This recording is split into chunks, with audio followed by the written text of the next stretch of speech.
もうルシファー VS グランですね。この場合、山名さんはどっちを出すんだろう。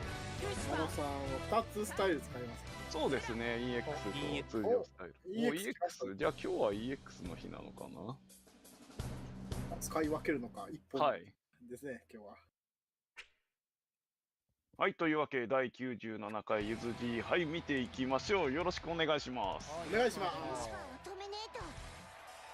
もう97回か。97回っすよ。ねえ、100回ってすごいっすね。いや、すごい。なかなか見ないですよ。見ないっすね。なかなか見ない。覚悟はいいか。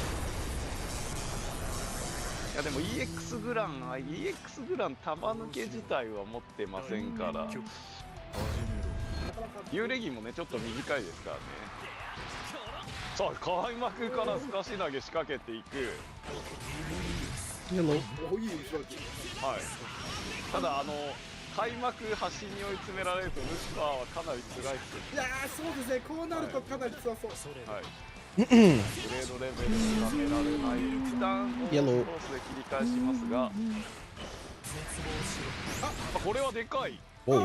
あー、これ多分あれですね。Oh no, he missed the 6 itself. 出なかった感じで。出なかった感じで That could have been a disaster. あ、佐久間さんヘア版YYY ですね。はい。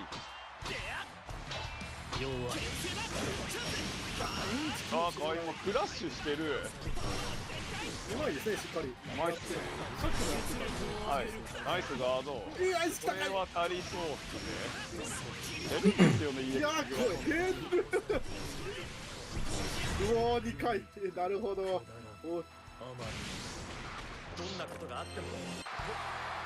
はい、第1セットは山名グランがもう初手から端に追い詰めてますからね。流れるように取ってきます。はい。あー、ここはさすがにボタンを押せない。あ、ここはこれタッチ M グラップですかね、結構。Oh yeah. Sheesh. しかしここはコンボにはならず。さあブレードレベルも3まで上がってます。Oh wow. Nice decimate loser. Well, これは足りるのでは So dead. 足りますね。Oh, okay. Yamana's been missing like so many conversions on that. 削りが厳しいと思ったけど、こちらも削っていく。That's the second time they said he had him dead. He was like, nah, I'll let him live. Pacifist run. なかなか固めが厳しい。レイスリングがね、もう見てから対策がかなり難しいんですよね。あとここはゲージを使ってしまう。唐突なダッシュ投げきつい。いやプレッシャーがすごい。なんてちゃんとしてるんだ。いやー、真面目ですね。これはやっぱルシファー側なかなかリズム作るきつかったでしょうね、これ。そうですね、やっぱりもうどうしてもブレードレベル上げられないともう始まんないですから。山田さんの詰め方がかなりいやらしくて、あれですね、なんか本当に終始山田さんペースな感じのゲームだったんで、なかなか。はい、もう牽制を置く前にダッシュ弱で前詰めてましたからね。はい、というわけで、じゃあ次は 1P が佐久間さん、2P がエクスカリバーンさんでお願いします。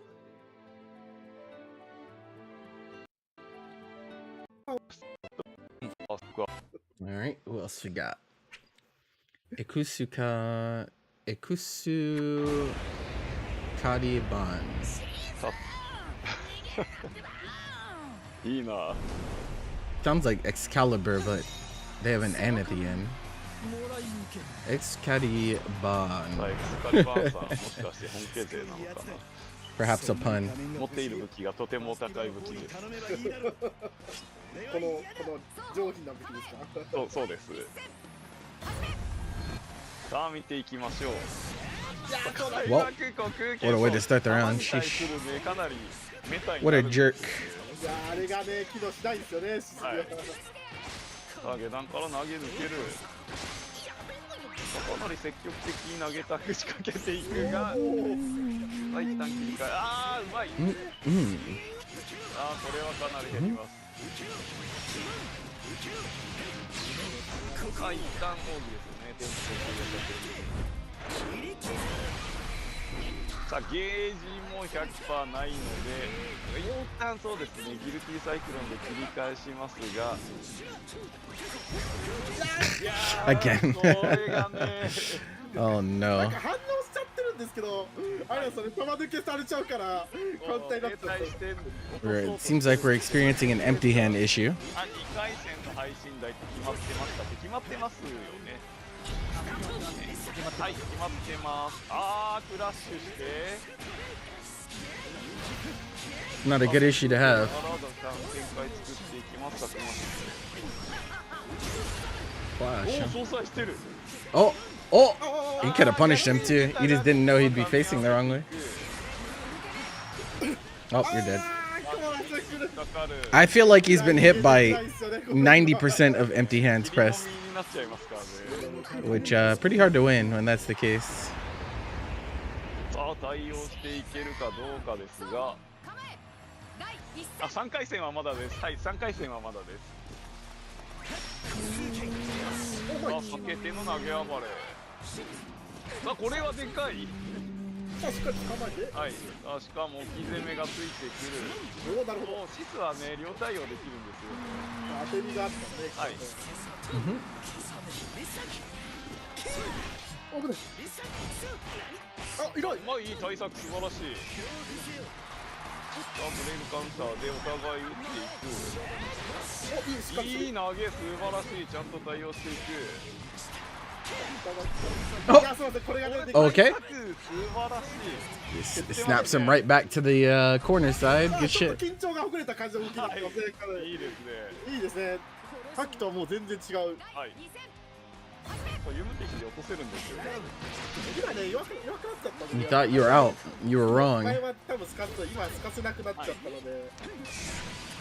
あ、まずはブレイブカウンター。 So greedy, bro. Put up seals and then tried to do something. Gets counter hit. さあ、画面端。ベンチから歩数圏。おお、しっかり。 That shit still looks. It still looks so weird whenever Seax says that. はい。さあ、もう削りも受け入れがたいが下段卓。これでサクマシスリーチです。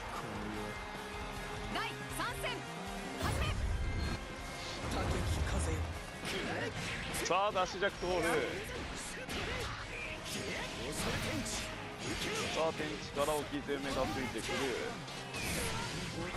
ゲージがないので、そうですね、一旦ブレイブカウンター。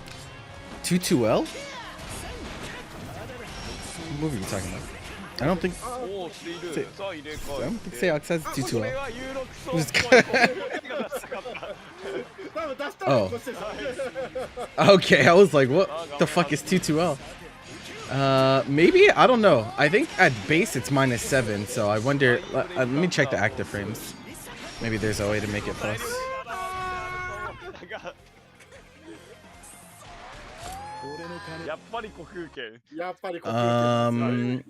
-7, but 8 active frames, so technically there should be a way to make it +1.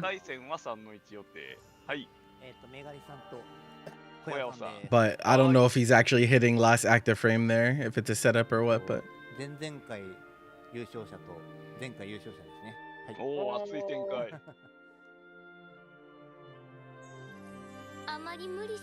坂村さんをフリージアさんが通してる。 Oh, Koyao's playing today. すごいですね。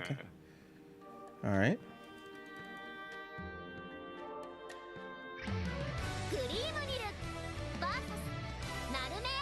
さあ、グリームニル VS ナルメア。日はメガリスさん普通の名前ですね。思いますね。はい。はい。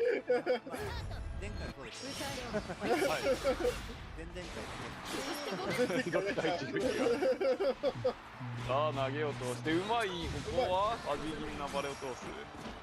チャリパってさあうまい融雪な避けているが。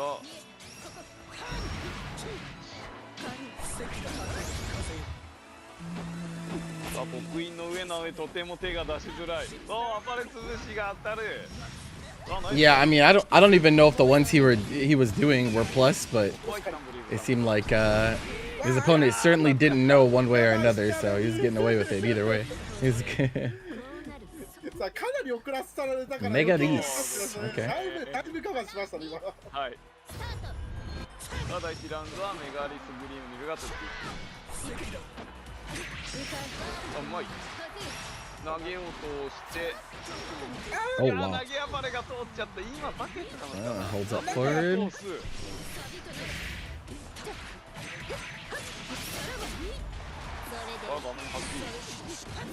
Nice. Behind the back. Oh, she turned around too. He dropped his combo for it. That's hilarious. お全部使う。全部使いました。さあ全部でもこうなるときつい。 Womp womp. Oh my god, this is not a hit you want to take, friend. これは減ります。 You need to. Oh, he goes for a mix. Okay, sure. I guess he has 75 meters, so it doesn't really matter. He's very confident instead of just taking the crystals. But it worked. いやかなり怖い展開作っちゃいましたけどね。ああなると確かに置き攻めの方がミサイル力高いですね。いやーそうそう2対1はね足操作がね絶対いいですからね。さあここはラスト通して画面端。あ置き攻めです。 Mix. Every mix-up is landing for him. 見えないですよね。しかもしゃがみなので。 Oh, he drops that though. ああこれは。さあ一旦ブレイブカウンター。ああフラスのような形になってしまう。さあこれでリーチですね。 When the game Party Animals is they are doing like an AI video contest or some shit, so now everyone's on their heads. Tisk tisk tisk. It's like such a cute little harmless game that generally received well, and then they just decide to fuck all of their PR up by doing AI dog shit. Why, bro? It's just I just don't know. I don't know how like you as a company come to this decision at this point, because like surely you've seen the backlash that other games and companies have gotten themselves into as a result. Like you can't be that ignorant, right? Surely not. Hi Tin Man, what's up? Very weird, you know? Very odd.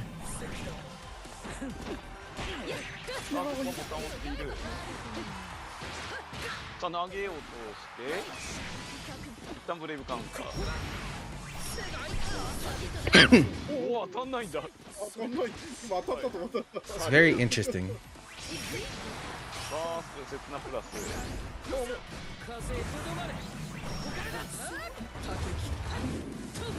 Interesting is the nicest way I can put it.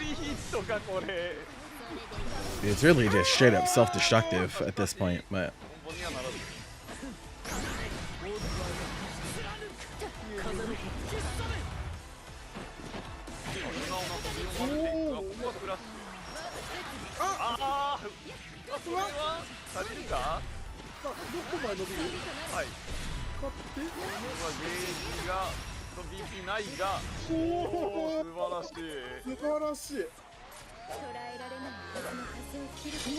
I mean, I don't think it makes. I think it loses the money. No, like.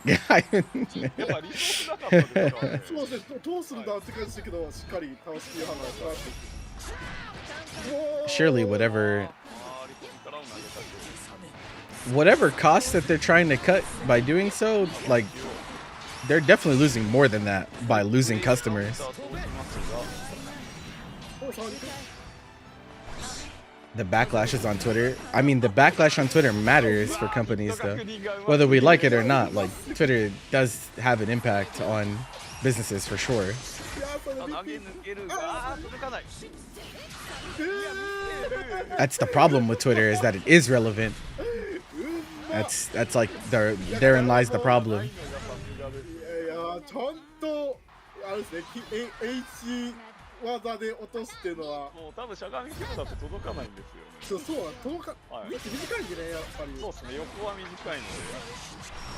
あ、ここは早めのブレイブカウンター。A game called Party Animals. They decided to do an AI video contest, and so うますぎる。 people are tearing them apart. 投げでワンコンボ圏内。 Kind of out of nowhere too. Like I まだ捕まえ don't really know what the idea is. But いやさっきのこのデカ見た全部使う。今回は実ら許さないい体力有利だったので強気に押しましたね。やそうですねやっぱああなるときやっぱ押され they said first AI video contest too, so they were planning on doing more on top of that. Oh boy, oh boy, oh boy.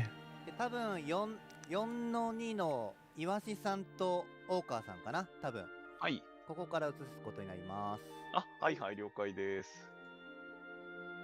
いや小屋さんかなり負けペースだったね急に勝つペースになってびっくりですよでもねえ、あらボタンのしどこ的確でしたね。いやよかったなんか後半の割り切り I don't know if adding AI to your product actually like makes your profit margins larger though. It makes your it can make a lot of stock prices go up. 岩下さん、HP が岩 But like I don't know if it actually like generates any actual revenue for them aside from like the speculative side, you know. 岩下 HP が岩下さん、2P が大川さんでお願いします。はい岩下お待たせしました At least I mean I'm sure in some industries it probably does, but すぐ暇になると for a party video game I just can't see how that, you know. もうねダブル I don't know how that VS helps. ステージはね決まればランクマいきますから You know that AI art is bad. What is an AI video doing to steal people's content?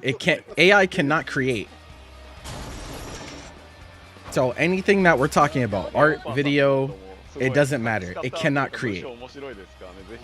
So that means that it has to be taken from other things intrinsically. Like it just cannot, yeah. It just straight up cannot create. 今回はね最大限のもう入りますんでさあこの組み合わせ体力の差がね2000あるのが結構厳しそうです。おうまい。 So for that reason, it doesn't have a place in creative spaces because it cannot create. You know, that's just what it is. うまい。いい。これは大喜利ループ。縛りうまい。そうですねはい。さあ釣られません。はい。おいいのげ あー投げや Yeah, it's the same deal as artwork. Yeah. あー届かなかった。まさかの Unfortunately, 当たらない with current social dynamics, I mean, people misunderstand. Like, there's also like, そうですねちょっとあれですね I wouldn't call it overreaction, but like, people are becoming like so calloused because there is a lot of AI dog shit out there in creative spaces now that they think like AI is a blanket term is necessarily like straight up negative, and like that's not even necessarily the case. It's just generative AI, right? That's the dog shit. There's plenty of like actual useful and non-unethical uses of artificial intelligence, and it has been for years too. Like it's not like it's like video games have used AI for their like, you know, their algorithms for NPCs when enemies have to shoot at you or fight you in some way like that. Yeah, that's fine. But now everything gets put under the blanket of AI, even if it is technically correct. I guess it's technically correct, but like by not disambiguating it, like really makes, yeah, it just makes things ugly. It just makes things ugly, unfortunately. But they're not overreacting in this case. So What can you do? いやーこれは目押し出なかったか。おお強気。おお打っていく。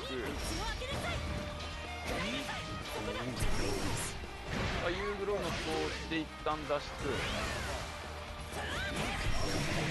おおうまい。おーうまい。さあ大きい攻めどうする。壊しバリエブレイドカウンターと。 Yeah, LLMs, man. Those are going to be the hardest to get rid of, if anything. Can't believe there's people that act, well, I guess I can believe, but there's legit people in current day whose their best friend is ChatGPT. スカーレットオフがね実質ほぼ有利みたいな状況になりました。 You think the social media manager laughed when he told him to post that? I don't know. That's what I was kind of asking, you know, like how do you get to that point? I feel like there has to be you have to be so out of touch, right? Or right, it's either the whole team is out of touch, which is possible, or they were told to do it anyway despite pushback from the people on the team, which is also possible, by the way. There's plenty of instances of like people on the company that actually work there are like, bro, why are you doing this? This is fucking stupid. But the person that has the controlling interest in the company, whether that be shareholders or, you know, someone high up on an exec board or anything like that, they're like, we don't give a fuck, do that shit anyway, right? And then, you know, everyone suffers the consequences as a result. So both are possible. It's just really sad, like, in general. It's ああ噛み合っちゃった。これは当て投げがカウンターしちゃった。うわうまい。 yeah, many such cases. It's really disgusting, actually. Yeah. あいうまい。 Because the people that have the most power to make decisions like that, they're also the best at dodging accountability. Because if something goes wrong, who's losing their job? Right. It's certainly not the CEO. It's like いやー見事。取り返していきます。 yeah. ナイスワード。レッドベリルソードがちらつくから早めに撮影してますね。ああここで強すぎる光の剣。いやーまさかのここで。これはでかすぎる。さあおしゃれ。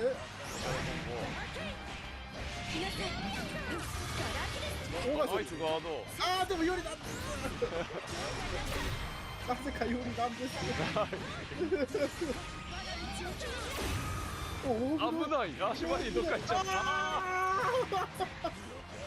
やはり変身のミイラ強い。いや強い変身が本当。別人みたいですよ。 Can't forget the second best version of that when something does work and you get fired anyway. I mean, yeah, that can also あー happen, 見 but 事。はい、ルガーズもありますんでね。 less likely at はい least. はーい。じゃあ次が1P が佐久間さん、2P がトローさんですね。はい、お願いします。はーい。トローさん誰を出すんですかね。なんか最近ではなんかもうなんかパーシバルもね、パシバルも触ってますもんね。なんかねいろいろ触ってるっていう話聞きますけどなんかはい。どうなんでしょうねなんかローワイン一本なのかもしれないしパーシバルもなんか触ってるみたいでちょっとようやく静寂の炎が帰ってくるのかと気になるところはいです、。もうトナメルのアイコンもね、青のパーシバルですからね。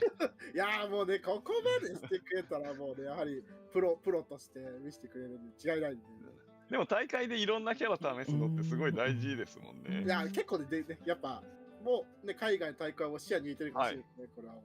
But さあ oh そこで no, 出てくるのは静寂のチャラ男です、 still on ね。 Halloween. 静寂全然静寂じゃないんですけど。全然 So you went back to him because he's on Siegfried.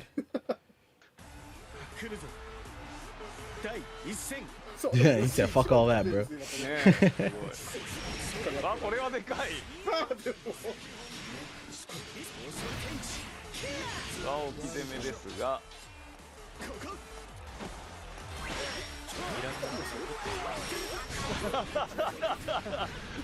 うだね。まあ、ここはゲージは使わない。そうですね。まあ、一旦切り替えて。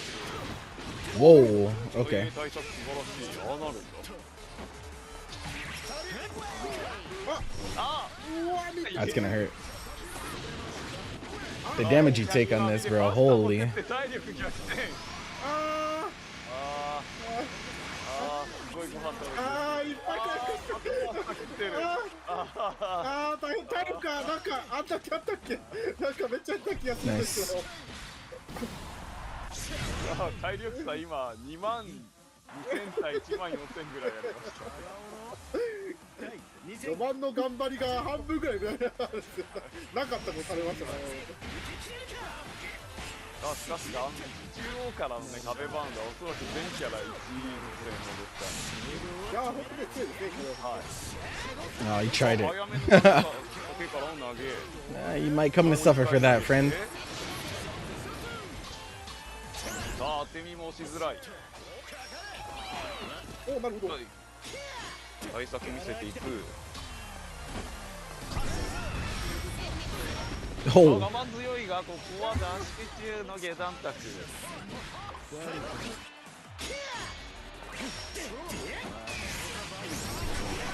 さあ見てからの有力層、これは素晴らしい。Well, しゃがみ弱見えましたね。いやそうですね。はい。 dread it, run from it. Bro wheel arrives all the same.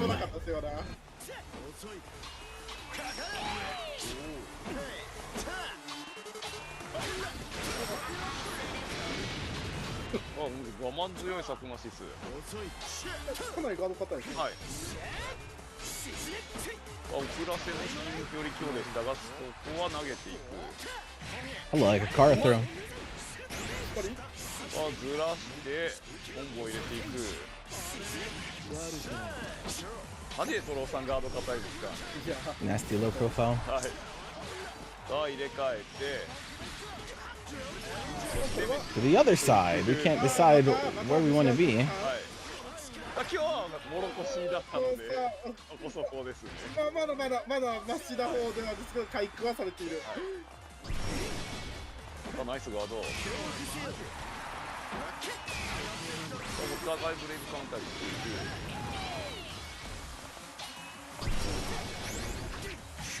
く。いやうまい。さあこれでいぶし銀とロロルリーチですね。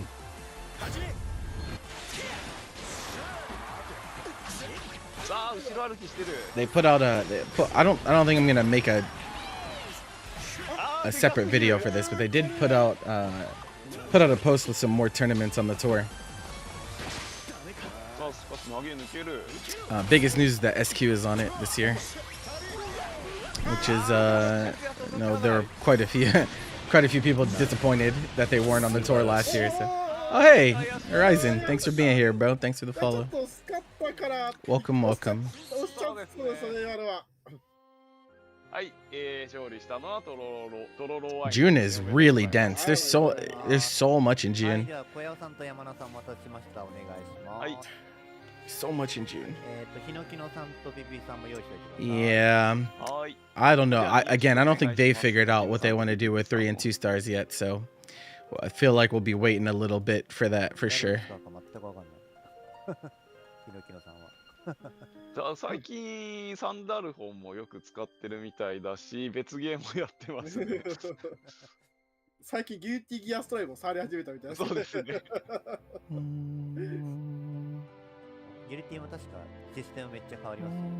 めっちゃあ、そうですそうです。ね、ガラッと変わったんでね、本当。でまたパッチが当たるんですよね、確か。そうです、なんか今日かなり話題になってるみたいで。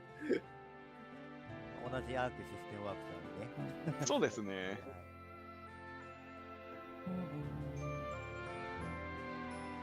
どっちも EX 使ったりするけど、今回は。さあ、ナレメアなんでね、結構溜まった方が楽そうではあるんです。あれ、それ見えるんですけど、どうなんでしょう。小山さんは通常ですね。あ、山田さん今日ずっと EX で行く感じですかね。これはそうですね。はい。 What all entails. I mean, I feel like we have an idea, but like none of it really matters until they actually show like what's gonna be eligible and shit. This is the main thing, right? さあでかい。さあ夕浴びでランを取っていくか押している。いやうまい。いやカウンター確認がうまい。 Especially the dojo thing because it's new. Like they don't even have they don't have arc roll tour to copy from on that one, so I'm really curious what they're gonna do for those. ここはゲージは使わない。投げようとして。さあお互いもうワンタッチ。はい。押せた。うわーなんて強気。 Okay. 今の投げ怖いけどな。怖いっすね。いや見ろ。はい。あーもうこれは折れてしまう。 Fucking messed up his mix up and got fucking thrown for it. This is a pretty crazy top 8 though. Koyao, well, top 16 we saw Tororo, the Seox players, Sakuma, はい。 Yamana, Koyao, Hinokino, PPP. ライジングソードの発生めちゃく This ち is ゃ遅 like いですから。 pretty hard online tournament. 代わりに This はい。 week. さあ画面端ですが、ここ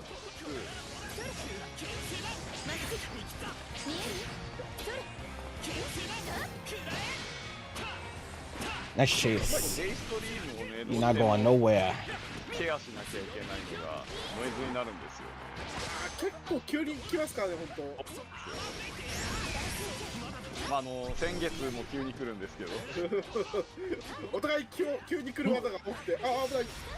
Koyao getting some weird misinputs. 怖いですね。はい。あ、うまい。もう取るかんだ。あ下段を通してこれでリーチ。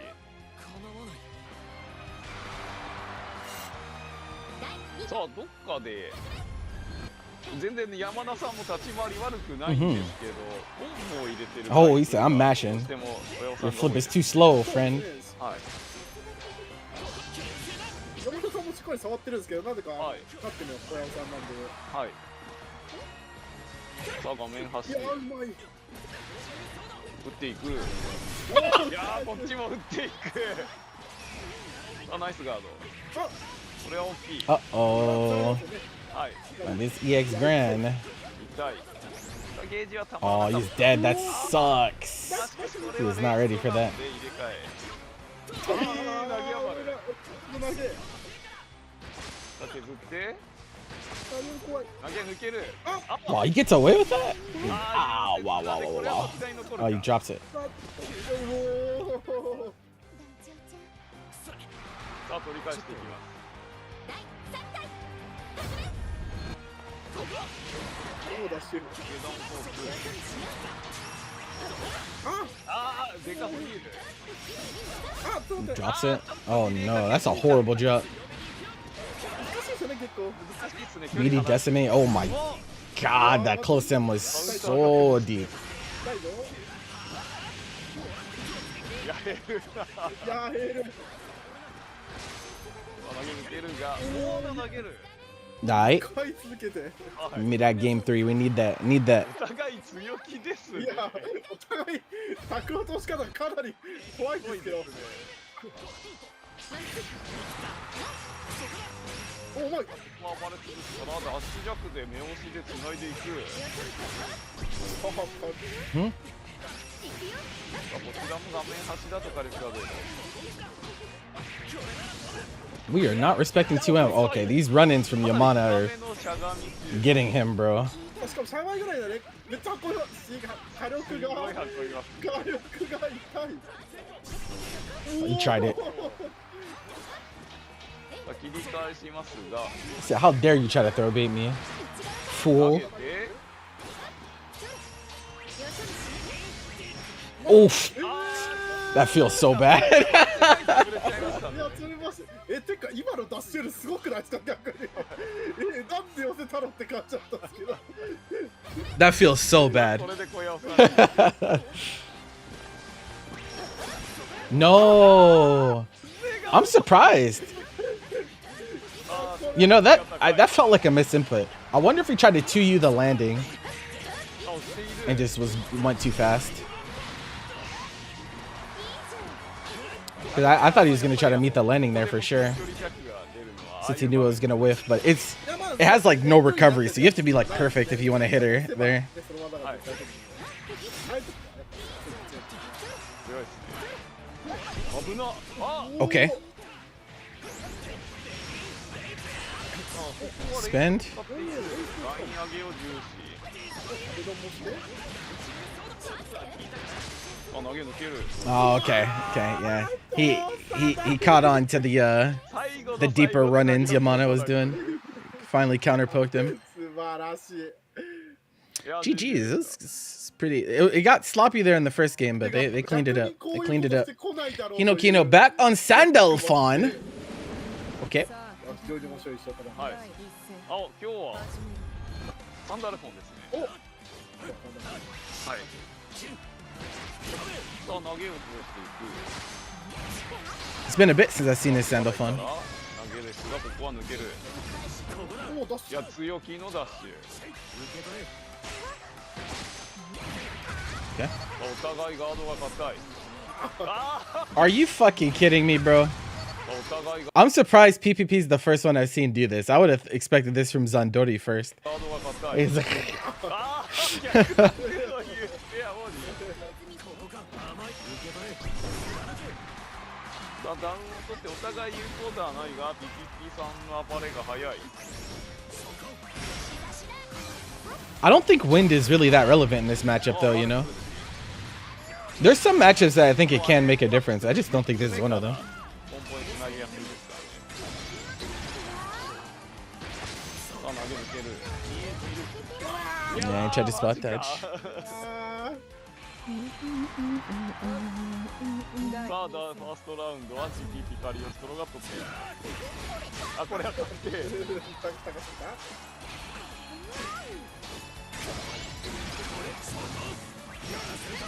RPS. Back at ya. 一回見せるの大事ですからねいやもう全部はい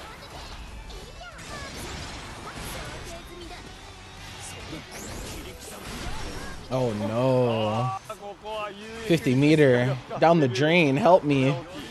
Striker throw, asshole. What you spot dodging for? The fuck? I actually wonder what he was trying to spot dodge through there. It's awkward. お前です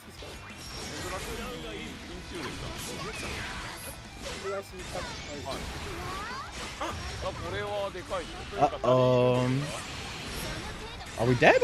Yeah, probably, because link damage. Brutal. なりそうですねこれ Alas. さすがノーキャン解放技いや減りますね今の入りますね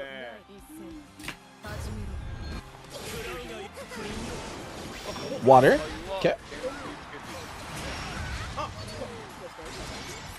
Damage bonus against Kag. Pretty spooky though. Can't lie. Nice. これ大きい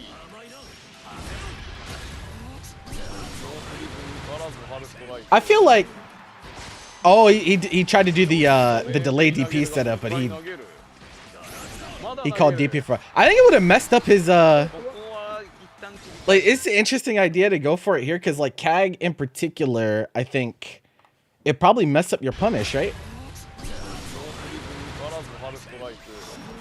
Because like she teleports back on DP, so like I feel like it would just mess up your punish. Whereas with other characters, yeah, you're like fine because they, you know, stay stationary and move forward. It'd be pretty awkward. まだ投げるここは一旦切り返していくさあ属性があるので減ります Mm-mm. あー読み合いが強い Rip. Oh, we're dropping kill combos. That misses, I think. Yeah. Oh, that's tough. Nice. Oh my god. あ今ヒノキの坊さん今もうガードもできなかったですかねもうしょうがないなかなか置き技が噛み合わせられない。これはHe has not dealt with DP well this set at all. 当て感が素晴らしい。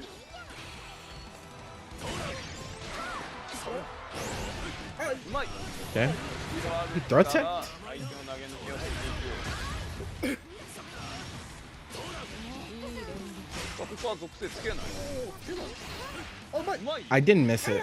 I just didn't watch it on stream. It was pretty small for Grand Blue anyway. ちょうど、でもうまい。しっかり And I was also pretty busy this weekend. 第3戦始める。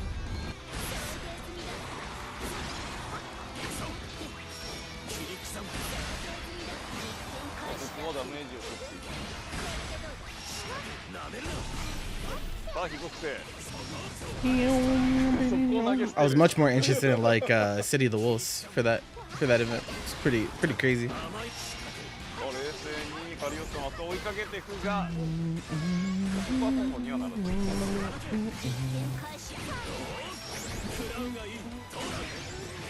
これは相手を信用したジャンプ特殊。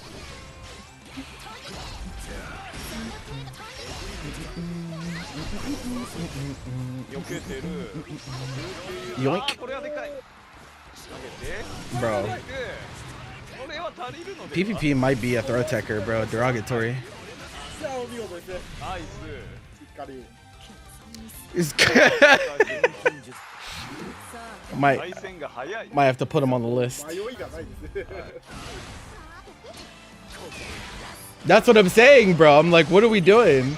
Are we just mashing throw, hoping he messes up? Like, what are we doing, bro? ガンダッシ He's ュ a が guy. カリオスの敵に辛いみたいです。いや、しっかりもうね、当たらないの理解してもらえですね。やっぱ目線罠目線を消すより走る。 Where you at, bruh? Huh? しかし入れ替えて、ここは風バウンドはせず。あー、ギリギリ届かない。これはでかい。しかし、キキキさんもう BP がないぞ。さあ、一回されるとまずい。はい。 I don't know what he was trying to say. I don't know if he was trying to ask where you at, or if he was trying to ask if you were at Brussels, or I don't know what's going on. これはどうしようあー、もない。逆転。第2戦だいぶジャンプ特殊が機能してますね。うまい。 That is unfortunate. だけど届かない。いや、いろ。偉い。あ、主弱。あ、目線対策素晴らしいが。いやー、投げて。いや、ちゃんと仕込んでる。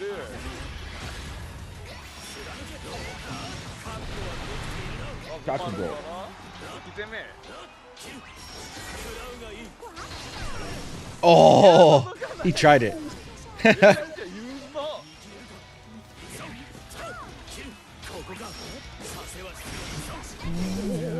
ああ、これはまずいですよ。あ、いいブレイクカウンター。あ、これ He died. ありますね。しっかり。ちゃんと押している。 Oh boy. 第3戦あ、これでフルラウンドフルセット。いや、いい勝負が続く。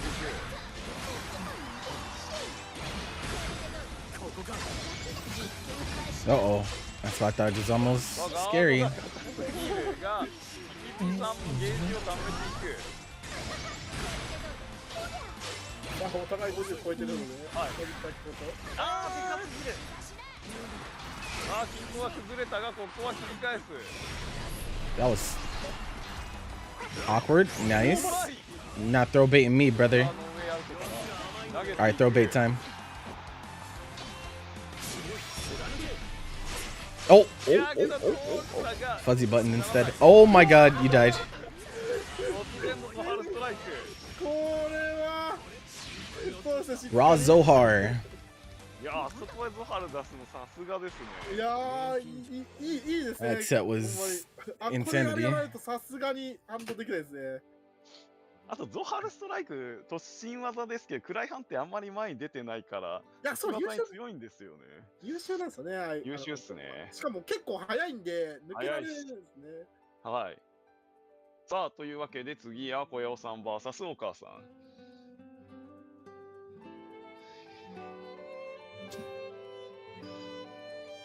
またもがっつり地上戦コンボまた謝ってる。今回は大丈夫ですよ。何もないですから。流何も言ってないで。れるような謝罪。ちゃんと来てくれたらいいやね。はい。さあ行こうか。バトル1始め。お互いがパワーです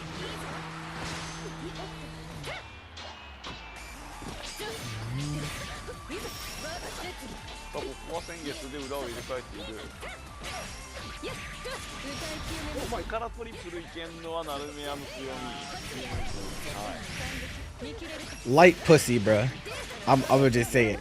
It's always something with that guy. Oh, my character's not in the game. I'll be on it all the time when Ilsa comes out. Now we want to bitch about Voss. いやでかす Pussy. ぎる。そして国がうますぎる。マジか。い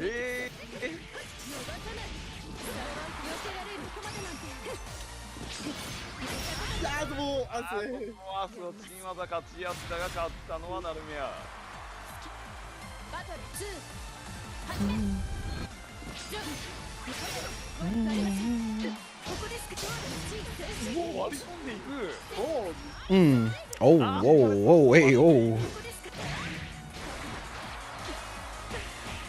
下段ですが、取ってる。小田点当てて、おお確かに。Nice. That was これ clean. はでかい。ダッシュ強からボンボン伸ばしていく。いやガード勝った。Actually scary to do against Vera. Oh, wow. That worked out perfectly. Holy shit. しっかり暮らしてやりましたね。素晴らしい。はい。なんてこれなんか振ってたのかな、小屋さんの。あれダッシュジャック振ってましたね。ああ、そっか。はい。あれー、が漏れている。 Yeah, I mean, I think he beats her, but like, are we just gonna cry every time we ever have to play any type of bad matchup as someone that is choosing to be a solo main? That doesn't make any sense. If you want to be a one trick, then you have to accept the matchups. You know, that's just how it works. If you're not willing to counter pick for the matchup, then you gotta hold that. うわー当たってる。ギリギリ当てていく。おモデレートーメイルソード。 Did he do?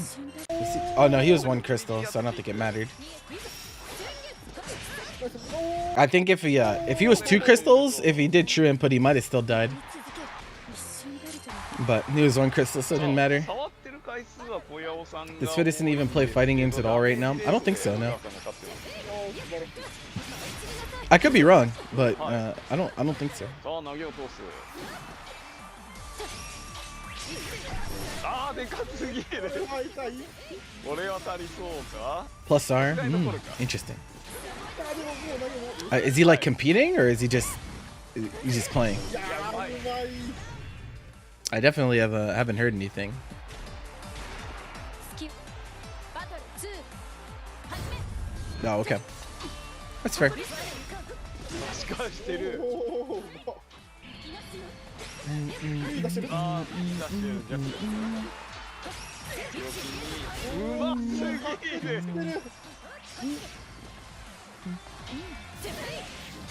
あとコアディがなかった。あこれは大きい。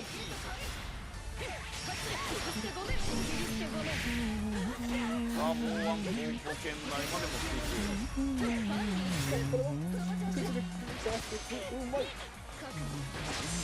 さあ投げ抜ける。うわこれですね、沖の立ち弱。ーいやーこれねほんと。さあ1セットずつ取った展開。小山さん今日はなんか対戦先行されるも後半でしっかり取り返してるのが目立ちますよ本当に。今もうバジ足払いに対して先月噛み合わせてましたんで。いやー素晴らしい。あうまい。うますぎる。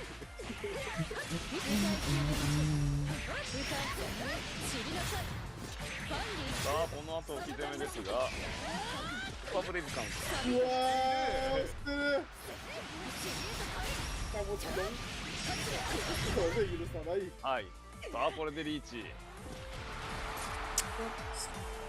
Seems fine. さあ差し Okay. 返している Nice. Oh. ここはキャンセルアビが出なかったか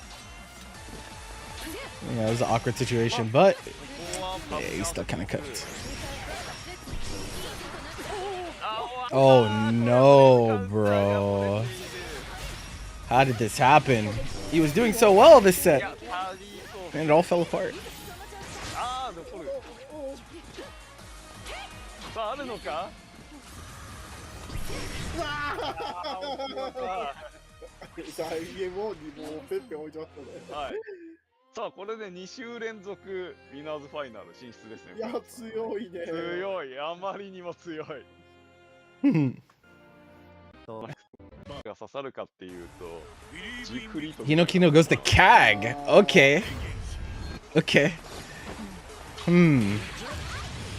さあ、久々に見ました、この紫カラーのカリオス What's up, guy? How you doing? を。ああ、なかなか画面端から出しません。しかし、トロロさんも崩れない。 Have I heard the grumblings around 2XKO recently? Yeah, yeah. I've been paying attention about like the team fight fuse and stuff. Yeah, definitely been paying attention. さあ、投げを通す。いつの間にか体力が逆転している。 Yeah. ああ、やるときはやります。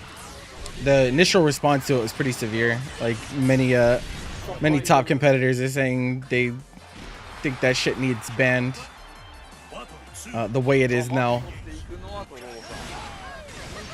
さん。 it enables some pretty nasty things that you can't do with any other fuse. It also makes the game. I think one of the most interesting things it makes Loki makes the game duo favored. がっちり。 Up until this point, I think it was like pretty close on the trade-offs, but with team fight, it's pretty fucked up. I think so. You don't know if that was the goal or not, but いや、減るな。痛い。 to get the most out of team fight, you have to play duo. あ、コンボを伸ばして。ぴったり、素晴らしい。素晴らしいほぼぴったりだね本当ですね。まあ、ここは継続ですね。 It needs some restrictions on it. It's too unrestricted right now because the character that you bring in on team fight can still do everything normally. They can parry, they can block, they can bait burst, they can do all of that. I feel like they probably shouldn't have defensive い mechanics. やー、カウンター確認がうまい。全然ミスんないです。 That would do a lot to help it. さあ、ともちゃん。あ、 That is awkward. これ多分スペアボディが出なかったっていうですね。 He probably missed the teleport.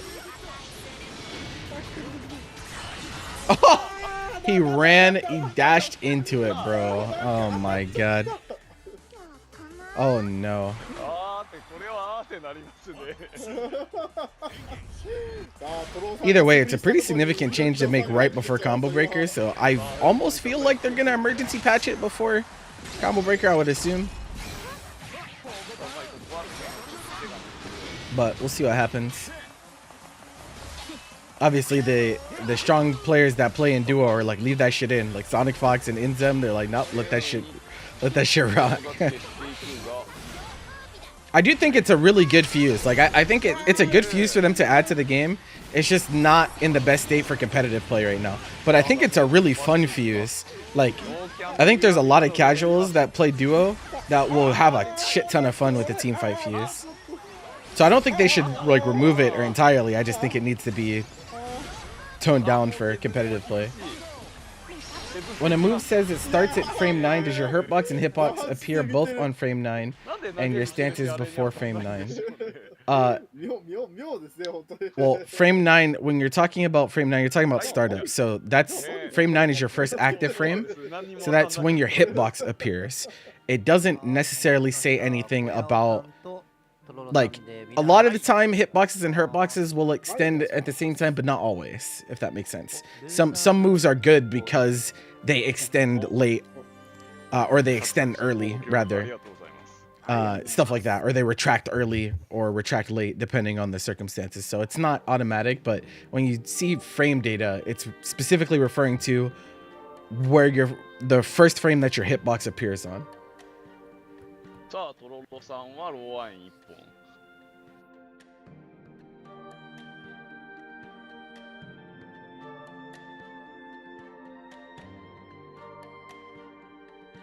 あれ？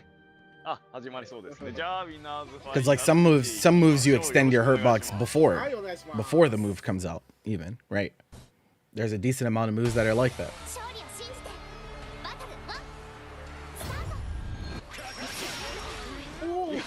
Yeah, it's interesting. All right, but I wonder what they're gonna do to it. That's what I'm really, like, I think they're definitely gonna change it, but I just don't know how they're going to change it. 間に合う相打ちしたかったんですかね。小籔さん頑張れ。いや、いぶし銀のルーキーズサポートしている。さあ、いぶし銀のルーキーズ応援してますね。はい、ああ、バレを潰して、ここは DP 使っていく。まあ、これは、いやいやいや、はい。No, it would still be broken, I think. I think it would still be too good, even if you take the chip out of it. But the chip would be a big deal. It's like Darius plus any character in team fight, you just die on block, which is even funnier. But even without the chip, I think you would still get mixed really hard, and it's still way too strong as a defensive tool. Because you're only -5 if you're calling it out of neutral, right? Which is not a lot for a team game. And the incoming character can, like, because since it screen freezes, you can do the same thing as you used to be able to, where they, because they specifically nerfed tag parry, right? That was like one of the strongest things to do in the game, was handshake tag to freeze the screen and then react to something with parry, because you know they can't stop themselves, right? You can do that with team fight. He's like, you can do that. You can call team fight and then be like, oh, guaranteed parry punish. And then super high damage and combo because you're involving two characters on the screen at once and stuff. So yeah, I still feel like it would be too good.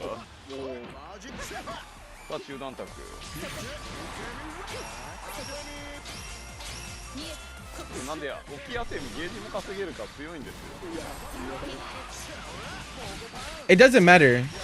Yeah, it doesn't matter that they lose that. Like, it doesn't matter that the second character can't do high lows. Because it's the same principle as like when you do handshake tag mix-ups, because that's the same thing. Like when you do handshake tag puppet mix-ups, your backup character can't do high lows either, right? They're all mids, but you're gonna take multiple mix-ups because you're just stuck in block stun beyond what you can do in handshake tag, because you can only puppet for so long, right?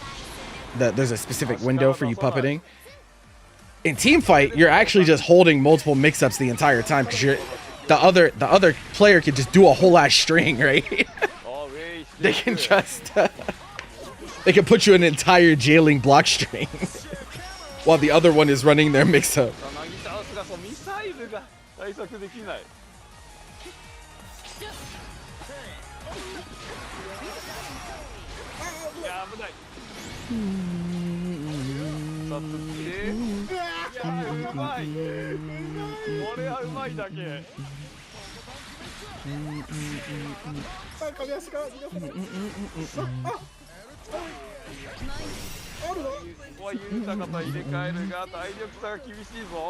He's beating his ass right now.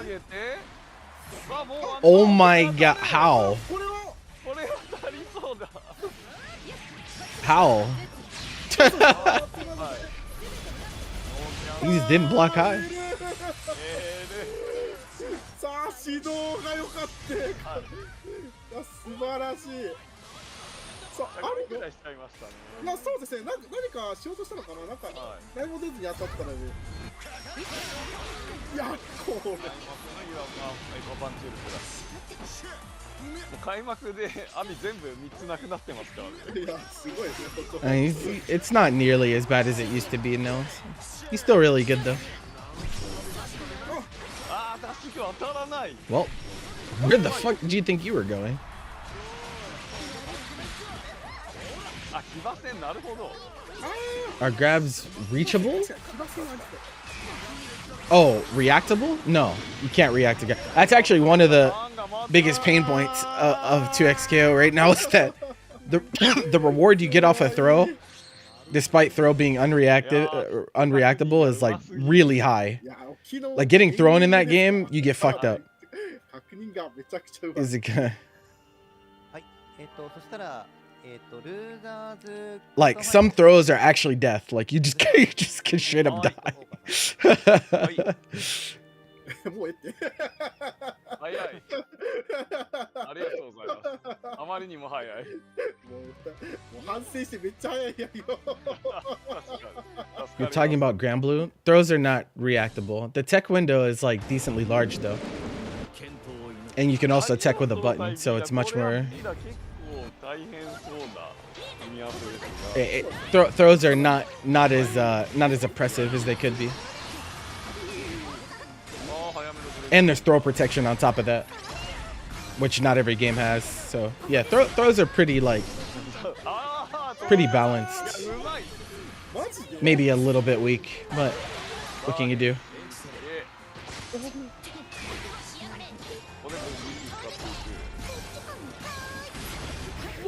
あーガンダッシュこれは大 I mean, you should know, bro. Like, you know how fast throws are, right, Tape Man? Like, おしゃれコンボ throws in 2XKO are a lot harder to deal with. Yeah, it's because it doesn't. I don't think 2XKO has throw protection. そうですよねもうメヘン下段攻撃を消すより And there's also a lot more going on because, yeah, there are gonna be multiple characters on the screen and screen freezes and this and that. こうなっちゃうんですよね Tech window in this game, I believe, is 13 frames, if I remember correctly. 怖い有識です So it's like honestly a pretty generous throw tech window, うまい but ガリ 確かに you still can't like you can't react. Like you can't いやダメちゃんと勝って like ます see your opponent throwing and then react to the throw. あーこれは You can sometimes 一旦切り返して like sometimes if you're like tunneling, you can like いやうまい kind of like kind of to the like flash that happens whenever you get thrown, but like it's not realistic. It's not consistent either. So it's just how it is. あーこれはBPP さんの BP がゼロになるあーこれは怖いあ And if you're tunnel visioning on that shit, you're definitely not reacting to anything else either. So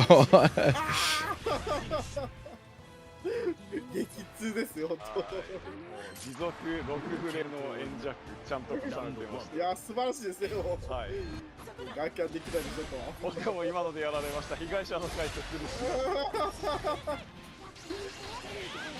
し yeah, 13 frame break window for ground throws, 6 frame window for air throws.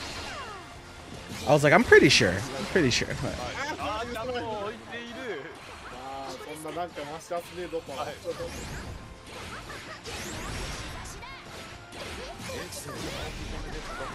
ジャックジャック勝利 Zip. Oh wow. 切り Send 返 it. しますが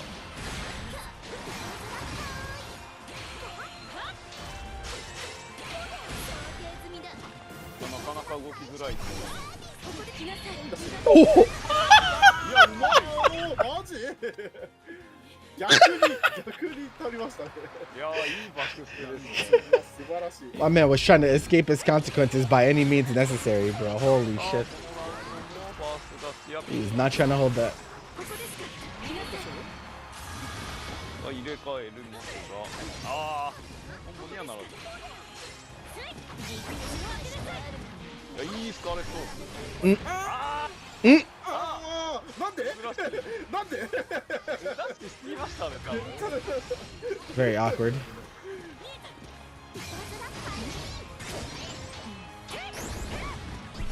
You got away with that. Wow. いやーこれは You take install here? Okay. Okay.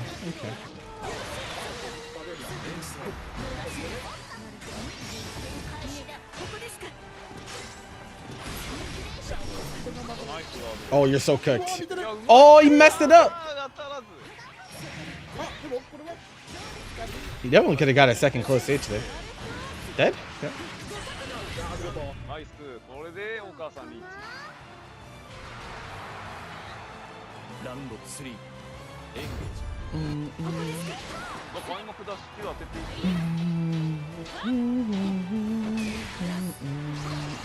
間入れ替えます。ナイスワード。ああこれはさあ、コンボを伸ばして。もう一回。もう一回わあ通さないこれね、入れ替えむずいんですよね。 Flash Whisk. That was definitely. He was trying to do the light special. He got punished for it. あー、パニッシュしてる。あ変身型輸出は結構ある。 Mixed. 下段角。あー、一気に画面がし。 This hurts. あ行かない行かないさすがにいいだ He's alive though, I think. レクションアリスめちゃめちゃ久々に見ました。めっちゃ久々に見た本当に Love the patience from Mokafu there. That was really good, but めっちゃ好き now you still gotta find a way to get the hit. Oh my god. No escapes him, bro. What the fuck? He's a. いやー見事見事。 Wow, bro.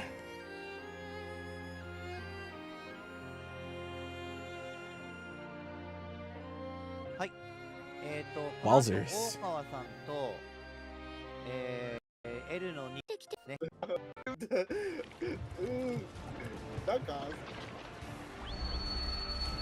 勝負第一い戦や、牽制お互い強いですから。いやそうこれがねやっぱ強いんでね Loser gets fourth. 有 Okay. 利フレームを取って。ああ、でかい。あ、ダスティアキューが出なかったんだ。 You're DPing. さあ、憂付きの断りから。あー、危ない。あー、出れない。あもう一個ありますよああー痛いですー、動けないんですよね。あー動けあれ本当動けないですはい、畳みがうまい。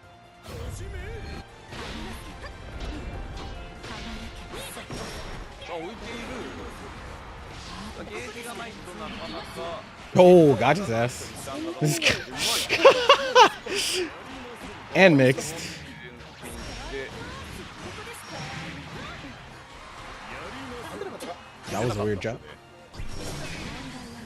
さあ、早めのブレイブカウンター。ああーしっかりー、これでかすぎる。あここまでいるさあ、あそうですねこのスキル攻められるだけかっこいい嫌ですもんね画面が削りだけでいい。おお、ここで幽霊ネの模様。ゲージ使っていく。 That was so greedy. But あ、 he got punished for it. え、大丈夫これ。あこれここらないでふわったで。あーバチコーン Mm. あー残った Oh, he's alive. さあ、じゃんけんぽんです。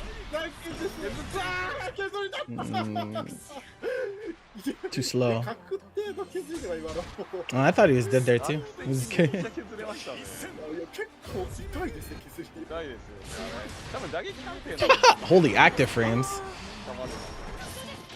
先はほら。あれ大金だですね Oh, you got so mixed. Jesus. ダッシュから時間が通る。あさっきスカシゲナ通しましたからね結構ちらついたあれ感じでしたねおお強気鼻が高い人がいる。次回のご参加をお待ちしてます。 Unhand me. 返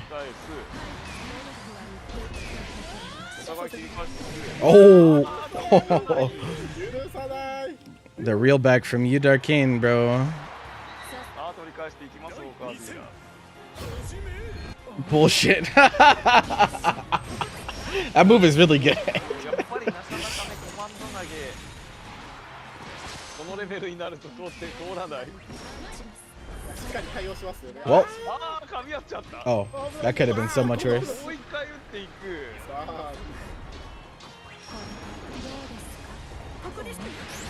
ああ、でかすぎる。これはスカッとに教えやります。さあ、それで投げでいや痛いです。さあ、カムラさんリーチ。第3戦始め。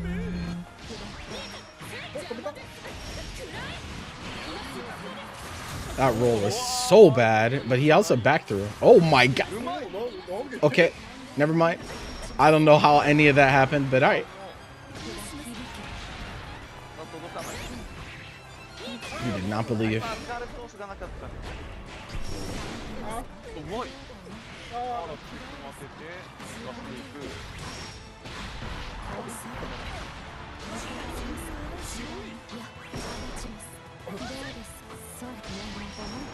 さあ、我慢の時間が続く。中村さんはゲージを稼ぐが、これが足りるのでは。指導が痛いので。さあどこ出る？ナイスのさあどこからない。減るんですよね、これ。いや痛い。いや動きたかったとこだな今でも。駒投げもちらつく。本気の勝負第1戦。この組み合わせは先月がね、あんまりガレオン返せないような気がしてます。あそうですね。これですね。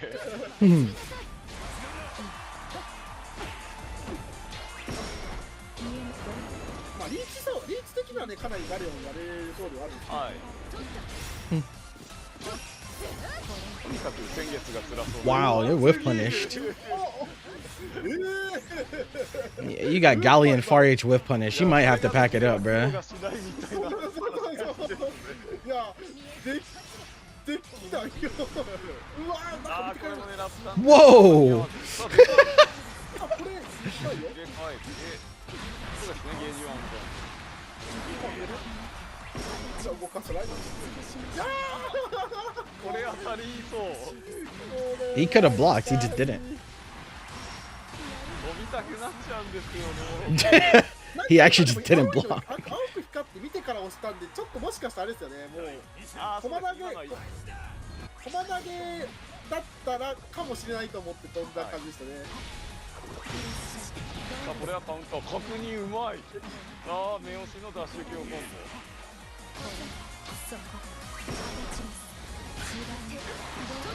コンボにはならず、いい切り返し。あああ、先の装着に当てていく。いやこれね。 Pretty sure they're losers finals, the first two. いやー、うまいな。でもこれヒット確認精度があるからこそですね。いやそうなんですよね。簡単なように見える簡単じゃないですよね。これはい。これは噛み合ってしまうが、コンボにはならず。さあ、カウンター確認から目押しコンボ。ああここにああ、落石で拾っていく。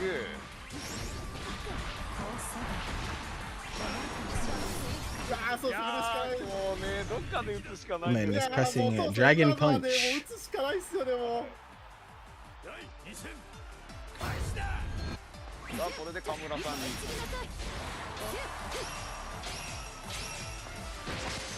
あ、投げ抜ける。そ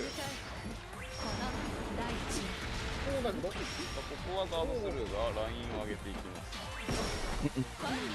Okay. Finally gets a DP to work.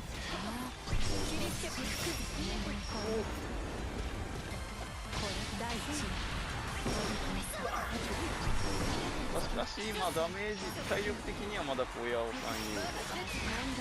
入。先月ここはブレイブカウンター。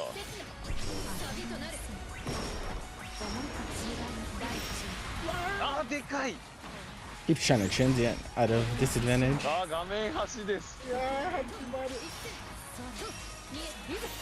さあ、もう早めに出していく。Okay. ストライク当たる。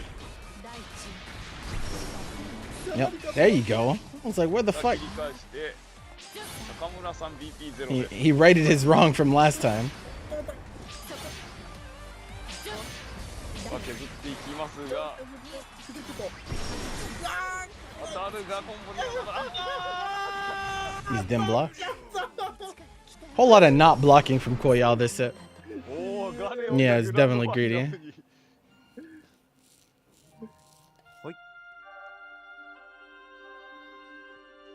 さあこれはカムラさあローイン対ガレオどうなるんだこれ Believe in victory. Battle 1. Engage. I think Tororo's gonna block. Feel like this will be much harder. ルーキーズの頑張れ戻す It's fine. Take no damage from that. Oh damn, he just a back. かなり遅らせでファジージャンプしてるっぽいですここはちゃんとかけて Missiles! ナイスガード触るしないのただミサイルに対してやることがなさそうあれミサイルですはい Minus 2. 対策ですねこ The rocket, the fucking missile still traded. れうまっ Has Lowain been working for him? His results with Lowain are alright. あいやカウンター確認がうまい They're alright. あそれは足りるかおお生マークなんでいやですがおお足りる足りた Battle 2. Lowain helps him play faster, and Tororo's problem is that 高いけど全部 his pace, the pace of his gameplay is naturally slow. And so like when the meta is slow, he's like really strong because he can play characters like Percy that slow the game down even further, lets him control pace. Where he's been having issues in recent patches, the game is really fast right now, so you can't really play, like you can't play that really slow style right now. So that's why he's exploring other characters that allow him to do so. そうですね、置けない。はいまあ許せますが Well, あー、出場 he actually let him mash そう through. これは出し切当たるあったっうまーおおうまいうまい今の落石の位置の把握が完璧すぎいるやーよく判断したな今の Believe in victory. Rookies is in the chat too. Underneath my cam. うわーここまで取るあれフレームが絶妙なんでしょうねだからしゃがみ中かみんなめちゃくちゃ Damn. Just tried to walk him the fuck down. あー、ここになってしまう。これがトローさんが偉い。まあ抜けるここは慎重にガーあーいいド。いやー、撃つ。いい口はい。ミサイル、これああいう系ダメージ勝ちはしてるんですが、フレーム的に。 Yo, what's up? What you up to, Dame? 一番あれが最良の判断なのかもしれないそうですね。すごい対策の、なんでしょう、努力を感じます。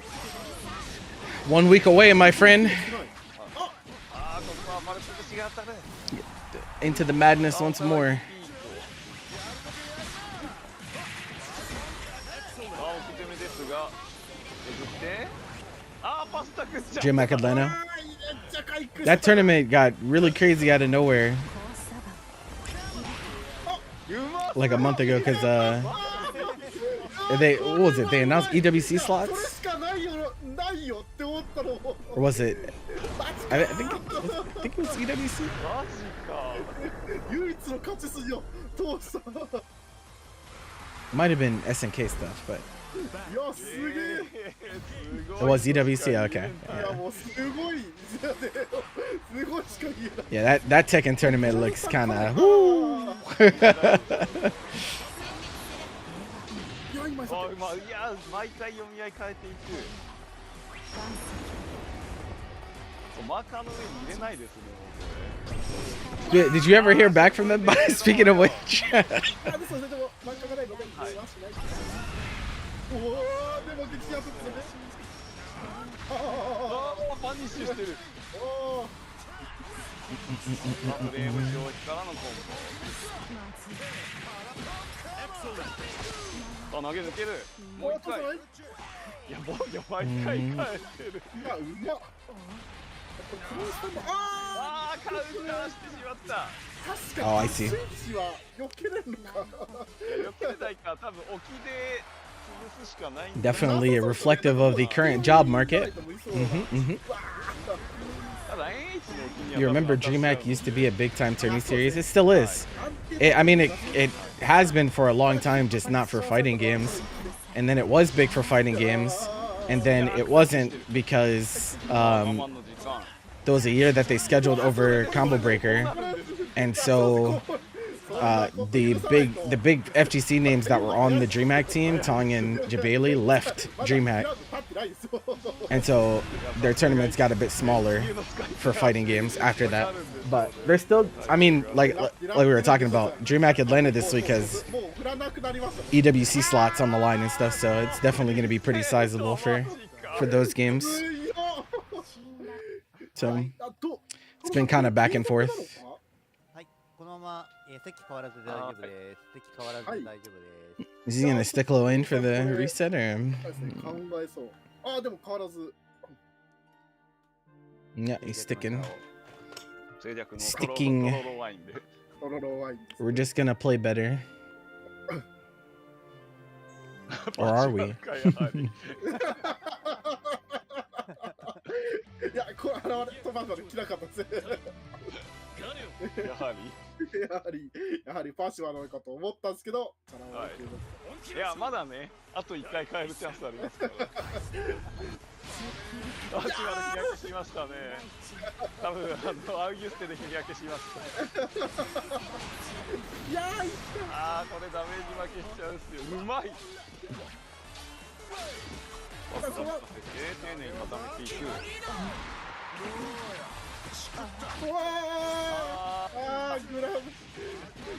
グラブバー最強。誰でも引っかかってしまう。これは最強。I think he lived? ああ、モロコシは膝スライディングが決まっていく。 I don't think he did optimal loops there. I think just doing the overheads is technically a little bit more damage than putting the knee in there. I think you have to do the knees mid-screen though, because you can't do overheads all the way across the screen. I think he left some damage on the tail. I don't know if it would have killed anyway, but oh, he's feeling himself. Oh my god, so much damage. That was awkward. ああ、偉い。さあ、落石当てて。入れ替えて。で、入れ替える。Unhand me. いやー、これは見てから、ダッシュ見てからっぽい。ナイスガード。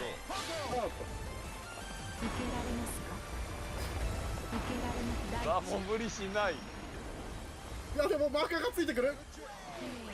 ああ、当たっちゃった。入れ替えて。いやーもう何もない。い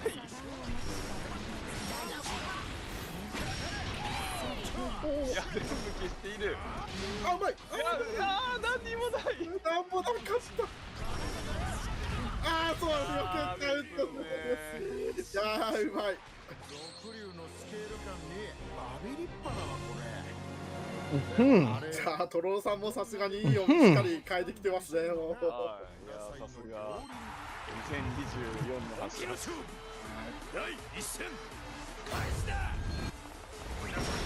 これは聞こえはしないが。I'm trying to 66H his way to victory. It might work. Oh. いやー確かに。こうなると落石打ちづらいですね。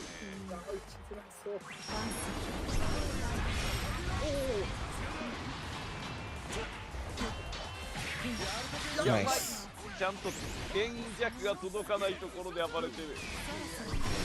なるほど。あ、逆タク通しますが、これ入れ替えできないんですよね。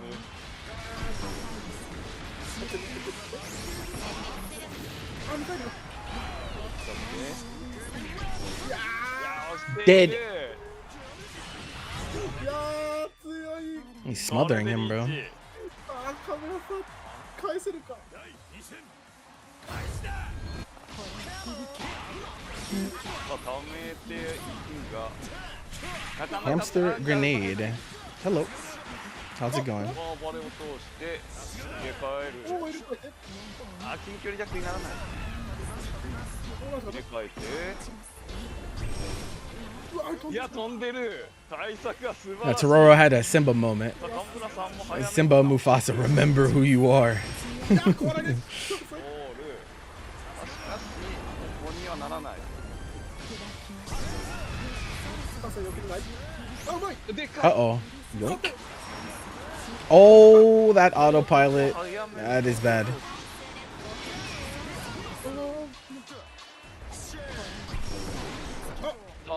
Not close enough. Maybe could have done another one, though? I wonder if he could have killed there with another U-Claw. 手に引っ掛けていく。危ねえ。わあ、まだ終わらない。まだあるのか。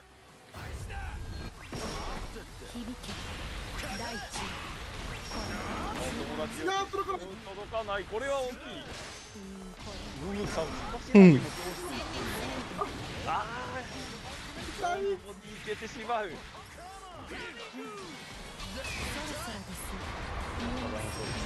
そう。フレームちゃんと足払いから全部フレーム Honestly, it's fine. いやー、すごい。 Nope, can't do that. そうですね。ただこれでゲージは全部使えます。さあ、置き攻め。さあ、ゲージを稼いで、しかし河村さんもガードが硬い。 Doing fine, doing fine. Just finishing up this tournament catch. Oh, he's dead. GG's.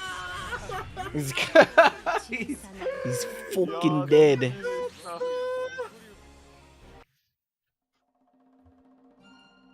Bro, 668. Bro, you can't. My man started just ripping the 668s, bro.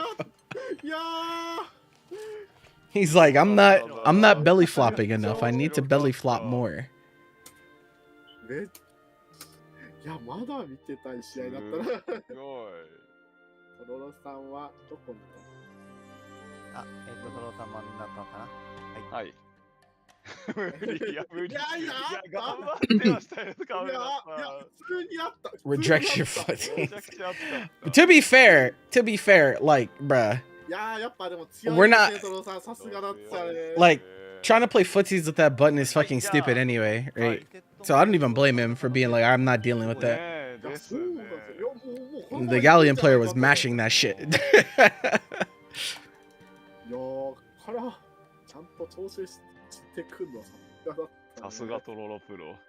トロさんは優勝コメントお願いします。はい。はい、チャット欄に書き込んでもらえると助かります。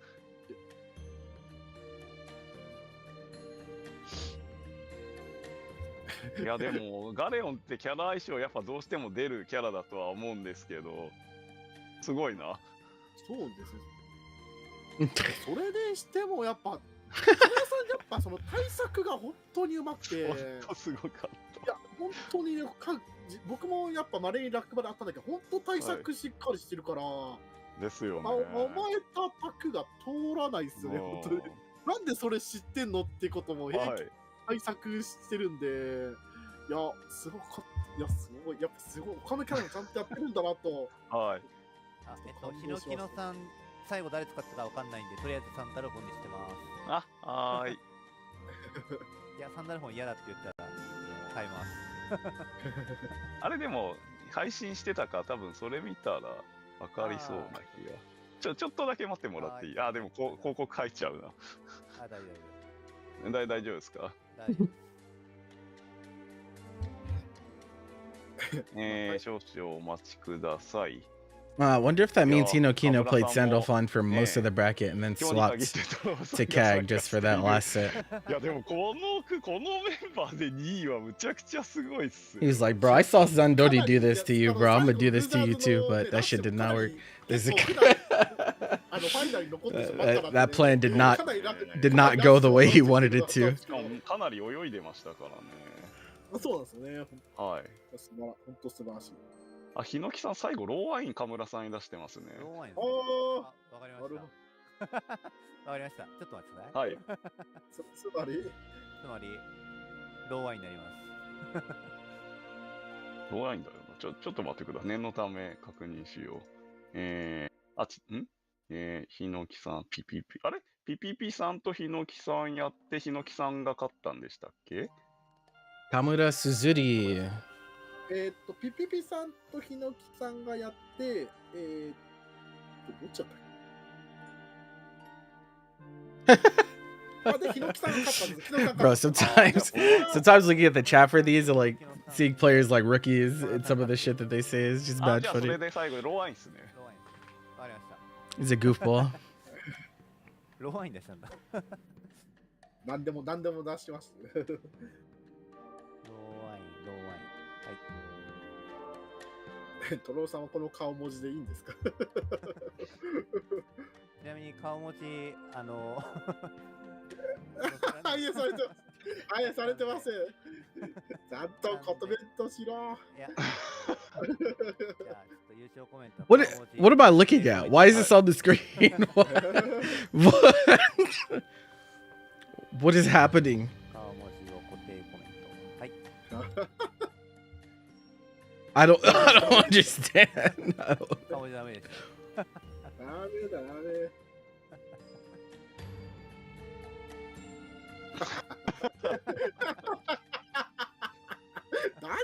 なんちゅうコメントだ。プロ？ Really begs the question. はい。 Okay, というわけで I'm。gonna run to the bathroom real quick. I'll be back. はい。というわけで、今日はトロロさんが優勝ということでおめでとうございます。はい、おめでとうございまありがとうございます。す。じゃあちょっとスタンプ押しますね。はーい。画面外にってやってた。おめでとうどこだ。あった。すみません。はい、OK です。はい。はい。じゃあちょっと優勝コメントツイートしますね。はい。はい、お願いします。お願いします。たったさっき30分ぐらい前かな、ミライアスさんが、ES 大会のポストをしていて、どれだ5月31日日曜日に固定2オン大会 ES 大会やるそうですので、ぜひご参加しましょう。もうミライアスさんも立派なあれでシャイシャイになりました、そうっすね。常にやっていきたい。ね、大会は何本あってもいいですからね。そうですね。3-4-3優勝してますからね。ねまあ本人もね、結構本人曰く大会の形式は基本自分が参加したい大会をしてるので、ああ、いいですね、それ。そう、とてもいいと、やっぱ参加者、俺が参加したい大会形式を大会種目にしてって言ってるんで。はいはいはい。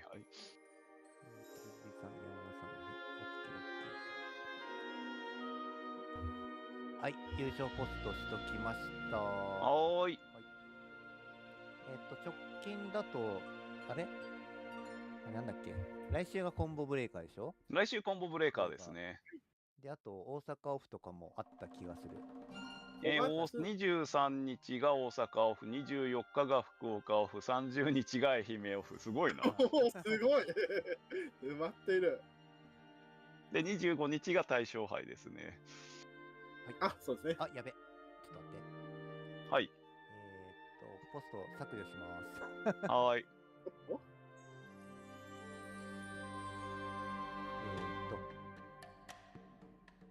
あれリザルトが映ってなかった。ああ。どこ行った？あ、失礼しました。リザルトがこの絵文字になっちゃってた。失礼しました。そういうことで。失礼しました。まだリザルト映ってない。リザルトが絵文字になっちゃった。すいません。もう一回追加します。はーい。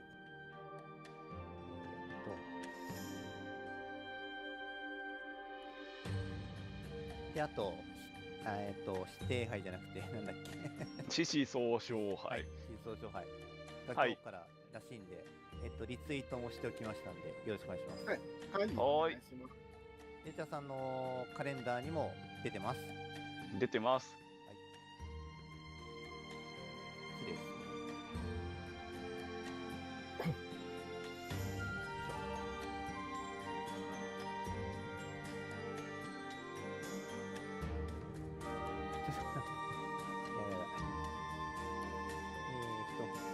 というわけで、エボジャパン、お疲れ様でした。はい、お疲れ様でした。はい、お疲れ様でした。ちょっとつなぎですいませんが。はい。エボジャパン楽しかったワールドツアーも、はい。いや、楽しかったですね。今回ね、すごい涼しくて快適でしたね。なんか暗いっていう意見あるけど、俺は好きですよ。ゲーセンに行ってた人は全然むしろあっちが好きぐらいな勢いでしたね。おー、なるほど、なるほど。全然目がチカチカしないし。あ、そうですね。やっぱディスプレイの照り返しが全然なかったのは対戦しててよかったみたいですね。あー、まあ、照り返し結構なんかあったっすもんね、なんか。そうですね。明るい大会だとよくあるので。ねえ、ありました。優勝。あ、やっぱそうだね。あ、金文字になっちゃった。すいません、ちょっとこれだけで申し訳ないんですけど、これがいえいえツイートです。はい。というわけで皆さん、リツイートなりしといてください。よろしくお願いします。はい。はーい。はい、お願いします。じゃあ最後グダグダになっちゃったですけど、すいませんでした。はい。はい。はーい。はーい。じゃあまた2週間後にお会いしましょう。また2週間頑張りましょう。お疲れ様でした。お疲れ様でしお疲れ様でしたた。ありがとうございました。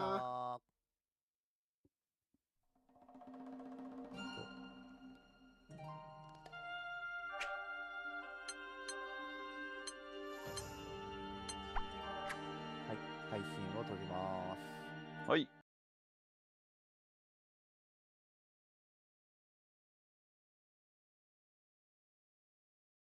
Okay, I'm back. Okay. Next, I'm gonna do a little bit of a live recording. Need to get back in the habit of doing these more. Let's see, what will be the soundtrack of choice for today?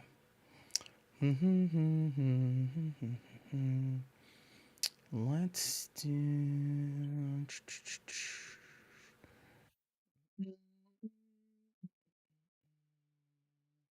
I'm all Grand Metropolis. Why not do it this way?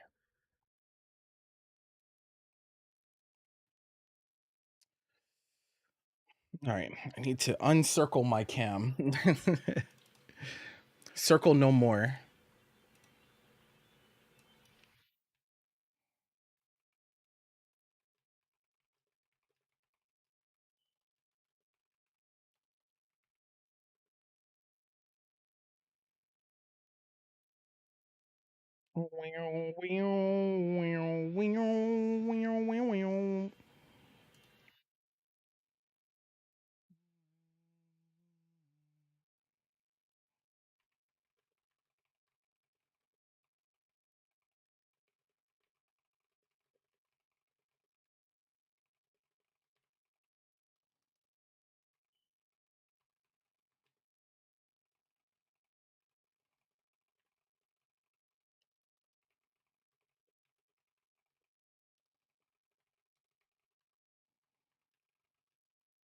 Sorry, just had to put out a tweet real quick.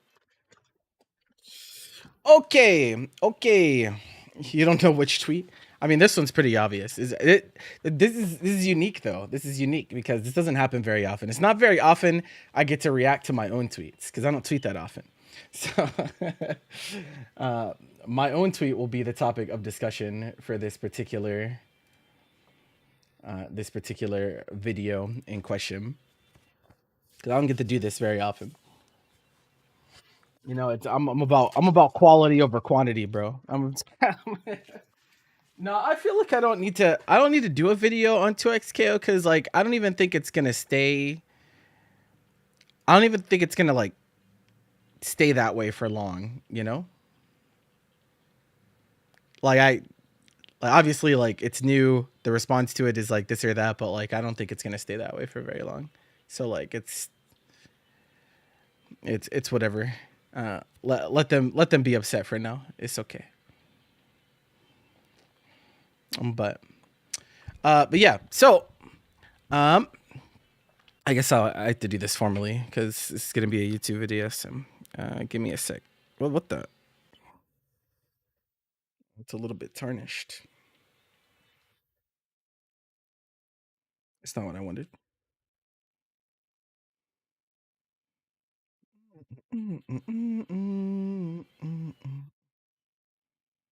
Okay. All right, ladies and gentlemen, hello and welcome back.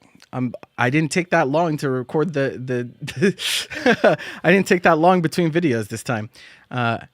But today we're going to be doing something a tiny bit different. Now, most of the time, whenever I make videos talking about tweets, it's other people's tweets because there's a lot of questionable tweets, to say the least, that get put out there in the into the void. But today we're gonna be talking about my tweet. I made this tweet recently. It's gotten a lot of attention, and there've been pretty good, generally, like response to it has been pretty positive. People have added in, little tidbits and this and there. And on the other hand, there have been some pretty nasty subtweets in some cases. Not nasty in the sense of like, oh, it's like disparaging or anything, but nasty in the sense that I think people don't really understand what I'm trying to say here. And so I just wanted to really quickly not only like elaborate, because I think there's plenty of like viewers or players that like don't really understand like how this dynamic works in the fighting game community. And so I think this is a good time to at least at the very least, like educate people on how this stuff actually works and what compelled me to even make this tweet in the first place. So the tweet in question. So hard to swallow pill. This was easiest bait ever, bro. Anytime you type hard to swallow pill, bro, you got people easy. But that really wasn't the goal. I just be like, if you've been following me for any amount of time, you know that most of the time I just tweet my thoughts. That's really it. Whatever. If I feel like something is worth talking about and it comes to mind, I usually just tweet. And sometimes I attract some very, very, very not great people in the process. But this one, I was just putting it out there because it really was fascinating. So I was saying how it's so fascinating how in the 10 years I've been TOing, I've actually been TOing for technically this is year 11, I think. So yeah, 10 years been TOing. There's been no change to the culture of expected sacrifice. In fact, I feel like it's gotten worse. People being compensated for the time effort does not take away passion. So I did have some follow-ups and stuff down here that add extra context, but honestly, I think the base tweet is like what matters most, right? So the first thing, right, is this shit is brutal. Okay. I just want you guys to know, like, the realm of tournament organization is not easy. And I'm not here to bore people with the same phrase like, oh, TOing is a thankless job and this and that. No, it is. It is a thankless job, but that's not really what I'm getting at here whenever I say that. The culture surrounding fighting games, and this is fighting game exclusive, right? This is fighting game exclusive. People think that this happens everywhere, but it doesn't really, certainly not to the same extent. Other games, like if you talk about bigger esports, you talk about like if you're a CS tournament organizer, or Apex Legends tournament organizer, no, you're compensated pretty well. Like there are chat moderators. There are moderators in fucking chats for events for bigger games that make $25 an hour, right?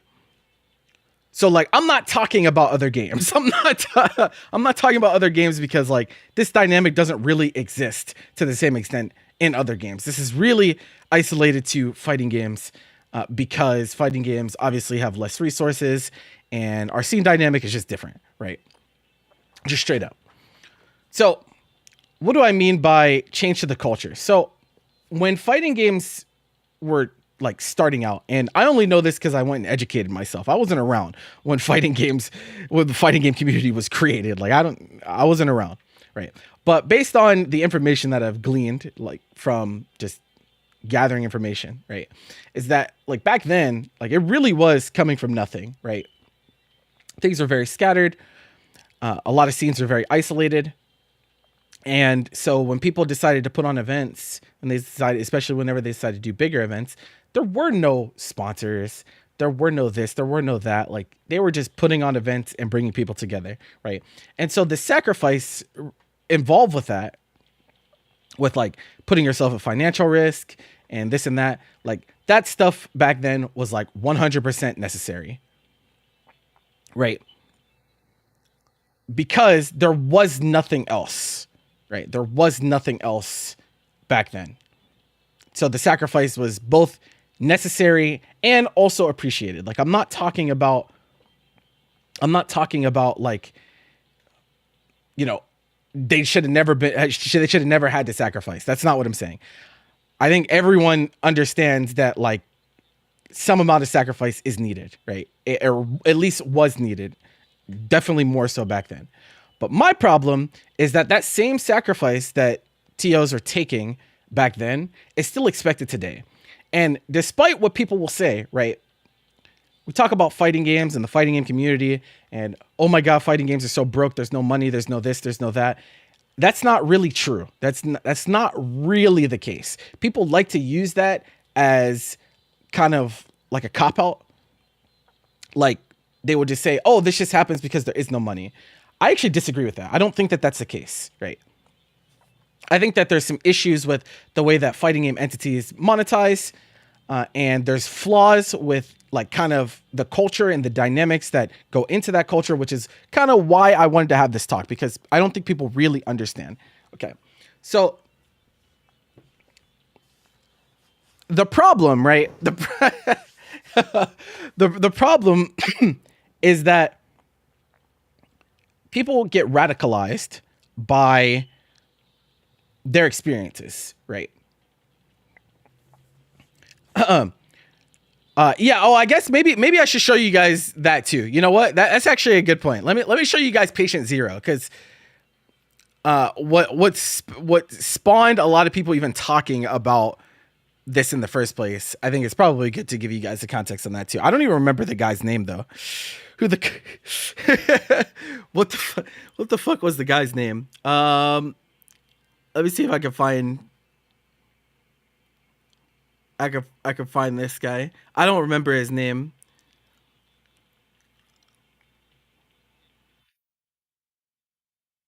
Oh, here it is. Mithril Onion. So this was the original, right? Here's Patient Zero, and people had a pretty negative response to this, right? He was talking about how, remembering the time I got banned from locals because I publicly voiced my opposition to the TO charging a venue fee for running the tournament out of their house. Now, he went back and forth with a lot of people. This was quote retweeted a lot. This quote retweeted a lot, replied to a lot. And from what he is, I've read some of them. And from what I understand is like, there's a lot more to the situation that we were not told, or this or that, maybe. But I can't feel sorry for him because you left out that context on your original tweet, right? And I think in a vacuum, looking at this tweet, I think this comes off as really ungrateful. This comes off as really ungrateful. It doesn't matter if it's a venue or not. If someone is opening their home, if they're creating a space and bringing people together, especially in their home, like there's a lot of people that would not host players in their home. I think it is very generous to do so, right? I don't think it's unreasonable for them to ask compensation for doing so, right? Especially if they're going above and beyond on top of that. But like, I would argue that even opening your house to people is like going above and beyond, just straight up. So I don't think it sounds very grateful for you to like be against someone charging an entry fee, like charging a venue fee with their house as a venue. I don't think that really makes a whole lot of sense, right?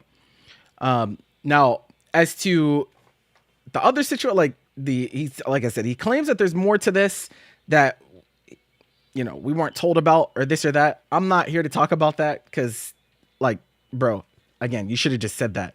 You should You should have just said that. But he thought we were going to agree. He thought, to put it eloquently, nigga thought we were going to agree, right? And most people did not agree because it's like, this is ridiculous. This is... Now we could talk about like the ethics of like banning someone for stating ideals in this case or this or that. But like, if I'm running a tournament out of my house and you're like talking shit about it, right? If you're like, oh, if you're trying to paint me as like underhanded or taking advantage of people for opening my home to people and for an optional event that they can choose to pay for or stay home, then yeah, I mean, like, I think it's a reasonable response for them to not allow you into their spaces, right? I don't think that's unreasonable to do so because like you kind of shit on them for them being generous, right? And that therein lies the problem, right? Therein lies the problem with tournament organization. It's that there's a whole lot of effort and a whole lot of sacrifice put in to, in a lot of cases, it's not even like being unappreciated, right? That's the thing that's hard about this is that it's not just that it's thankless, right? Like, I think if you just presented the idea that like it's a thankless job, right? Most TOs won't give a fuck, right? We've accepted that already. If we're doing this, especially for a long period of time, you've accepted that like there's going to be a whole lot of people that benefit from what you do and they don't give a fuck about you, right? Like that comes with the job. I don't think that's the issue, right? I don't think that's really the problem. I think the problem is that people will take things and they will create narratives and they will run with it. And that's beyond thankless. That is like literally disparaging someone for being generous. And I think that's when most TOs will put their foot down and say, this is fucking ridiculous to do that, right? It's one thing for you to like not give a shit. It's another for you to make a thread talking about how this dude is a scumbag because he charged you $10 venue fee for you going into his house to play in an event, you know? Like, I think those are completely different things. And so like, that's a nuance that I think is missed by a lot of people. Because again, most TOs understand that like, yeah, you're gonna sacrifice a lot. Like you're gonna, especially with the way the culture is, it is very expected, right? And if you try to pull away any little bit from the norm, you leave yourself open to that happening. You leave yourself open to people doing think pieces on you about your ethics and did you sell out or do you have the scene's best interest in mind because you made a little cash on the event, you know, like that happens, right? And that's the interesting part to me is that like the scene has advanced a lot in the last 10, 20, 30 years. And despite that, even there's more. There are more opportunities. There's more games. There's more than there's ever been in the fighting game community. And despite that fact, TOs are still expected to sacrifice on the same level as they were back when the scene was just getting its first footing.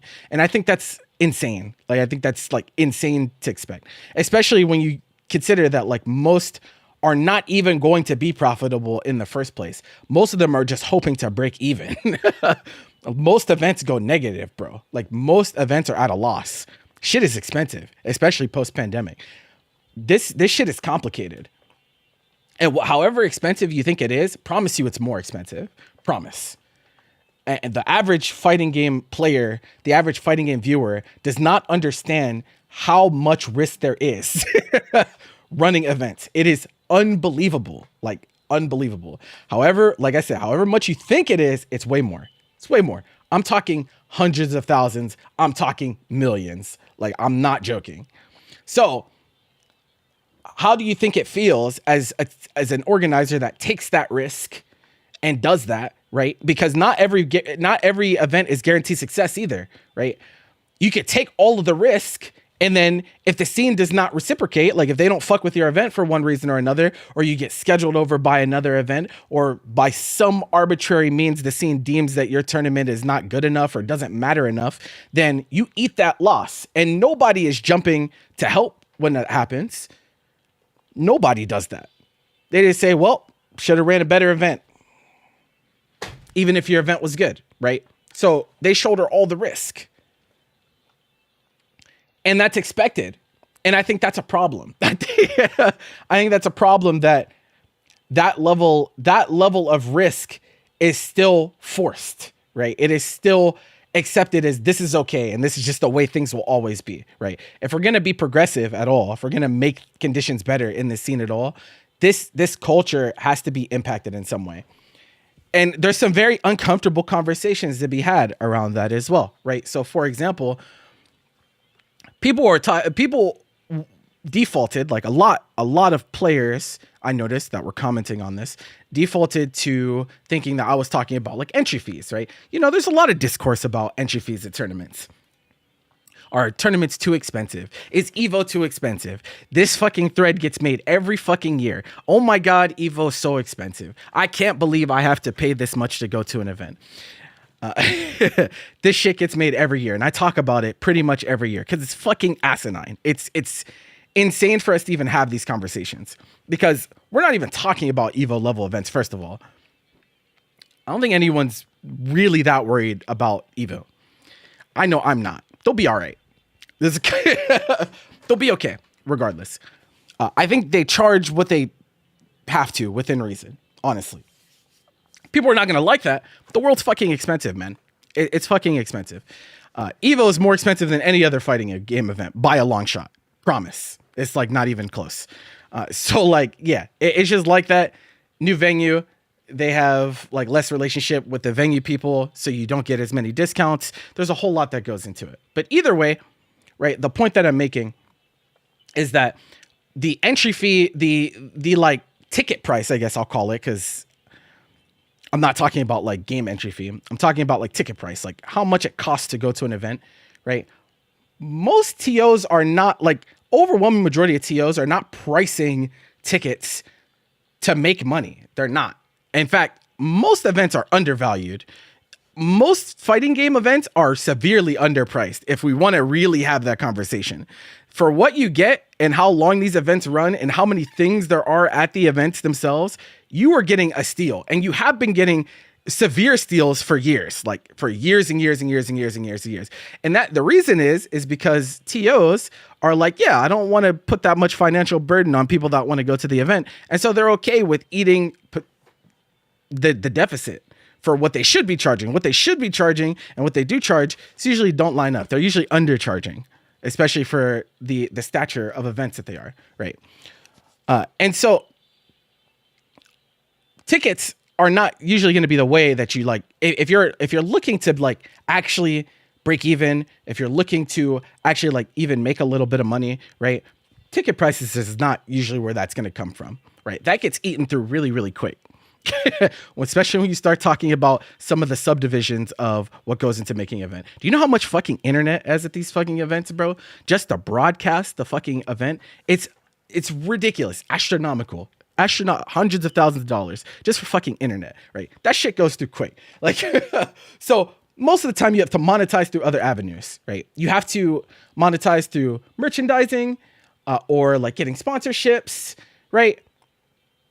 Like you have to go through those other means, but you very quickly learn that this idea of like ethics comes up again, right? Because if you think about if we talk about 2026, what are the most readily available sponsorships or companies that are willing to actually throw like good amounts of money at events? Think about it.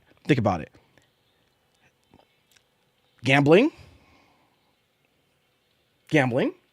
Saudi, right? These are entities that actually have money, right? Like actual money, like real ass money, right? And so if a TO if they explore those avenues, right? If they explore those avenues that would even get them to be able to break even or this or that, right? Think pieces. It's time for think pieces. The ethics of, is this person a scumbag because they took a gambling sponsorship? Is this person a scumbag because they took a Saudi sponsorship? This and that, right? That's therein lies the problem. Therein lies the problem because it's just natural conflict. It's natural conflict. So even on the very limited avenues that you do have to try to make those moves, you don't actually have that many because you are going to get those threads made of you and people are going to trust you less. they're going to trust you less. And trust in fighting games in particular is everything, right? Fighting games in the fighting game community is completely built on trust. And so that's why it's like, in some ways it's unfair, because it's like they don't have any other avenues to go through if they don't want to go super negative on an event. But you lose everything, right? You just lose the trust of those around you, this or that potential, just because you were like, man, I don't think I should lose $200,000 for running the event. That's okay. Right? That's a hard conversation to have. It's a hard conversation to have. No one wants to have this conversation, right? It's not easy. It's not an easy one. Another thing on top of that, because like that's like offline, right? Let's like not even talk about offline. Let's talk about online, right? I think I have a little bit of expertise in that in that realm, right? So obviously I run Paragon, right? Paragon Line, pretty sizable tournament series at this point. I run 6 tournaments a week, right? Currently, it's going to be probably 7 whenever Tokon comes out. Okay. How much money do I make running Paragon? You want to take a guess? You want to take a guess?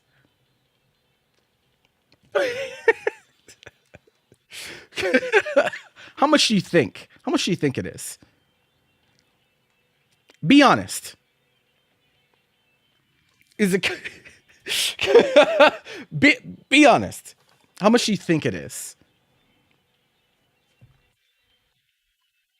And I want to preface this with I'm one of the more privileged TOs for sure. For sure. No, it's not negative, but it's close to zero. It's close to zero in terms of the event itself. Now, I don't want to be disingenuous, right? I make money through ad revenue, right? If you watch the tournament, I make ad revenue there. If you watch it on YouTube, I make ad revenue there. That's it. That's it. I don't get when someone decides to be ultra generous, and this has happened multiple times. Just know, and I'm spending 5 hours a night, right? I'm spending 5 hours a night, not only TOing, I'm also production. On top of that, keep that in mind. So amongst TOs, I feel like I'm doing a lot, right? Like I'm doing. Now I choose that life for me. I don't want anyone to feel sorry for me, right? I chose that life.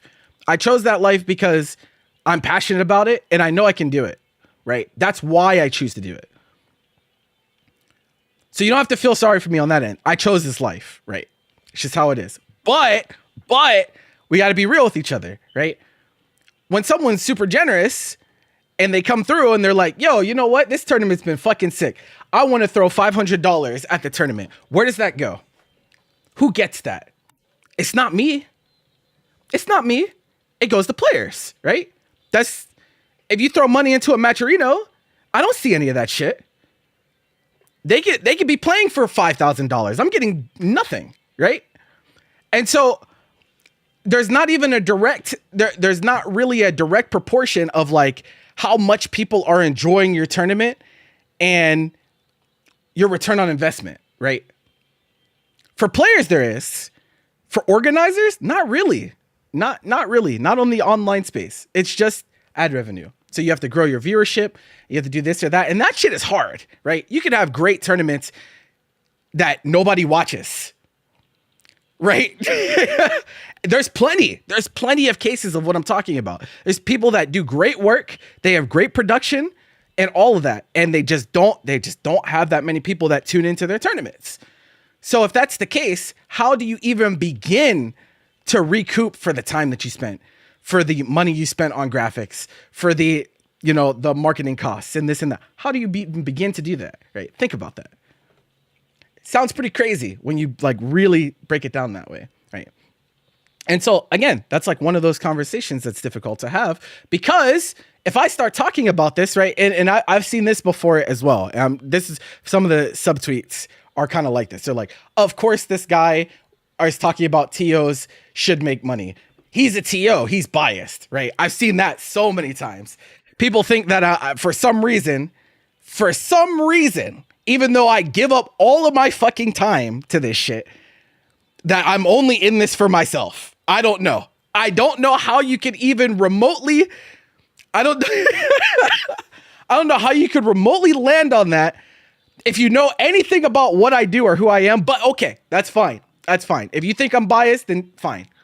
That's fine. I just didn't think it was insane to say that people that put in work and good work for that matter, because like I said, there's plenty of people out there that run great events and they do great work and they, you know, they even have like good entrant counts and stuff, but they're not making it. They're losing a lot of money on these events week in and week out, right? It's just how it is, right? And nobody is in the position to charge for online tournaments, right? Like, honestly, like the culture changed a lot. Back before, there were instances of that. There were like, you know, people did used to do like a little cost to enter the tournament. They would do that, right? But run into another problem, right? You run into another problem. Once people switched to dominantly free tournaments, right? It's extremely difficult, and this is commentary on esports as a whole, right? This is not just, this particular part is not just fighting games. This is esports as a whole. It is extremely hard to go from something that is free to something that is not free, right? You want to talk about people that bring up the idea of why aren't events pay-per-view, right? Why aren't events like majors? Why aren't they pay-per-view, right? That is something that's been brought up before. The reason that you can't make them pay-per-view is because it's been free for so long. It is ingrained in the culture. The expectation is that online tournaments are free to play. They just are. Even if what you're charging for is completely reasonable, even if I literally put, hey, bro, you have to pay $5 to enter this tournament, and this goes to pay to the graphic designer and the staff for their time and this and that, people don't give a fuck. They don't give a fuck about that. They're just not going to play. That's what will happen. So that's not a realistic avenue, right? It's just not. People just will simply not play. There are way too many events that are all for free nowadays for people to pay for events online. It just doesn't happen. And so think about that. Think about the dynamic of every player is playing for free, and that's fine. And they're also getting all of the rewards should the tournament be entertaining. Most of it, at least. Let me tell you, I'll be ultra transparent, right? Because I have nothing to hide. I'll tell you guys what I make on a tournament for ad revenue on Twitch. I'll tell you. Let's see. So for like Invincible, right? Invincible was pretty sizable tournament. Let me see what we averaged. We averaged 118 viewers. Max viewers, 196. So around 200. And then we also had some on YouTube, right? On Twitch, I made $9.60. On YouTube, sorry, I have to open my, I have to like swap account to fucking YouTube because I'm opened in another account.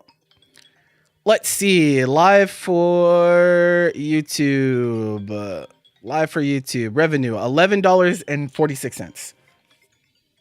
So about $20. And that's like on the upper end because Invincible has like pretty good viewership right now because it's new and this and that. Like not every tournament averages 120 viewers, right? So think about that, right? The prize pool for tournaments is almost that on free Matcherino codes alone. You get $12.50 that you're playing for at least, right? At least every tournament, right? I'm lucky to hit $20 for a tournament, right? And so like that's what I mean by like that's like an optic that I think many have trouble visualizing because from the outside looking in, it might look ridiculous. Like they're like why would you even bother? Like why would you? Who would put in all that time? Who would do all that? Me. I'm a fucking psycho. And I really do care about this shit, right? And that's the case for most TOs. Like most TOs I've accepted, like I'm going to lose money doing it. But just because we've accepted that this is the way things are now does not mean it's the way that it always has to be, right? That is the purpose of this tweet. It's not to reiterate that TOing is thankless and this and that over and over again for the 100th time. It is that if we are going to get to a point where this ecosystem is sustainable for everyone, not just players, right? Something has to be done about the prevailing sentiment around TOs exploring avenues to make money. It's just how it is, right? Because it's not going to change unless the culture changes. If every time something happens, even amongst people that have been doing this shit for years, like years and years and years, and have proven that they have the scene's best interest in mind, if every time that they make a move to not be in the red, there's threads with 500,000 retweets talking about how this dude changed and this dude's a scumbag and this dude is screwing us over. And how do we get anywhere? How many TOs do you think are going to ever make it to a point where this shit could even be remotely not horrible for their wallets? Like, be honest. It's just not realistic. It's not, it's not realistic. Yeah, this is Grand Metropolis. It's not Power Plant. Power Plant's the second zone to this one. And so, yeah, so like, that's like the purpose of this tweet, right? That was like what it is. And I think it's an important enough conversation for me to speak up about it. And if you know anything about me and Twitter, I don't like tweeting. I fucking hate this website, right? But this was important enough for me to bring it up. People trying to skip paying in local sports center. Yeah, no, for sure. It's hard. It's just hard. It's a hard conversation, right? Most of the time, if you're an online TO like me, right, most of the money you're gonna make is ad revenue, like I said, and it's not gonna be live ad revenue, right? Most of what I make from Paragon at this point is like VOD monetization. It's not even the live, right? And so the thing about that, on top of that, is that you don't see that money until the next month. On top of that, right? Like if you have a really good month, right, you don't see that until the next month. If I have a really, really good tournament that performs well on YouTube on May 1st, I'm not seeing that until June 21st. Literally. So again, like it's like one of those things. It's like you have, in the meantime, while you're waiting for all of that to come through, like you have to take sacrifices, right?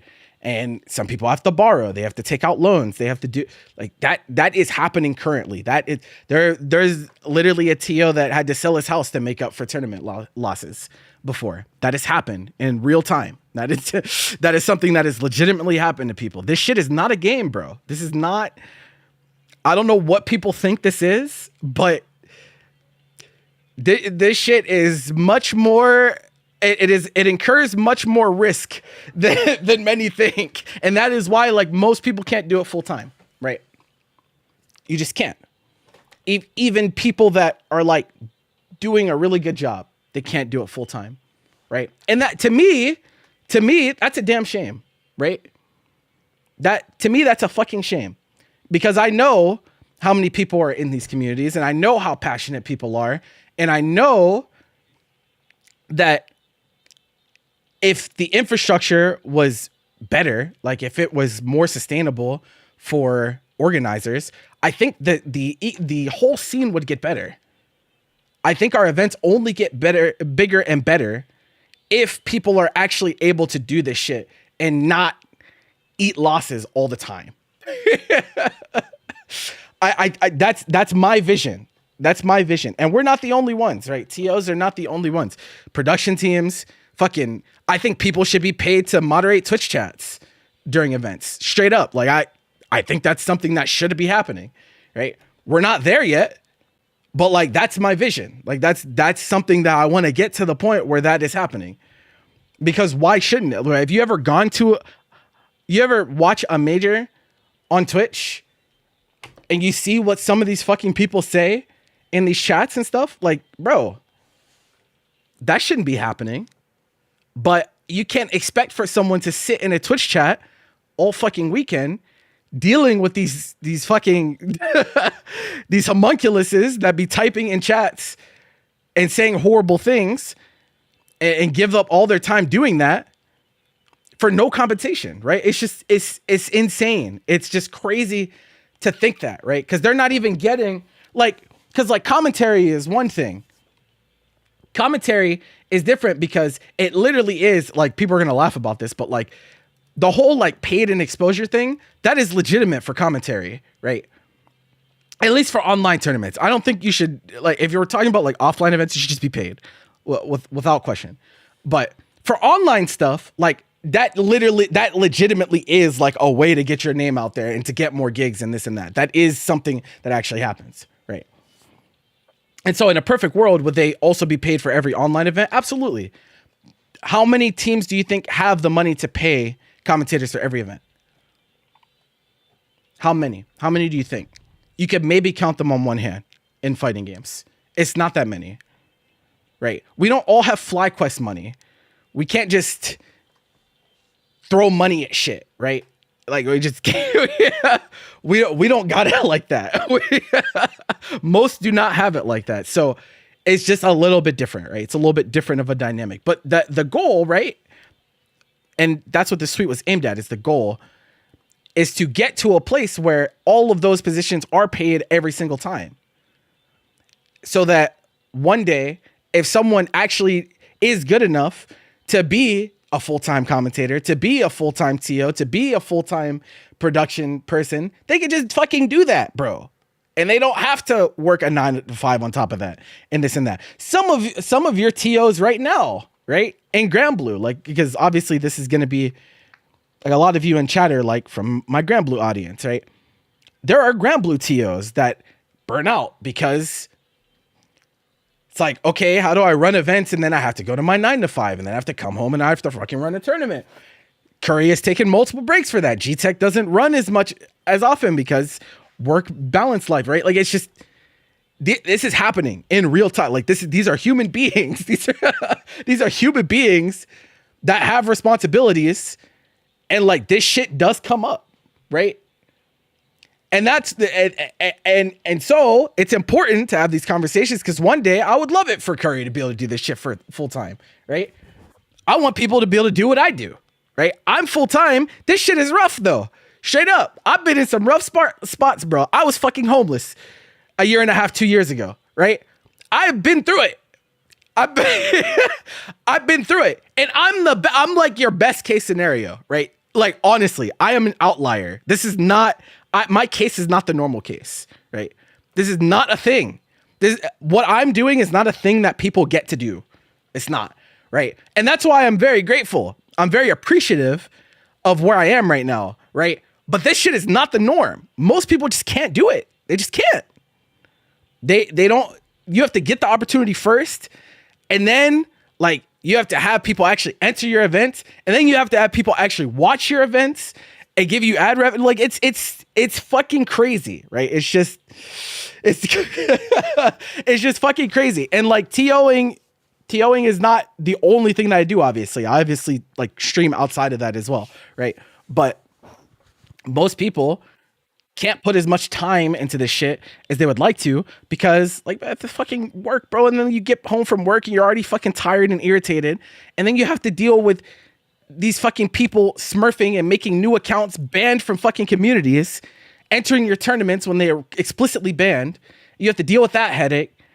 And you have to deal with fucking people being in Discords and on Twitter subtweeting you and shit. It's like, bro, of course people burn out. Of course they burn out. How could they not? You can only take so much before you'd only take so much before you're like, bro, this shit is not worth it anymore, right? That's where we're at. So what's the solution, right? What do we do? That's what every single person should be asking themselves, right? Because it can't. I would say it can't continue like this, but it can. That's the scary part. That's the scary part, is that it can continue like this. It just shouldn't, right? I'm not gonna be hyperbolic and say that, hey, bro, if something does not change, the fighting game community is so fucked and they're gonna die and this and that. But I will say that the fighting game community has lost plenty of capable and talented organizers to this exact thing, to just the burnout that comes associated with it, right? From eating losses at every event and this and that. That has happened and it will continue to happen, right? And eventually, right, the problem becomes not everyone can be a TO, right? Everyone can be a TO, right? Everyone can do the things technically that TOs do, but not everyone is cut out for this shit, bro. They're just not. And so what happens when you start to run low on the people that are cut out for it? Then what happens? Your event quality suffers. You have less events in general, right? Events just stop being able to happen. You lose events and this and that, right? It does have an effect. People don't see that because it's indirect, but it does have an effect. And I don't want it to get to that point, right? I don't want it to continue like this because it's a damn shame. It's just a shame. And like, it's the only community. It's the only fucking community. Like fighting games are the only fucking community that I've seen like be opposed to the idea of people doing labor and being paid for it. It's like, it's so baffling in some cases, you know? Because the principle is exactly the same as anything else, any other form of work.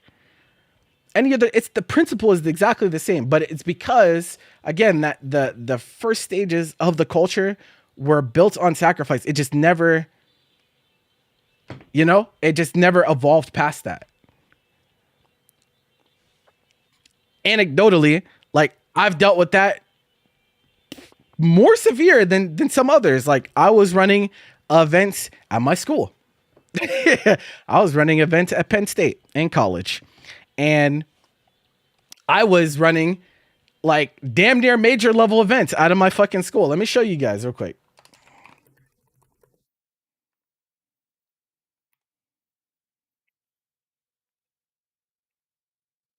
Right? This is the shit I was doing before traditional fighting games, pre-pandemic, right? So this event had 20 top 100 melee players at it, right? Now it's not major numbers, but it's major level competition, major level talent. We had to cap this event because there's too many people trying to sign up. We had to cap at 256 because we're like, bro, we're not gonna be able to handle more people in this fucking venue, right? So this is what I was doing before traditional fighters, right? You know what happened after this event? I got twit-longered. I got twit-longered by someone in my scene. And they said that all of this was insidious and I was fooling people and I was lying to people and I was only doing this for money and clout. And they said all of that without realizing that I lost money on this event. You wanna know why I lost money for this event? Because this event is in the middle of a fucking crater, right? Like Penn State is like 3 hours from any civilization. It's all like farmland. There's like the school and then farmland for hours. And then 3 hours in one direction, you have Pittsburgh, and 3 hours in the other direction, you have Philadelphia, right? That's what Penn State is, right? And so I spent a lot of money flying people out. You think Hungrybox came to this tournament for free? That's what you think? No, that's not what happened. That's not that's not what happened, right? You have to spend money for marketing. You have to spend money on a lot of fucking things. The venue alone was like $1,200, right? Like it costs. It just straight up costs money. Like it. And the first one of these that I did that like really popped off, number 5, we even catered the event. We gave everyone that showed up to the event free pizza. On top of that. You want to think that we're making money on events doing that shit? That's what you think? No, that shit comes at a cost, right? Every single thing at an event comes at a cost. It's coming out of someone's pocket. And most of the time, yes, you pay for your ticket to get there, but like it does not make up for what is being spent. It just doesn't, right? Most of the time, it's not enough to cover. And we have to come out of pocket. And we did come out of pocket. We came out of pocket like 2 or 3K for this event. and then get twit-longered about how we're doing this to make money. Like, that's what I mean by, like, that's that type of shit that'll make someone quit. That's what I'm talking about. That's that bullshit. It's like, because why the fuck would they not, bro? Why? Who wants to deal with that? Be honest. It's like, who? Nobody wants to deal with that shit. Right? So yeah, it's like, the shit is just more complicated than people think, I think, in general. But for things to change, it has to change at a culture level. It can't just be like everyone looks at something like this and they're like, yeah, that sounds really nice, but like, you can acknowledge it all you want and nothing changes unless we do something. Right? Unless mentalities change, things are just going to continue the way that they are. Right? So what do you do from there? Right? I do want to look at some of the quote retweets. I actually haven't like gone through all of the quote retweets on this, so you might see some shit that's ugly. We'll see what happens. But my local TOs pick you up by your ankles and shake all the change out of your pockets and punch you in the stomach. That's what's up. They should. Good shit. Is it? That's what's up.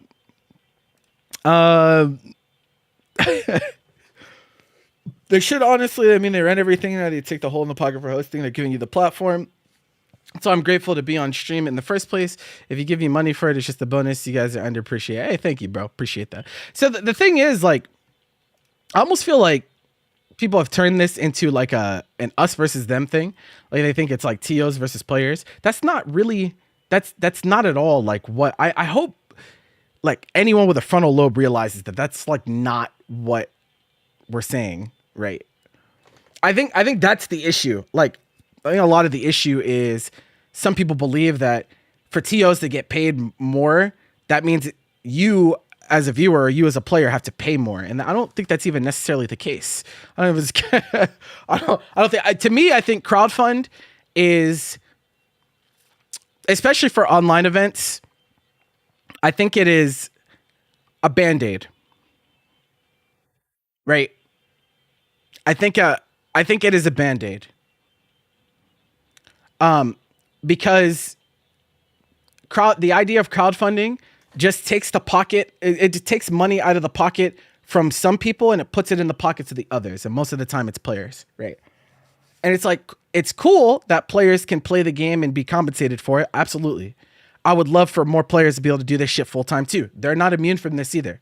Right. I want everyone to be able to do this shit full time. If they're really that good, I would love for them to be able to do it full time and not have to stream and not have to be sponsored and this and that. That's the end goal, right? We're a long way from there, but like that's the end goal, right? Is for there to be that much that we can sustain that type of ecosystem, right? But crowdfunding, while it's necessary, like you have to do it for online events if you're going to have any type of reasonable prize pools, because I can't come out of pocket for prize pool every tournament. Like we did $250 for the first Invincible Versus tournament. And then we stopped after that because it's like, we can't sustain $250 a week, bro. That's a lot of money. And as I've shown you, it's not like we don't make that back, right? Like you don't make that back. So like prize pools and like pop bonuses, it's a Band-Aid because it comes from other players, right? If it comes from an outside entity, then it's fine because then that's essentially a sponsorship, right? That's actually bringing money into the scene, right? That's taking it from somewhere else and bringing it into our scene. That is good. That's fine. That's fine. But crowdfunding in and of itself, like people donating, right? It's nice. It's great sentiment. It's hype. It's this and that. But it doesn't fix the core of the issue, right? It doesn't generate any revenue for the scene. It doesn't. It just takes it from one place and puts it in another. Does that make sense? So like that's like kind of one of the problems. Like it's like we can't really get around it, right? Because again, the expectation is that if you're running an online tournament, you have a matcherino, right? Not every tournament does it, but there's definitely an expectation for it, especially for bigger stuff, right? I think people would legitimately be upset if I pulled prize pool from Paragon. Like they would be fucking pissed. They'd be fucking pissed off. Because in their eyes, they're like, why wouldn't you do the matcherino? Like, why wouldn't you just have a matcherino? You just don't want us to get paid. Right? It's not like you have a choice. That'd be a very uncomfortable conversation to have. So, again, these choices are being made for us, right? Essentially. Yes, you could say fuck it and just do it anyway. Like I could just pull prize pool anyway, but like, does that help anything? Probably not. It like really doesn't. And people are gonna fucking hate us for it. They're gonna fucking hate us for it. And this and that. So like, you know, it is what it is. But anyway. What else we got? To make things worse, players' expectations have also spot. Oh, this is the person that earns Hessen Crash. Who has a four-star event on the World Tour this year. When you started Hessen Crash in 2010, everyone was bringing TVs and consoles. Today, the events need to provide everything plus high-quality stream and production, and players expect the same prices in the past. Yes. He gets it. He understands exactly what I'm saying. This is exact like one-to-one the issue that I was expressing in the original tweet that many people missed. But this is exactly the thing. Because whether you like it or not, events have gotten bigger and better. They have. Production is better. Tournaments are bigger. There is more money in prize pools. There is. We want to talk about EWC. We want to talk about World Tours being played for millions of dollars. Guess who doesn't see any of that? Again, this is a uncomfortable conversation to have, right? No one wants to have that conversation. But it's right in front of us, staring you right in the face. It's just how it is. Okay, keep going. True, honestly, though, if it's anything like getting paid for event streaming, most TOs will end up using whatever they earn from TOing to volume on monitors and setups. Yeah, that's another thing, for sure, is that even for the few that are actually making a tiny bit of change on the side, that gets put back right into the event immediately to either grow it or sustain it, because it's what needs to be done, right? You don't really have a choice. So yeah, that happens. Some events pay and some others don't. The ideal situation is that you break even. See, you're selling yourself short, Moon Jelly Kevin. All right, you're selling yourself short. It's not ideal that you break even. It's ideal that you could actually like do this shit and be compensated fairly. I don't think it's fair. Like, again, but that's how you know that he's been a TO, right? That's the type of shit that only a TO will say. I'm okay with putting in hours of effort and doing all this stuff, doing all this setup, doing all of the advertising, doing all of the logistics, all of the production, all of that. I'm okay with ideally breaking even.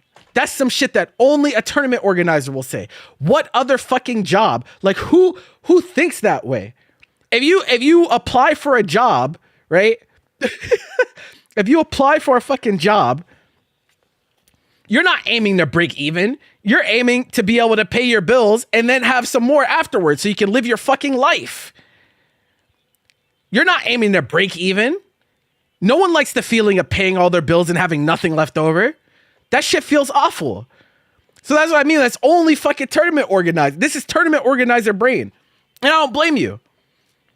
I don't blame you because I'm guilty of this shit too. But like, no, that's not ideal. Ideally, you are compensated fairly for the time that you spent. It's just how it is. That's what's fair to me. That being said, if you're not getting paid, the fact you've lost so much money being a tournament organizer makes it hurt even more when something happens at your event and that hurts someone else's good time. Absolutely. Well said. But don't sell yourself short. Nah, they negligent as fuck. I don't know who they is. Yeah, I don't know who they're talking about. So I'm just going to keep scrolling. I have no idea what they're talking about. It's the fact people gasp at it is still insane. Oh, Rodimus. Oh, what's up, Rodimus? Okay. It's always hard. People aren't aware TOs sacrifice a lot to make things accessible and continue their event or work. Hardworking community members being compensated for the value stays controversial somehow. Yeah. And again, like you might not see this stuff directly, But I'm telling you that this is a sentiment that is like, it is relevant, right? I'm not going to say most people think this way or anything like that. I don't like using sweeping generalizations like that, but it is absolutely still a relevant part of the culture where there are plenty of people that believe that you should just do all the sacrificing and shut the fuck up and don't even try. Don't even try to make a little bit. Don't even try to make any moves that could push you out of the red. Don't even try. Why even bother? You're a fucking peon, bitch. Like that. There are people that think that way.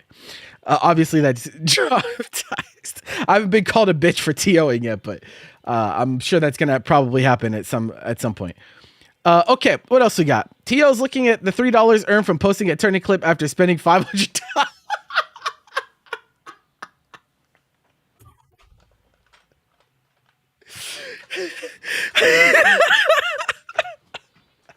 True. He's not lying, bro. He's not lying, bro. I replied to G-Tech, right? Because like the thing is, I think, okay, I'm gonna be honest, right? Some of it is our fault, right? There is some amount of it that is our fault, right? And the main thing that I think is our fault is that we do feed into the fucking meme, right? Like the meme comes up all the time where people are talking about like TOs have yachts and they have McLarens and shit. And like we have kind of like taken that for ourselves and we joke about it too, right? But like I think there is some amount of people that legitimately believe that a lot of us make a lot of money running events. Because again, rationally, it doesn't make sense otherwise, right? To them, it doesn't make sense for you to boot up day in and day out, slogging like this to lose money on every single event, right? It doesn't make logistical sense. And so they do believe, they believe that like, okay, they have to be making money because why the fuck else would they do it, right? The level of passion for fighting games in particular, the level of passion you need to be an organizer for this shit is unbelievable because this shit is crazy. This shit is crazy. During pandemic, when I was running DBFZ on cloud servers, Parsec, right? I spent $7,000 to $8,000 on cloud servers just so people could play the fucking game, right? That's what I spent during pandemic. Do you think I saw that back, bro? Who the fuck else? Who would do that? Who? If someone asked you to do that shit right now, would you do it? I hope not. I hope you wouldn't. I don't recommend it. Even bro, Tong is like the only other one. But Tong was rich. I was not rich, and I'm still not.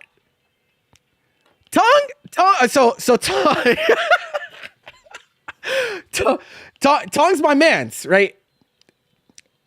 That's my man. That's one of the realest motherfuckers in this community. Easy. But and the only reason I'm okay with talking about this now is because he talked about it on a rant stream whenever someone was in his chat. Or no, well, you remember when someone made that post that was like TNS is killing the FGC because they run online events and people choose to go to play an online event instead of going offline, right? When that tweet got made, it was Marvel Night. It was a Marvel Friday. And so he had a whole stream where he just unloaded. Like he was like, okay, this shit can't go on any longer, right? He hit that breaking point. And every single TO at some point has hit that breaking point at one point or another. Some people hit it multiple times. I've hit it. He's hit it. I'm sure G-Tech has hit it. We've all hit it at some point, right? Where you're like, bro, I will quit this shit right fucking now, bro. Like, I will stop doing this. Keep playing games with me. Keep playing games. I'll quit. I'll fucking quit. And then what? Right? All of us have been down that path before. But when that happened to Tong, he did a whole stream where he talked about the situation he was in before he went hard at fighting games. Tong was retired. He was a successful businessman, right? He was retired for 8 fucking years. You know, and Tong is not old. So you being able to be retired for 8 years in your 30s, right? That dude has some money, right? he was chilling. He's chilling, right? He came out of retirement to do fighting game shit, right? And so he gave up that stability. Like he's chilling. He's chilling. And he does that to lose money on every event. and to also, because he's one of the people that actually like treats his staff well. Like there are full-time employees on TNS, right? There are people that do get paid to do that shit full-time. And you know why? Is because he understands that is the end game. Like that is how it should be. People should be doing that type of thing if they have the talent for it, right? And they have the ability for it. And he puts that out there himself, right? He goes above and beyond to create that atmosphere. He's like doing things to make that a reality, right? The reason that people getting paid at majors much more reasonably nowadays, a lot of that is also Tong, right? Because before Tong was a part of these events, Tong and Rick, right? Like you'd get paid for majors, but it wasn't like that. Promise. It wasn't. When I first started staffing majors, I was lucky if I got like $300 for the weekend. And that was no travel, no food, no this, no that, right? It's not like that nowadays. Now, like if you're like staff for Evo or staff for Combo Breaker, like they pay for your travel. They put you in a hotel room. You get paid. You get meals. Like there's like actual like benefits, right? You get to do those things, right? But it wasn't always like that. It wasn't always like that. And the reason that it's able to be like that is because people push for it. That's like what I'm saying. But yeah, the whole cloud server thing, it's like, bro, like Tong, listen, bro, I appreciate you, but you got money, bro. Bro, I am young, black, and broke, bro. Nobody throwing me a fucking bone for doing Dragon Ball tournaments. And those fuckers were mad. They were mad ungrateful for me doing that shit too. If you were around this community, that's why I almost quit. That's why I almost quit during pandemic. Because I was like, bro, these people do not give a fuck about what I'm struggling with. And they get all the benefit out of all this shit. And then they want to turn around and paint me like I'm the fucking devil. Like, fuck you, bro. I almost quit. Yeah, I definitely almost did. I was like, I was almost over it. I was like, I can't do this shit anymore. The only thing that stopped me from quitting was stop running Dragon Ball. That was it. That's what saved me. I stopped running Dragon Ball Fighters. and then I quickly learned that like not every community was like that, right? They weren't all like that. When I came into Grand Blue, I was like, damn, bro, like this shit is just so different from what I was used to, bro. And like this was a scene that I wasn't even a part of coming in, right? Because I wasn't around during vanilla. So I'm a fucking nobody, bro. I just like to do things with fighting games. That's it. And so like I was, yeah. After going through it with Melee, and even though I don't think the Melee scene is really like that unmasked. I think I just got unlucky. And then DBFZ was a disaster. I was like, damn, bro, am I gonna go 0 for 3?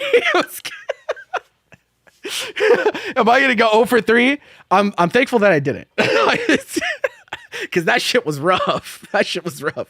Used to ask you to travel event to help out and go negative. That's the thing though. Back then, like there was less resource, right? There just was. There was less sponsors. There was less companies that were willing to help you out. Like it's just different, right? So that's what I mean by like the culture didn't really change with the situation changing, but this is the best response. This is the best response I've seen yet. Hope for this to become a reality soon. Me too, brother. I'm not arguing that more compensation would be nice. However, there's a side effect. It then attracts far less passionate, greedy, and scummy people into TO roles that they aren't fit for. This has happened already, to be honest, with certain people who saw money as a future possibility. So I want to talk about this because, like, I think that this is also something that many have thought about, right? And a lot that express any type of discontent with what I was saying in this tweet, they're like coming from this side. And like, I mean this in the nicest way possible. This will happen no matter what. Okay. And I do mean that, right? I do mean that no matter what, It doesn't matter if there's $80 million in the scene or $2 in the scene. This will happen no matter what. There will always be people that are in it to they're in it for the greed, right? They're in it for the money. They're in it for the clout, right? It might not even be like liquid cash. It might just be they get some Twitter clicks and this and that. That'll always happen. There's no getting around this. It's just what happens when humans are involved with things, right? So I think that this fear, while it is something that does happen, yes, there have been shitty TOs. I'm not going to sit here and tell you guys that every TO has acted in the best interest of the scene all the time forever. No, of course not. There's been some pretty shitty TOs out there, for sure. For sure. There have been scumbags that have been in positions of power before. Do I think that that's the norm? No, absolutely not. Do I think it would get significantly worse if TOs got paid a livable wage? No, I really don't. Yeah, you get like 1 or 2 more people, but you got to understand that the amount of work that you're doing, even if you did make money, even if I made like $50 an event, bro, that shit is still not anywhere close to what you would make just working a normal ass job, you know? Like it's not, most people are not gonna like be like, yeah, bro, that shit is really that shit got me out of the projects, bro. I make so much money from the COing shit. Like, no, bro, it's gonna you're still better off working at McDonald's. At least there's security there, right? Because that's another thing. You don't get fucking benefits for being a TO. You don't get health insurance. There's no guarantee that people will even like your events next week, right? They could just all decide, hey, fuck this guy. Where's your business go? To the fucking void. So like, it's not, even if there is money involved, this shit is not for everyone. TOing is not something that a normal ass person or average ass person is going to just decide, yeah, I'm going to do that. I'm going to spend all my time and effort on that. No, bro. What the fuck?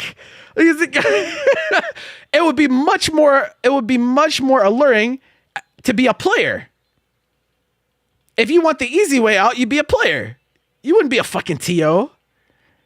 Are you joking? Like, no, bro. So yeah, why I think, again, I'm not denying that this is a thing. I think people's fears are like super exacerbated. Like, especially when like we narrow it down to like people that are greedy and also like actually substantial in a way. Like there's plenty of like small time like esports teams or like small time orgs or small time entities that are in it for the greed and the money, but like they never even get off the ground, right? They'll spend a shit ton of money trying to like market and trying to get people to care about them, but they're ultimately unable to because people do notice whenever people do give a shit, right? How many times, like the trolley thing, you want to talk about the trolley thing? You guys know that there's a fucking $10,000 Invincible Versus tournament that has been happening over the last week, and the finals are played this weekend. $10,000. The tournament's fucking single a limb, bro. To me, that represents a disconnect. That means you have all the money and none of the sense, bro. If you don't even give a shit to run the basic standard format for the like, you know what I'm saying? Like, that doesn't make any fucking sense. It doesn't make any fucking sense to do that. And that's what I mean when you have all the money and none of the passion. You're just disconnected from like how things work. Because if that was, if someone that actually gives a fuck about fighting games put into that shit, right, they would do it the right way. There's no reason to not. You already have multiple weeks to run this over, right? So yeah, single limb, but what is it? It's first to two. Single limb first to two. Don't, bro. No.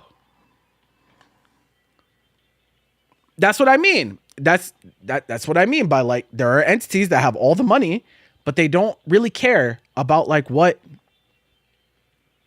is actually going on in fighting games, right? That will always exist to some extent. Always. That will never go away. And even then, like sometimes it is best for us to benefit from these things and then just move on, right?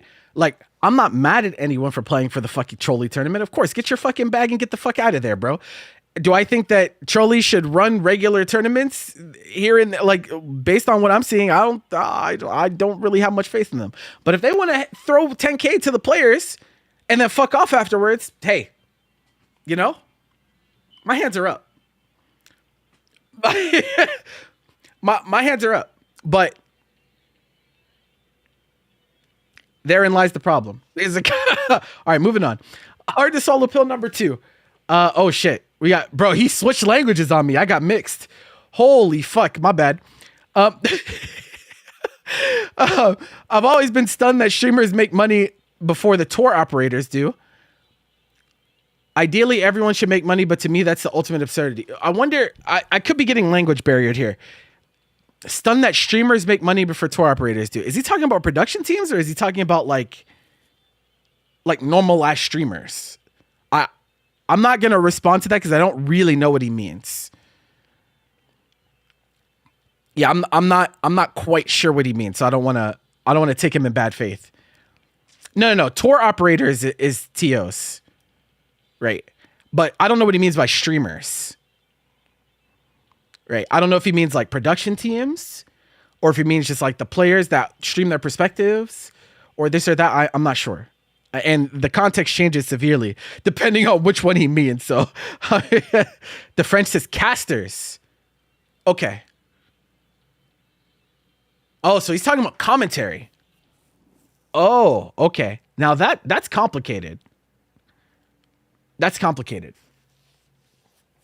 I think if this actually means commentators, then that's complicated because the problem is that TOs are unseen, right? Generally. Like when a tournament is running, like you don't, like a lot of the work that TOs do is invisible, right? Like you, or even indirect in a lot of ways. Commentators are different because commentators are also marketing, right? Because commentators are forward facing, like the viewers directly perceive commentators at all times. And it also goes into your marketing. Like when you're talking to companies and this and that, and they decide to pull up a VOD to check out, you know, what the vibe of your tournament is or how well it's received, like your viewership numbers are impacted by it. And so this is a hard conversation to have. I can't really say that one should be before the other. I do think it's unfortunate though. I do think it's unfortunate, but I think it's just the nature of like commentators are much more like they're just much more visible. Right. So yeah, that's a tough conversation. There's a whole different conversation I could have about commentary.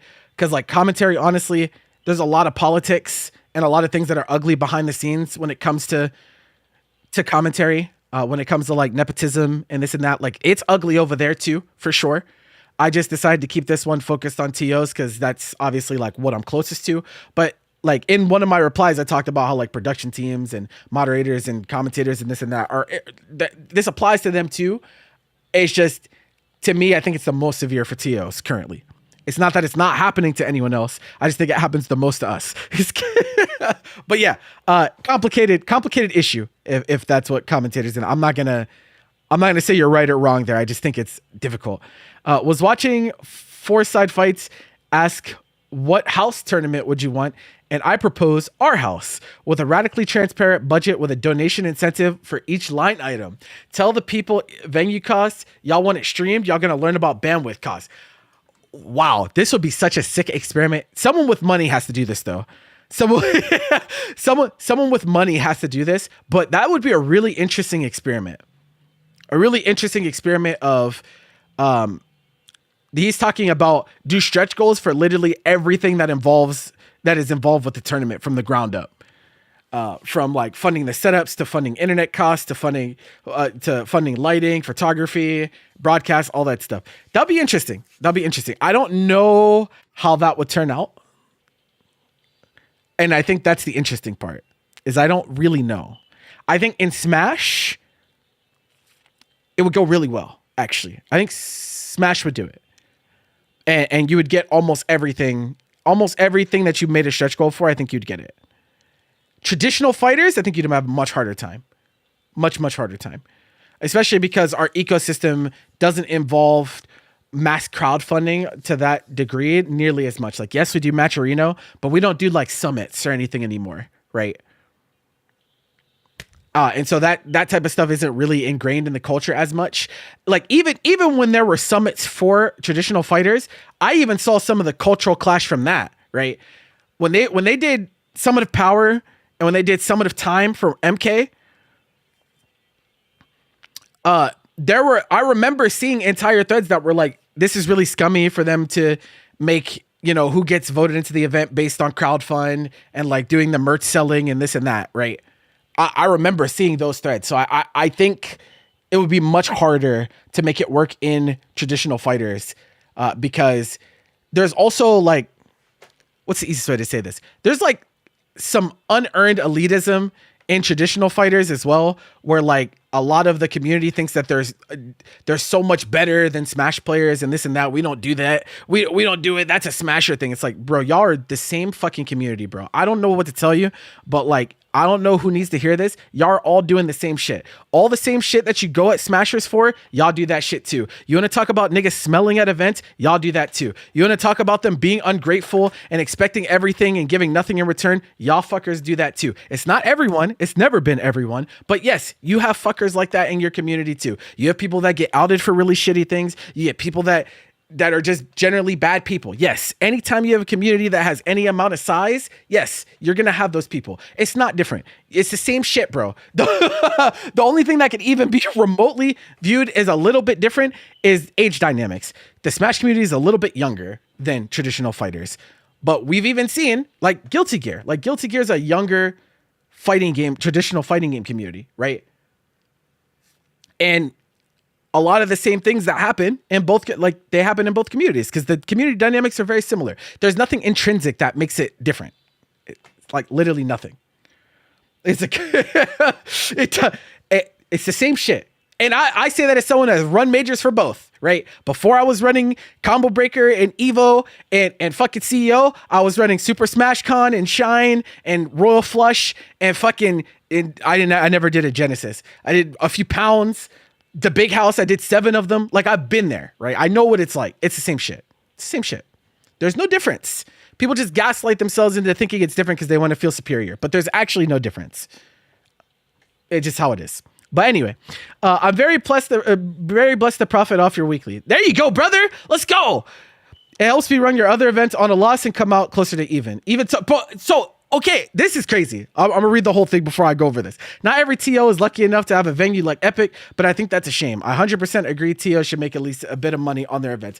This is crazy. This is what I mean by like, he is in a situation that is unique because I assume that his venue deal is like really good or even free. There are some people that are fortunate enough to have like free venues, right? So you actually can like make some money on events. But what does he do instead of just pocketing it? He says, I lets me run other events on a loss. Do you see what I'm saying, chat? This is the type of person that becomes a tournament organizer. This is so much closer to the norm than this like crazy boogeyman that only cares about the money and doesn't care about the community. Like, this is so much closer to the norm than like what people are afraid of. This is what most TOs would do. They have a little bit of extra money. Time to do something even cooler with my events, to spend that money, right? That's what happens most of the time. So this is what I mean. But good for you, brother. I'm happy for you. I'm happy for you. If you ever get blessed enough to like have our like reasonable venue costs or something like that, bro, you hold on to that shit. You never let go. Because especially nowadays, that shit is tough to come by. It is shit. That shit is not easy. It's hard. Despite people weren't aware that TOs sacrifice a lot in order to make things cheap, accessible, and to continue their events. True. We tend to cut things like paying ourselves for the weaker month worth of work. It'd be on the people to push for that change maybe one day. Yeah, that is the hard part for sure. It's not a decision that we get to make on our own. Like, definitely not. Things like this can only happen if the community deems it worthy. If the community feels like this is important enough that we need to change the status quo on, it will change. right? That's just how it works in communities like this. If they don't, nothing will change. Just how it is.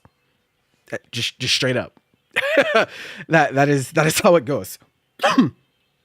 And going into this, I've also seen the ideas like, why don't tournaments tell people, right? So like there's education argument, right?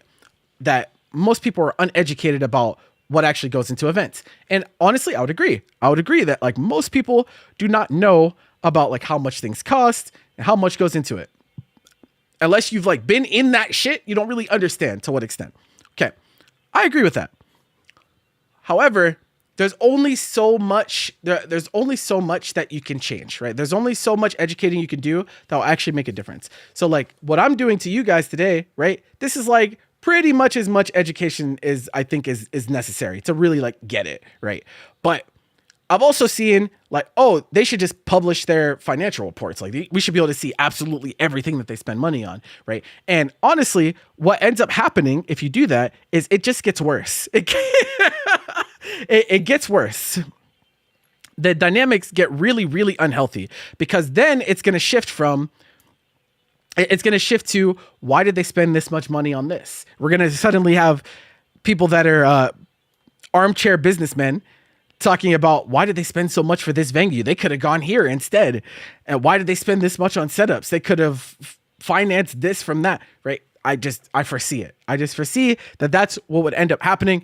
And so like, and no other business is expected to do that, by the way. You fuckers are not pulling up to Walmart and demanding to see their fucking ledgers of what they spend on and you don't do that. But you want to do that to the people that lose money on every event, but not the billion-dollar companies? Oh, okay. That's what's up. There's a guy. yeah. That shit is ridiculous. You can't convince me otherwise. I think it's a bad idea. But I do think that TOs all around should be vocal about the situation, right? And it's not about narratives and it's not about bias or this or that. It's just about being honest, right? That's all you can do. All you can do is be honest. And then if the people care enough about you and they think what you're doing is valuable and they want to see it keep going, then they will step up and look to try to make a change in some way, right? If they don't, then, that's all you can do. Local TO did it and he got flamed for a venue he got and didn't charge a fee for. That's what I mean. It's a dumb idea. Don't do that. 100%. Everybody wants third spaces community, but no one wants to support infrastructure for it until it's gone. That's like very generalized. Like I do think there are people that do give a shit for sure. Obviously, like I don't think the community could survive if there weren't people that didn't give a shit. But I do think there's a good amount of things that are taken for granted for sure. I think that's just a given, given the nature of this talk. TOs can make or break an event. This shouldn't be a hot take at all. I mean, yeah. I mean, but it is a hot take though. It is. When I said hard to swallow a pill, I meant it. This is not a comfortable conversation for most people to have. It's just not. I'm actually surprised the reception to this tweet has been as positive as it has been. I expected to get way more. Like, I'm gonna show you guys a guy that I had to mute because he was like he's so unreasonable. Like everything was in the worst fucking faith I've ever seen. Right. And so I was like, I just can't interact with you anymore. Like we're not even talking to each other like human beings anymore. We're just, I don't know. That dude was fighting demons or some shit. Okay. I think that's something that could really be improved. That sacrifice first mentality ruins a lot of scenes out there. If one day these folks could also make some money for it, that would encourage more people to give it a try. True. But at the same time, that sacrifice first also creates a lot of scenes, right? It does ruin some scenes because people burn out and they quit, but there's a lot of scenes that would not exist otherwise, right? That's important. There are some scenes, especially in underprivileged areas, right? If you're not from NA, like if you're from a country that doesn't have as many, resources or amenities or this or that, like it's even more so, right? Like they might have to do more sacrificing because there's just less there. There's less resource to even try to reach out and grab. So yes, this is true, but at the same time, you can't not acknowledge that people are only doing the sacrificing in most cases because they feel like it's necessary. Because if presented with the idea of sacrifice or let the scene die, they would choose to sacrifice, right? That's a really, really important part of this. And most people are actively making that choice. Most TOs are actively making that decision. Like, yes, it sucks to lose money, but like, it's what needs to be done, right? Is what it is. Okay, hardworking community members being compensated for the labor value. Who would have thought this is controversial? Who would have thought? It is controversial though. It shouldn't be, but it is. A local team. It just be like that. Every time I run a bracket at Frosty's, I do in fact secretly count how many times I was thanked for running a bracket. Your record can still be counted on my hands. Oh no, that's horrible.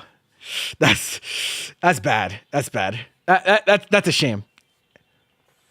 That's a shame. That's a shame. Yeah, I don't think anyone should have to go through that, really. I mean, I think you does go a long way. Like, I don't think people understand. Like, a lot of us are doing this shit without thank yous, right? Like a lot of us are doing this shit without thank yous. So like, a thank you would be pretty nice. Even if you like, obviously not everyone has money, right? Like that's like why I think this conversation sometimes like gets steered in the wrong direction. Like, I'm not saying, bro, you need to take out a fucking second mortgage and donate to your local TO. That's not what I'm saying, bro. Almost everyone is fucking broke right now. Like, almost everyone is fucking broke. The world is fucking expensive, bro. Everything is expensive as fuck. I'm not saying that. What I am saying is that when they look to explore other avenues to like alleviate some of that, like they just the amount of bad faith that I see taken from these people that do the sacrificing is like just insane. I think that's unacceptable. But yeah, even just saying thank you if you don't have it like that, that's fine, bro. That's fine. I'm sure this TOs remember, bro. They remember when someone at the end of the tournament says thank you, or they go up to you at an event and they shake your hand and you know, talk about how much fun they had or a memory that they made. Like, that shit goes a long way, bro. It does. It does. It doesn't help pay our bills, but it makes us feel a little bit better about not being able to pay ours. You know, the number of great TOs that you've seen leave the game for financial reasons is insane. I don't even want to talk about that, bro. It's so sad. It's so sad. It's so sad. It's so sad, man. I've lost so many friends. I've not lost friends, but like the scene has lost so many of my friends that were once like really, really involved, and they're no longer really involved anymore. Cause it's just, yeah, it's unfortunate. You go consistently above and beyond asking amount for door fees, bring waters and chairs and fans and extension cords and adapters, whatever they need. Oh yeah, we're getting some shit off our chest. I respect it. And I'd still do more if it meant my homie wasn't draining his personal finances to provide for our scene at home. True. I fuck with that. Hey, talk to them. That's what I got for you. I gotta talk to them niggas. That's what I'm gonna say to that. Good shit. If you knew Level Up was paying TOs $20 per bracket, you would have jumped on that. So yeah, you know what? That's actually probably something a lot of people don't know, but I'm also not necessarily like, yes, volunteers at majors are involved in this situation, but a lot of people don't know is that volunteers at majors are not actually volunteers. When you volunteer, quote unquote, at Evo or Combo Breaker or CEO, you're paid. You're not a volunteer, really. We call it that because it's just, I think it's just a name that stuck, I guess. But you're paid.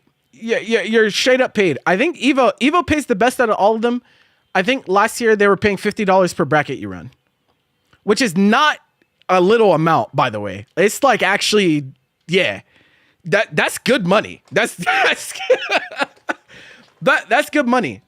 And so like people are not like doing this for free. So and the reason I bring this up is because I've also seen some say, well, they're like, oh, well, the events are taking advantage.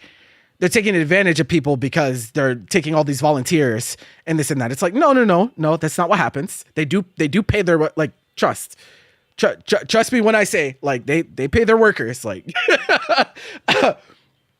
me, I can't afford to go to events for free, right? I can't. If they were not paying me, I would not be there. I would not be there. Promise. I love events to death. I don't got it like that. I don't. Yeah, Evo, they do like you run, if you run a certain amount of brackets. Yeah. If you run like, I think it was 6. If you run 6 brackets in a weekend, then they also give you a free Sunday pass. Yeah. Was it 3? It was only 3? Maybe it was different before. But yeah, I guess 6 would be a lot because that's what, 12 hours. Oh, 6 hours is probably where I got my wires crossed. Yeah. Yeah. But yeah, it pays pretty well. There's definitely benefits. There's definitely benefits for giving up your, giving up your vacation time or this or that. But a lot of people don't know that. Right. So yeah, Rachel hates it when people, cause she knows, bro, that's the thing about Rachel is that she knows that like we are all overworked to shit. Like we know all of us work way more than we should. Right. All of us, we work way more than we should. And so like when it comes to volunteers, they really try to make sure they don't do, they don't do too much. Bro, last combo breaker, after everyone was done on Sunday, you know what I was fucking doing when everyone was partying in the lobby and shit? I was in the fucking venue with Tong and Convicted, putting away chairs. We were there till like 2 a.m. putting away chairs. This was even after Teardown was done. We were putting we were just doing fucking chairs. We were just doing fuck ass chairs. Oh my God, bro. The chairs. I PTSD from the bro. It was crazy. It was, yeah. And again, that shit was because if we don't do it, who the fuck's going to do it? Who the fuck's going to do it if we don't? Right. So like, yeah, it's you still got to pay venue if you volunteer. Yeah, you do have to like, you don't get like what core staff gets. Like core staff will get like the registration paid for and they'll get a hotel room and they'll get a flight. Volunteers is like, you're going already. Like you already have everything taken care of that you're going for already, but you can try to make some of your money back. That's like the idea. Right. So yeah, you can make money as a TO pretty easy to just be transparent. It's not like paying your bills, but got back roughly how much you put into it. Again, like there's a lot of TOs that if they try to be transparent about this stuff, it would just come off as a sob story, right? They'd be like, oh, they're trying to get us to feel bad, so we give them money. Like you would see threads like that, and I've seen threads like that already, right? So like that's why most people just eat it. They just eat it and they don't talk about it because it's like at the end of the day, like how many people are actually gonna give a shit if you do put it out there, right? It's not that many. It's not that many. It's not that many. I don't know where this discourse is coming from, but suddenly everyone who plays a hand in pitting tournaments together should be compensated. What do you mean? Okay, but everyone that, yeah, I mean, I blame Patient Zero, bro. It's his fault. Mithril Onion, it's his fault.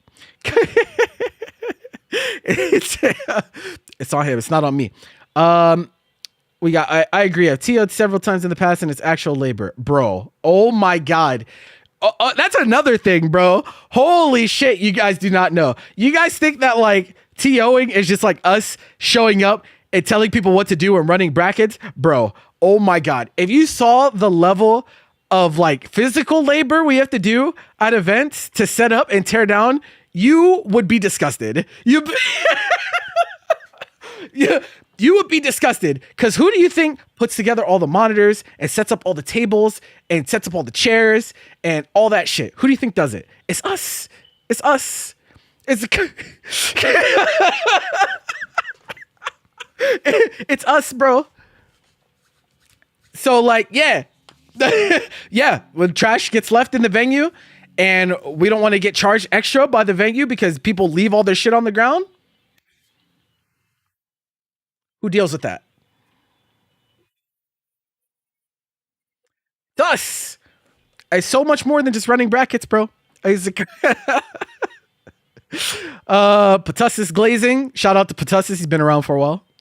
And then last one, work is work. Even charities and nonprofits compensate their employees. I mean, true.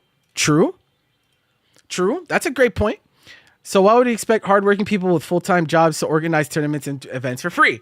When you have a dinner party with friends, they chip in for the food and drinks. IMO FGC events are no different. That's an interesting point. A community helps their members out. It's a whole ecosystem, so you 100% agree with this take. If a person is willing to use their precious time, brain power, and hard-earned money to uplift the scene, we as participants should be happy to contribute so they can continue doing it. Because we all know that a majority of us rather show up and play games, being a TO takes a whole different type of person. That's facts. We're definitely not normal people. We are not normal people. It just be like that. Yeah, it's just hard though, right? Because not everyone is as passionate, right? Like not everyone takes the shit as seriously as we do. Like I'm not ignorant to that fact. Not everyone is so into fighting games that they want to come out of pocket for it. I get it. But I think the real issue is that there are many that do, and instead of like uplifting, they're actually tearing down, right? That's really the problem. That's really the issue. Is like people are spending energy in the wrong avenues, right? That's really where it comes from. Now I'm gonna show you guys the type of shit I have to deal with. I'll give you an example, right? Because it might be hard to like really understand what I'm talking about.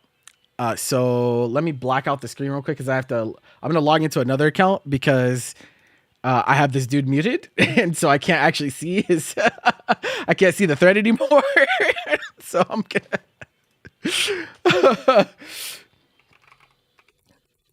Now let me show y'all this guy, and like, no, I don't have a burner. I'm just logging in a Paragon account. I'm not hiding anything.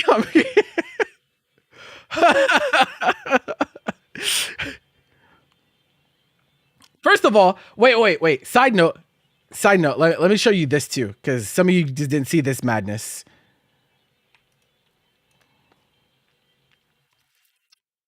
Take a moment to show you guys how fucking crazy this is. Okay. So I made a tweet a while back, like a while back. A few days ago. It wasn't that long, but it was a few days ago. Okay, so I made this tweet. Right. Shout out to Horizon. Okay, so I said ban players making new accounts to enter tournaments and stuff is so crazy. Just proves you have no respect for the community you so desperately want to be a part of. And if that's the case, why not fuck off? That's what I said, right? I think this tweet is pretty reasonable. It's pretty reasonable. Okay. And the reason I bring this up, full disclosure, is because there's some alleged some person that we've outed multiple times for trying to join the scene. He is allegedly back.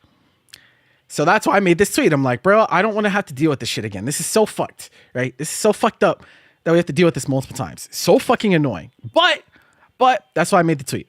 Okay. This person, this fucking psycho, says, I think that's the point. They just want to play the game. They have no interest in community. I'm like, okay. Yeah, and you can see, like, I'm still engaging in good faith here, right? I'm still engaging in good faith. I'm like, listen, bro. Events and community, they're the same thing. There's no separation, right? If an event exists, it's run by the community. You can't separate events and community. They're this, bro. That's what it is. So you can't then say they have no interest in the community when they're playing in community run events, right?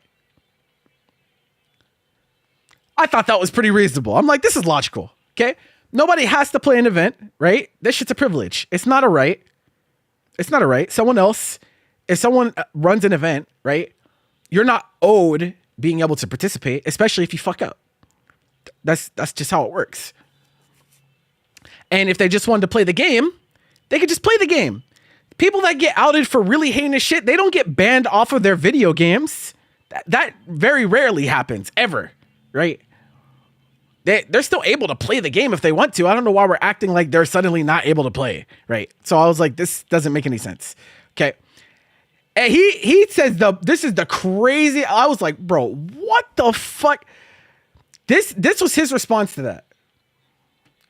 Or their response to this. I don't know. I don't know the pronouns. This was their response. Go ahead and read this. Go ahead, read this chat. You let me know if this is like reasonable. Go ahead.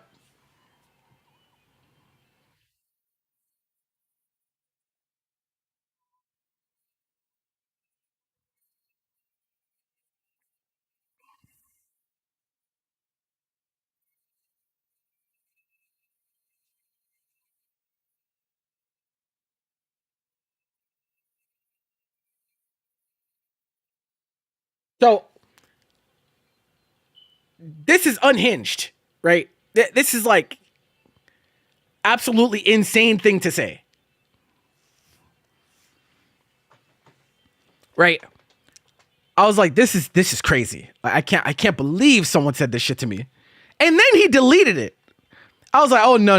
You're not running. You're not running from that. Because that shit is insane. So this is what I said in response. So like that's what I was did. Like that was the tweet before the TO tweet, right? So I'm like this is the type of psychotic shit, right? And so like when you think like, oh, nobody says things like that.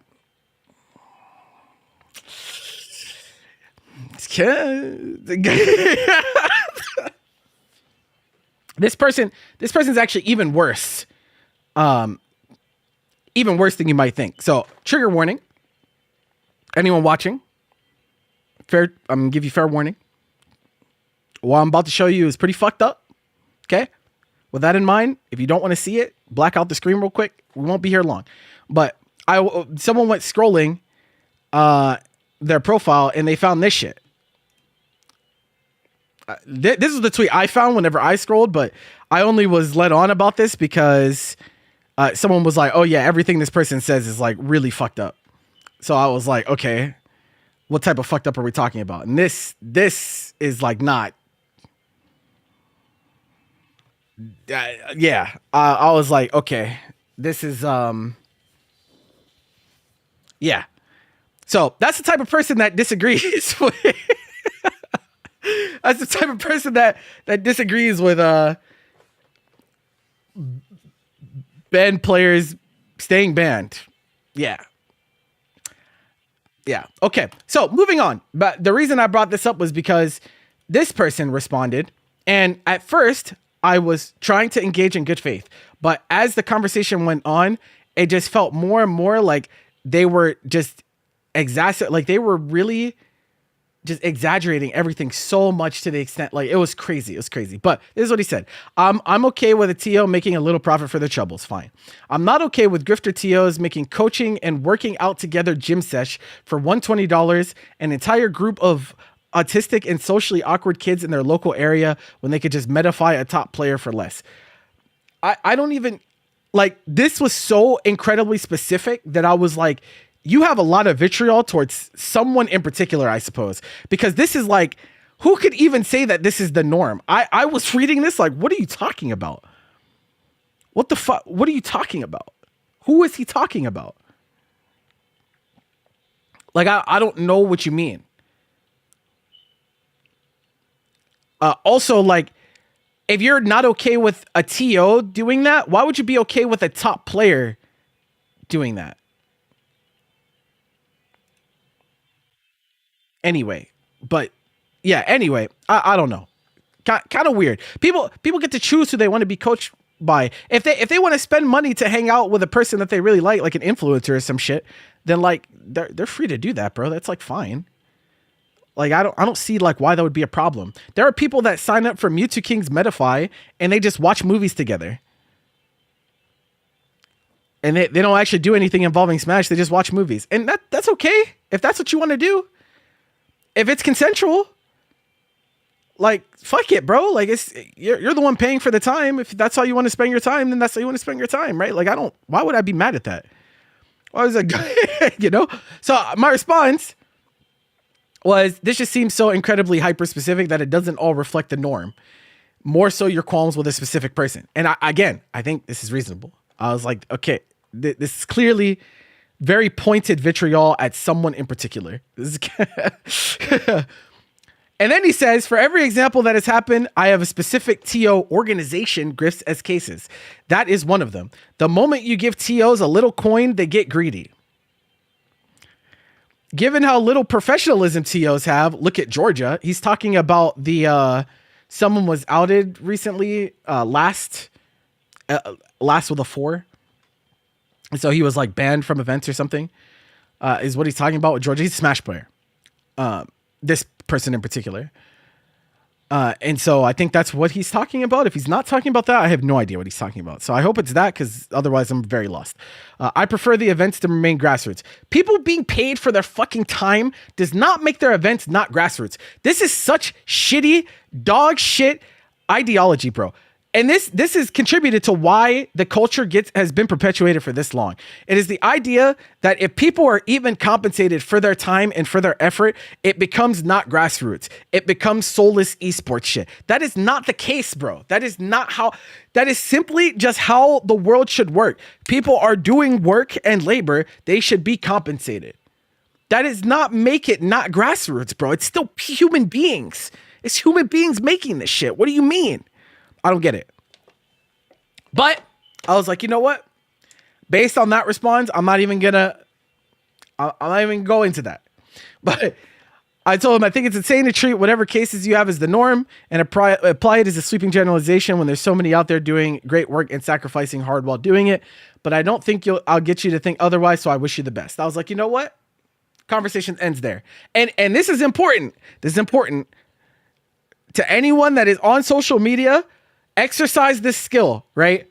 You have to know when to cut your losses. I have an issue, right? I have a problem. I have a problem where no matter who it is, I always try to engage in good faith, even when they're not trying to do the same to me, right? That's just the type of person that I am. I always try, right? But even I sometimes have to recognize when the conversation is just not going to go anywhere, right? Here I was like, I hit a brick wall. We're not going to have this conversation anymore. This is where I muted him. I was like, it's okay, bro. If that's what you think, where our realities are so far apart on this that I don't think there's even remotely a chance of us finding a middle ground, because you and I are so far apart on this, right? So I was like, you know what? We're good. Wish you the best. That's it. That's where I stopped talking. He kept going. He kept going. And I didn't see these... I only saw this notif because it was actually this tweet. I muted him afterwards. I read it and I was like, I'm not responding to that. Most of them who are successful pocket the money. This is a pretty tall claim. They don't invest back. That's just a lie. Or it's either a liar or ignorance on a level that is unparalleled. As long as they don't complain, they remain with the number of setups the customers are satisfied with. Why would that be? Why would that be? Okay. So okay. Okay. Right. I said, again, like, this is a brick wall, right? But let me play devil's advocate, right? So let's say that you're right. Let's say that as long as they don't complain, they remain with the number of setups the customers are satisfied with. Okay. So is that not, if them not complaining, isn't that, do you not think that that's a proper metric for customer satisfaction? Like, what do you mean? Like, if they are satisfied with the number of setups, why would they go and spend more on more setups, right? When both they and the customers have not perceived that to be a need, right? If you are a consumer or you're a customer and you are disgruntled with the number of setups, guess what? You should speak up. You're just failing to take responsibility for the situation here, no? Like, why would you just say nothing? If the customers are satisfied, then they're satisfied, right? I don't really understand this argument. But, and if they do, they reluctantly invest to a begrudging minimum, many such cases. So you're expecting, so again, it's that culture of expecting, right? He's exactly the type of person I'm talking about, where there are people in this culture that believe TOs should just have to sacrifice more and more and more and just eat the loss and just eat all the risk. And no one else has to take any risk and have to put in anything, right? He's exactly the type of person I'm talking about. They exist. I didn't create a burner to make this for the sake of argument, bro. This is a real human being typing this. So I don't know. I don't know what he's trying to say here. I don't get it. I don't fucking get it. And my favorite part about this is that some random other person, Ice Drake 971, you might be the goat of the whole video, bro. So name them if you have so many examples. Crickets.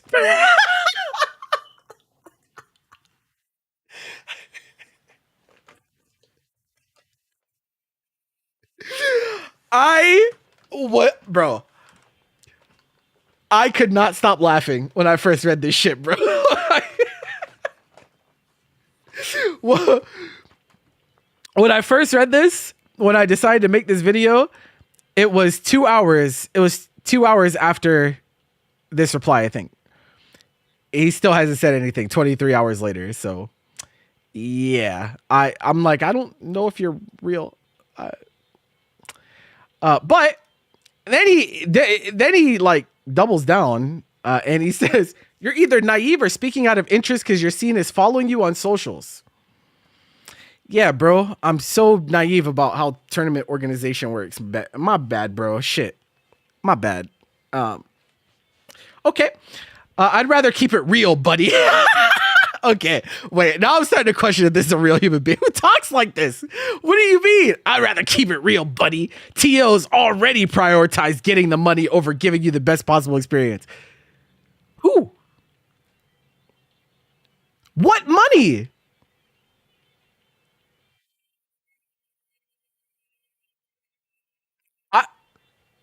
Who? I don't get it. Okay. It's a business after all. It's not a business. Like, listen, you're treating tournament organizers like soulless corporations, right? Not everyone treats this shit like a business, bro. You can only even treat this shit like a business once you reach a certain point. And most people don't get anywhere close to that point where they can actually treat this like a business. Most people don't treat this shit as a business. Most of this is just passion projects and hobbies and shit that they want to see grow because they love it. It's not a business to them. So that's just in super bad faith. It is not the like there are a incredibly small percentage of organizers that can even remotely treat it like a business. Much less a business that can actually make money. That is not the norm, and not even anything remotely close to it. So like, I don't know what he's talking about. Who is he talking about? I wish he would have given us specific examples, because like now I'm starting to think he just made this shit up. He was so ready to say that these exist, but where are the examples at? I don't understand.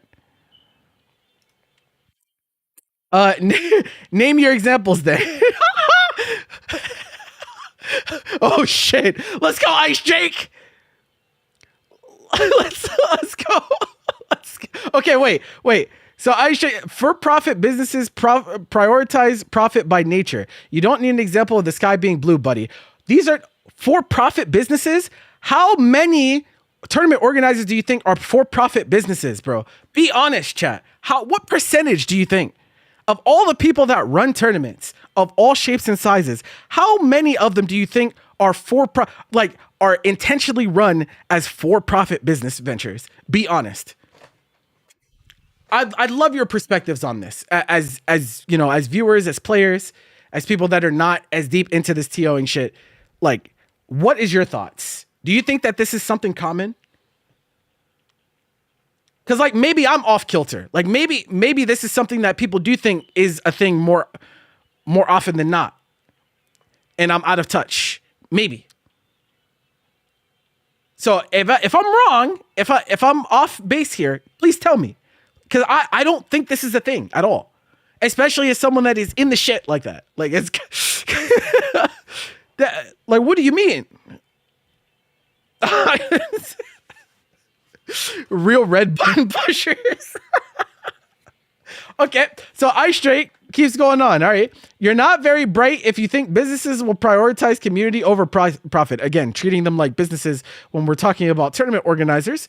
All businesses prioritize the latter. Again, not businesses in an overwhelming majority of cases. He wants to turn it into a business. Who is he? Who? Who is he? Who is he? I don't know who he is. Okay, that's what happens when you do. Ice Drake follows up. So name them. Nothing.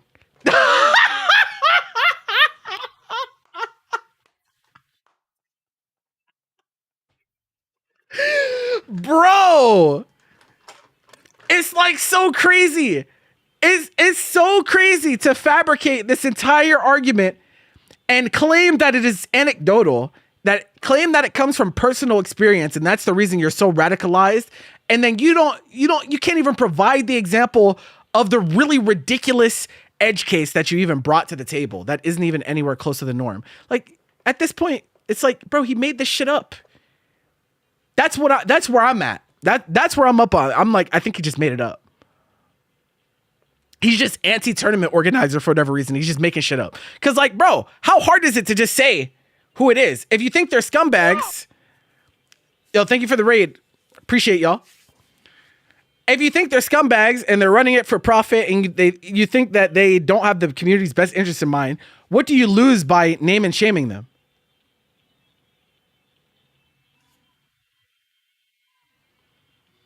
You don't lose anything. In fact, it would only be for the betterment of the community, right? But he doesn't say anything, so what's going on with that, chat? Oh, I'm gonna click this probable spam shit and get fucked up, bro. Don't ban me. Okay. So you can't name any, but why is this spam? You can't name any major examples.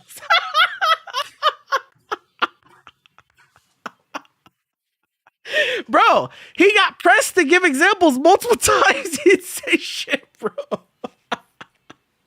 And then again, usually I usually don't do this, right?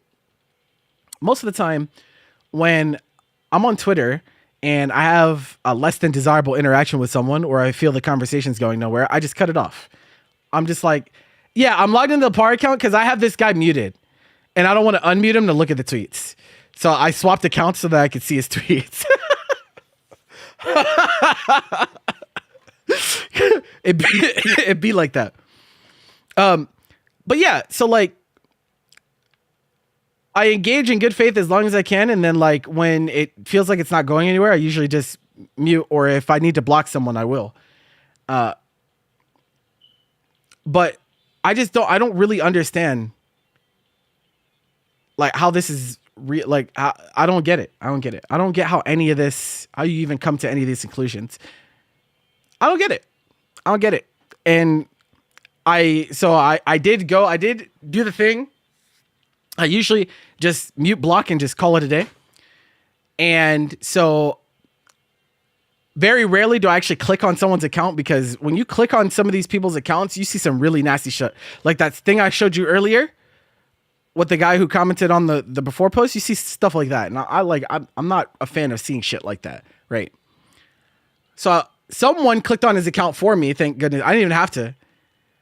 I didn't have to click on his account. They told me that he's a, wait, was it you, Mimi, that clicked on his account? It was I can't remember who it was, but someone clicked on his account for me. And he's like a big like technical stan. And I was like, oh, okay. That tells me everything I need to know. Oh yeah, it was Zach. Yeah. I was like, yeah, that tells me everything I need to know. So I do not feel bad about my decision to mute. But that's the type of shit, right? That's the type of bad faith. Type of bad faith shit that you run into when you present conversations like this, right? And like I said, that's not like most people that interacted with my tweet. It was pretty pleasant, honestly. Like I said, way more pleasant than I thought it was going to be. But like these people do exist. And think about it. Only the most vocal ones are actually going to be out there, right? There are people that think things like this, but they don't say it out loud as well. Technicals is a person. He is in the category of people that I would call a grifter. IMO. He profits off of drama in Smash and fighting game scenes. and has been generally like a pretty shitty person. So I don't fuck with him. But he has like a cult following. He has like a cult following that they're all concerned with. They're all debate perverts, right? I don't know how many people know what I mean when I say debate lord or debate pervert, but that's what they are. They're only concerned with like trying to prove some type of superiority by dominating you in the marketplace of ideas instead of like being good people. Right. When you debate with someone, like if you've ever been in like organized debate before, a lot of the time it's not even about like defending something you believe in. It's about like being the more convincing of the two, right? About expressing your opinion and your viewpoints in a way that is unrespondable by your opponent, right? That's what they try to do, right? They're not concerned with like being good people or like doing what's right. They just care about trying to seem dominant and feel good about themselves by doing shitty things. So yeah, that's an explanation. Technicals is a really big one amongst the grifter space. So I don't fuck with him at all. But be careful about saying things like that on Twitter because they will name search. They literally name search him. They will name search technicals and look for people to reply and harass. So be careful if you do decide to speak on him because I don't want to expose any of you to that. But that is that is where this comes from. I've had to deal with him in Smash. I have to deal with him in traditional fighting games. It's just annoying. It's just fucking annoying. Yeah, fuck that guy.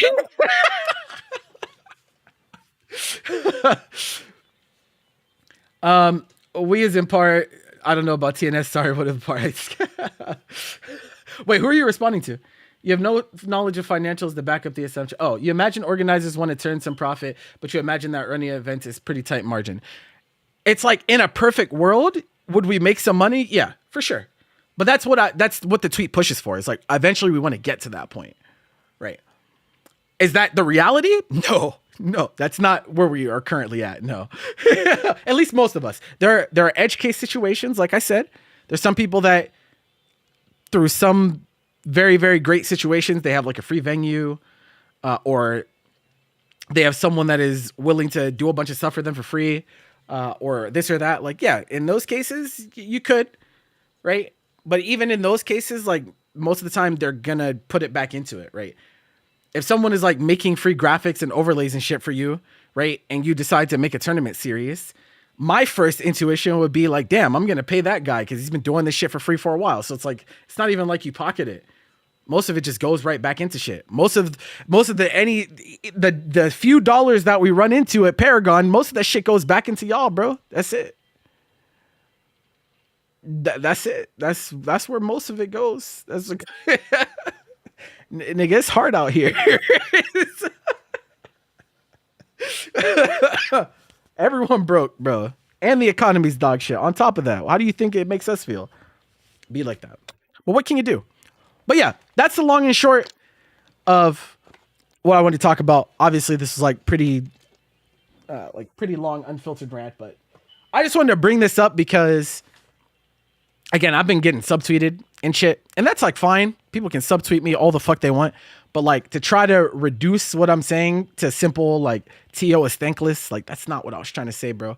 And if you think that's what I'm trying to say, then you missed the point. You missed the point, right? We can only get somewhere if people are educated about these types of things. If nobody talks about it, then we don't get anywhere. Yeah, it might be annoying to hear about it every now and then, but like, bro, how else did things change? How did they change? You think things are going to change on their own? They sure don't. You're pocketing millions. Bro, if you're pocketing millions and I'm struggling to make rent every month, we got to talk.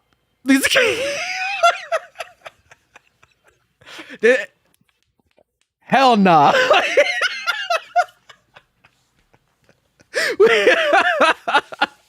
Oh, what's up, Jeremy? How you doing, bro? He's like,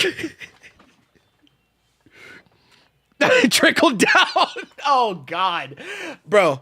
Out of all things that give me solace, Reagan is not one of them.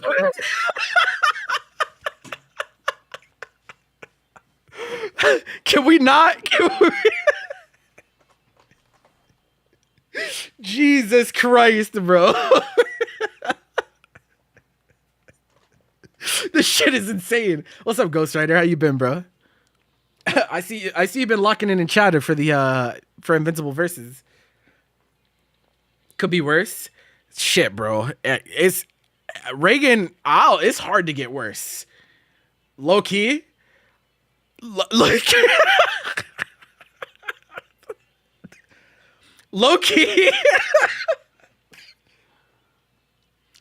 If people were, if someone walks up to me and says he was the worst, I don't know if I can argue with them, bro. It's pretty bad.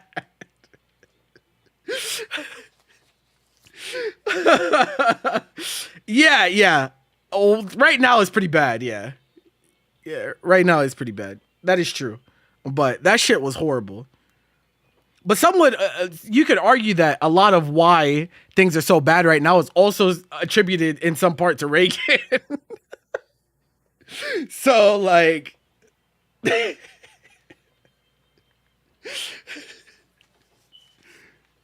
we're still seeing the effects of that shit all this time later, bro. Shit is insane. But yeah, it's tough, man. It's tough out here. The moral to all this is like, the moral of the story is that, especially, this is really for the TOs out there, bro. Like, anyone that is like aspiring, or like you've been doing this shit for a long time and you have been like making those sacrifices and stuff, like, mostly like I want people to feel like they're appreciated, and like it's at the end of the day, like if it's not something that you can sustain, like nobody blames you for having to step away, right? Like no one can, like, there's some people that will look at you different or this or that, but like, bro,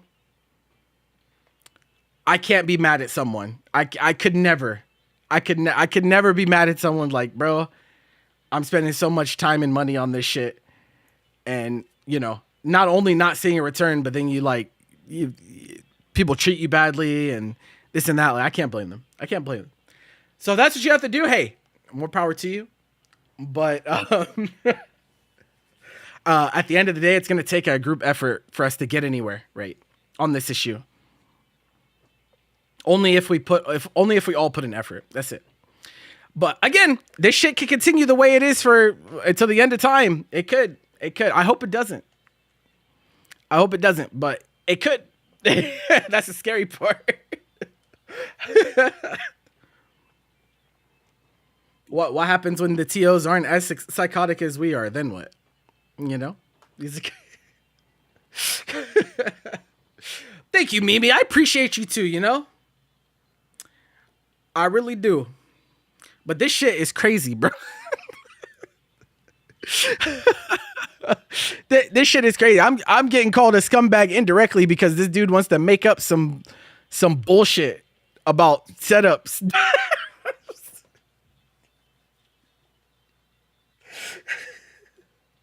Make it make sense, man. I just don't get it. I don't get it, bro. Help me, chat. Help me. Oh my god. I don't know, man. This shit is frustrating sometimes. Twitter.com. Yeah. But like the sad thing is, like, bro, I know there are people that think this way that actually do go to events too. That's the worst part. It's like, I've met some people that think this way.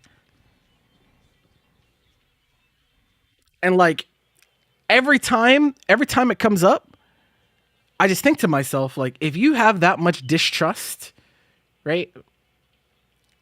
If you don't trust the people that run the event, like if you don't trust whoever, like whoever this applies to, whatever event we're talking about, if you don't trust them, and you don't think they have your best interest in mind, then why would you even go? Does anyone have a good answer for that? I don't really understand. Like, if I would not go and support someone who, if I think that they're really like a scumbag or this or that, like, I'm not going to go to their fucking events, bro. I'm not going to watch their streams. What's the idea there? I don't get it. like I've been told some crazy shit like at majors before. Like I'm like, why are you here? Why are you here? Why are you aren't you part of the problem at that point? Like aren't you giving money to the person that I don't know. I don't get it. Again, a lot of shit doesn't make sense. It doesn't make sense to me. Hope it doesn't make sense to y'all. If it makes sense to you, please explain it to me because I'm trying to learn. I really love to learn the ideology that goes behind the way that some people think. I would love that. I would love that. But right now I'm baffled. I don't have much. All I have is the go live button. That's it. That's it. That's it. I would hope that if you guys think I'm a scumbag and you don't fuck with me and you think that I'm in this for nothing but the money, the non-existent negative money that if you think that's what I'm in for, then I hope that you wouldn't partake in said things. Like you don't trust Khalil at all, which is why once again be entering Paragon this Friday. That's what I'm saying. It doesn't make sense. It doesn't fucking make sense. Make it make sense. Because it doesn't. You're said TO and like to make money TOing. That's fair. Fair. Kirby, how much? We'll put you on the spot, bro. How far away do you think you are from like making money on events week in and week out?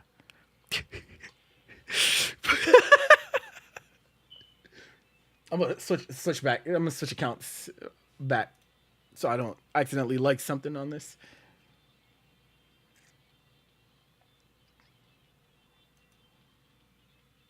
Very far.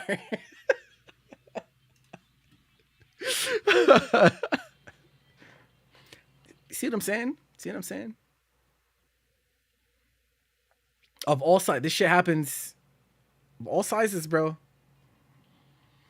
We're the Kirby Oilers, but that's the thing, though, right? It's like we want to get to a point where it's sustainable. Listen, I'm not gonna say that, because again, like the whole purpose of this, as I've been saying before, is not to say, hey guys, like I think again, this is the way that some people think I'm trying to say. They're trying to think. They think that I'm saying, instead of you guys donating to the Matcherino, why don't you donate to TOs instead? That's not what I'm saying. With that being said, I'm sure TOs of all sizes would appreciate whatever you have to give them if you find it in your hearts, right? If you feel that strongly about their events and their stuff, they're not going to say no. I'm certainly not going to turn it down. Okay. However, that's not the point, and it's not sustainable, right? Like donations and stuff are fine, but it's, again, this is about the ecosystem, right? This is about creating an ecosystem that just sustains that, so that you guys don't have to come out of pocket to sustain. You know what I mean? That's what I'm trying to say. This is not a net zero. Like, that's the thing about crowdfunding, is it's net zero. It's just moving funds. No, there's nothing generated, right? And so it doesn't fix the problem at its core. I want the ecosystem to be that way. So like, oh, naturally, hey, you're running events and people actually sign up for them and play, and people actually tune into your streams and stuff. Yeah, of course you make a little bit of money every week. That's what I want. That's the goal. How do you get there though? There are avenues. There are avenues available already, but the level of scrutiny that TOs are put under is way, way more than like any other entity, pretty much. Is it like what? Like way more. There's shit that y'all can do as players that we cannot do as organizers.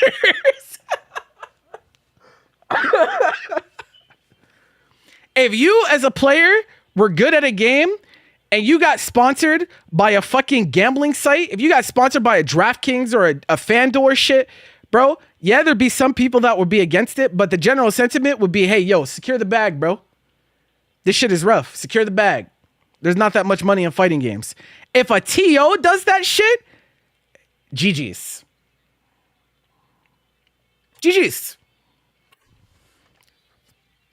So, so like, you know, it's again, it's ingrained. It's ingrained in the culture itself. Now, do I want us to get to the point where, you know, people are taking fucking gambling sponsorships? No, definitely not.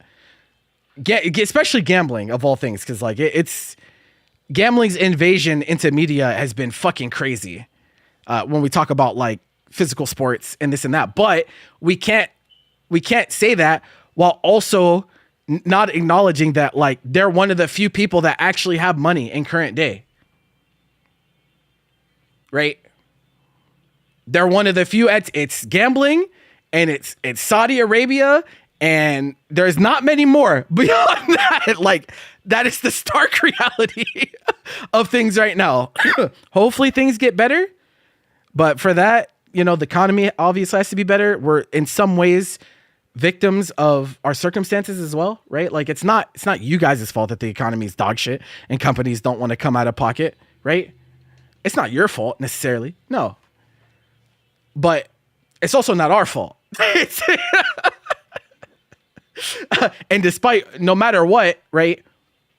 No matter what happens, whether that company money is there or not, the show must go on, right? And the show does go on.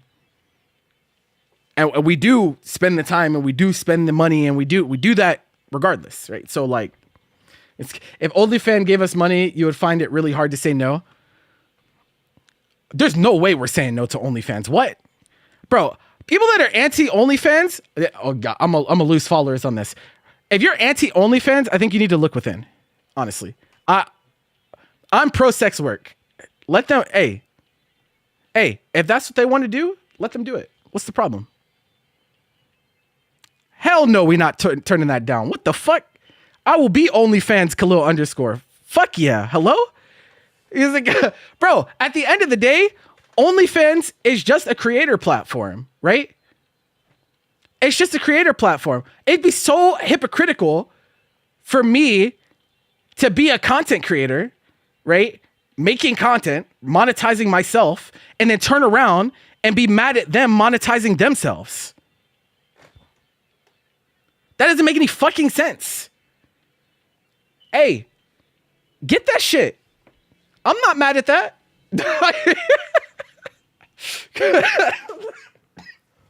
Why the fuck would I be mad at that? Hell no. Hey, OnlyFans, y'all want to talk? Hey, what's up?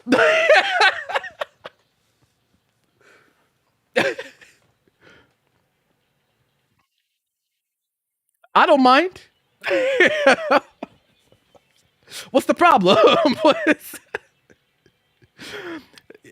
Companies like, yeah, it's like we have all the drawbacks of companies and like none of the benefits. Like we get treated like companies, but we don't have any of the benefits of companies, but we get all the drawbacks of it.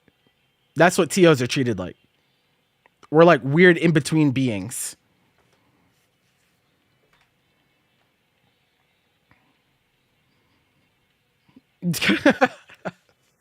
Getting fucked in top 8 as a new meeting. Hey, to each their own, bro. Fuck it.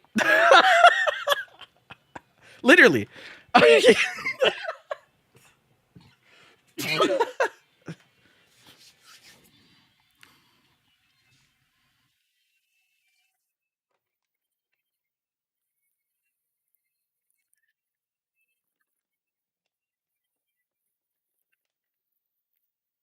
But yeah, that's like the state of things. It's like, you know, sometimes you have to think outside of the box and you have to explore other avenues that you sometimes you're surprised that some of these companies even want to work with fighting games, you know?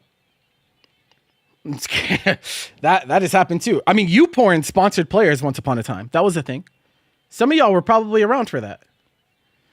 YouPorn sponsored a Smash player named Bizarro Flame. And Fatality as well. Yeah. Yeah. They sponsored Smash players. Like that was a thing.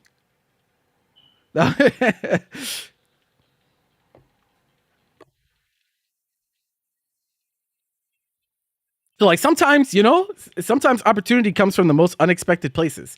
But when that shit rears its head, you gotta be ready. It's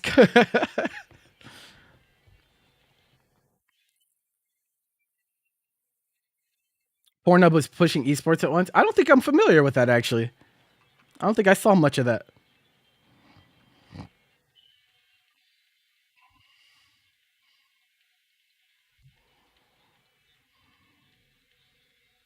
We need that shit is crazy.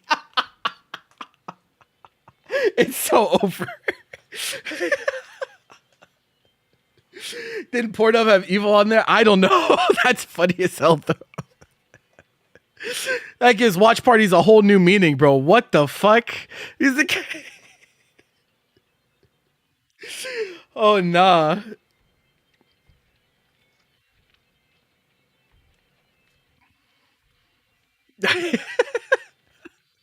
That sounds funny as hell though. People upload random things to porn sites all the time though. I'm pretty sure like Goku versus Jiren in Dragon Ball Super was like uploaded on a porn site or some shit.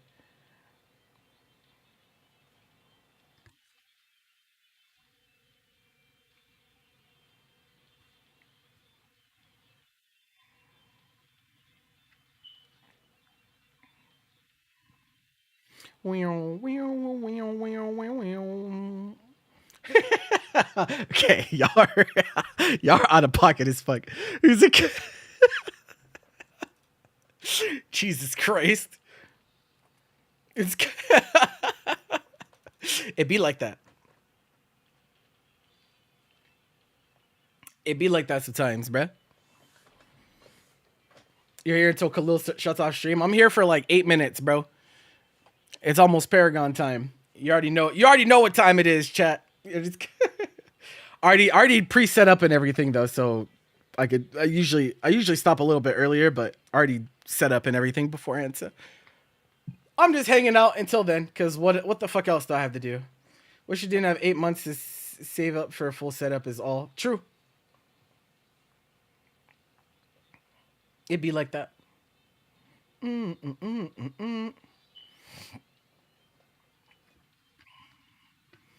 Curry, if you got the opportunity, would you quit your job to do full-time TOing? If the opportunity arose itself? I'm sure you probably would.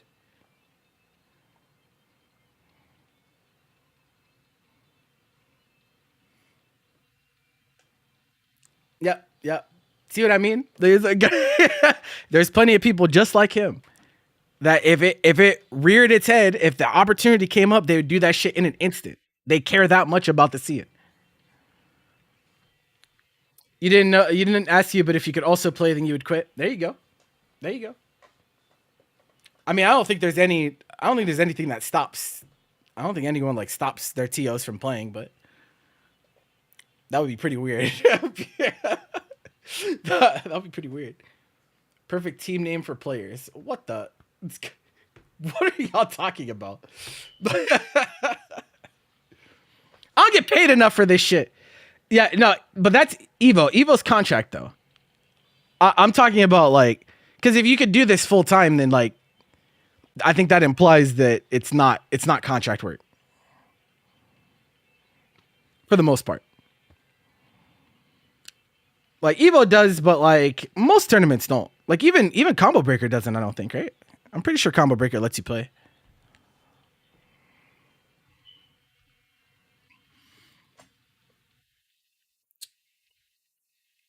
Oh, yeah, but I was talking about in the context of like quitting to do TOing full time.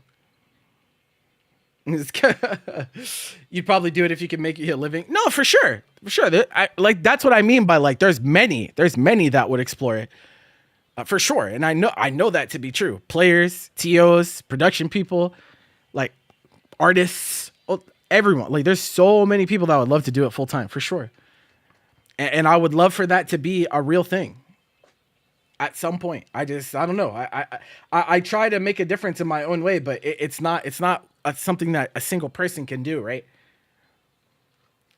The whole ecosystem has to change, and changing the ecosystem requires changing the culture. It starts there. It starts with how people feel about things and their responses to things and their reception to things. You know?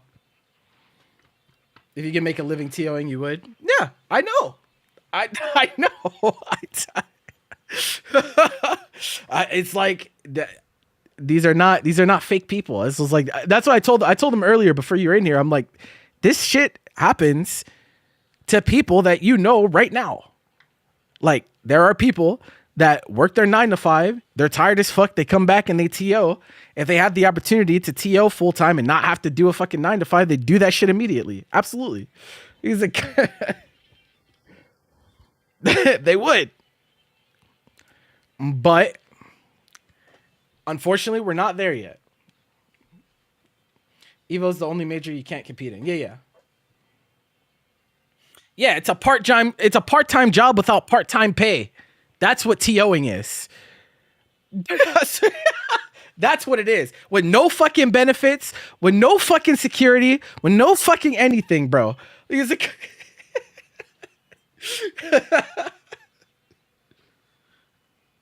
nothing.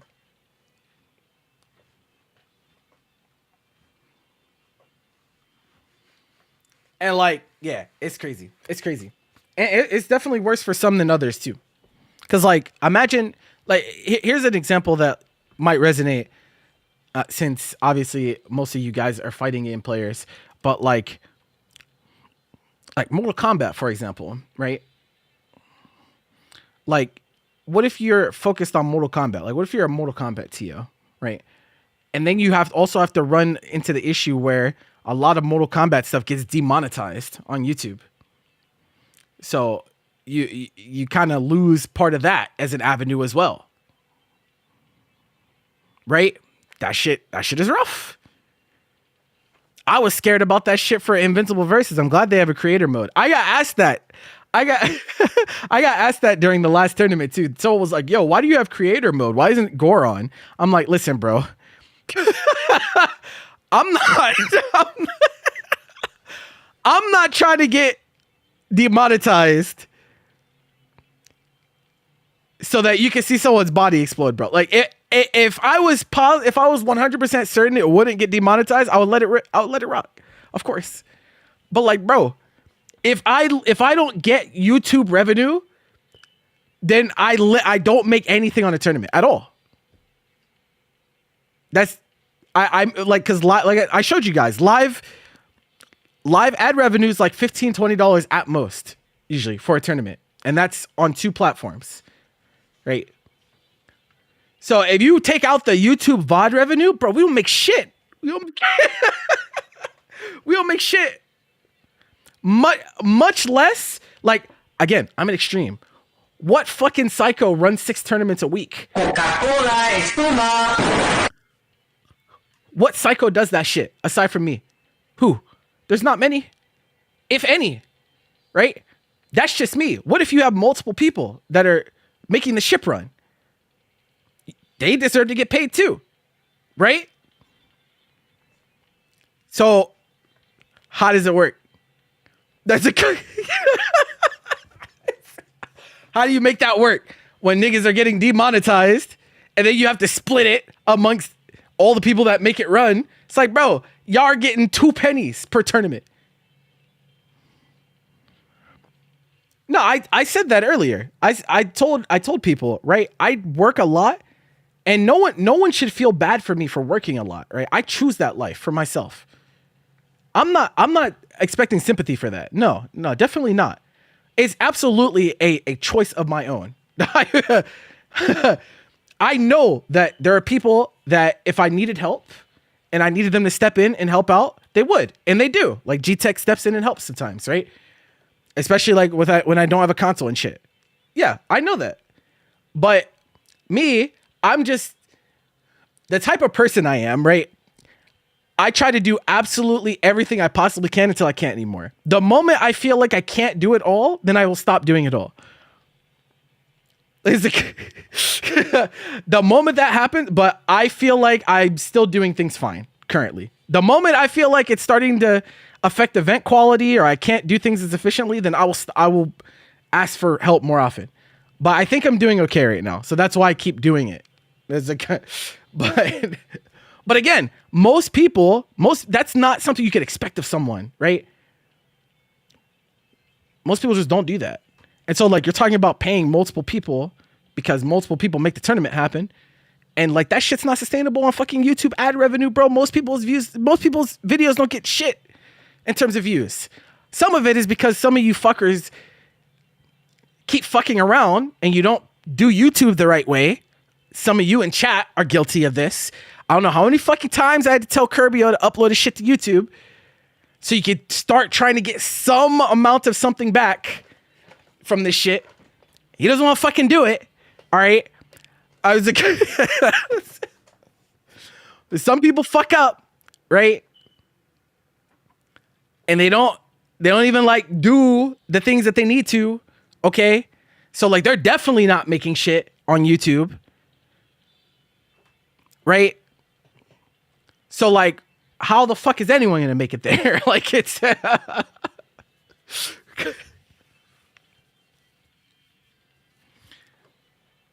you're busy? That's not an excuse, bitch. The fuck?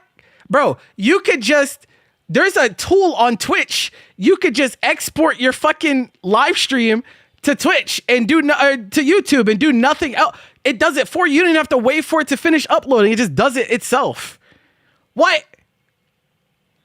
Nah, I'm not accepting that as an excuse. You know why I don't accept that as an excuse? Because I want better for you, bro. The fuck? The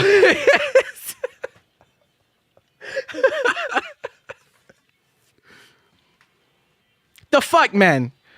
Where am I gonna fit Tokon? Tokon Tuesdays, boy. Tokon Tuesdays coming soon. The last free day the last free day I have left.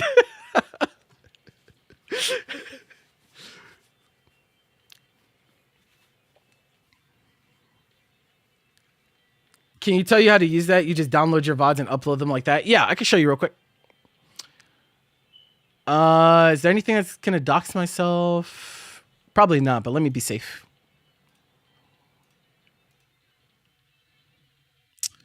So it's very, very easy.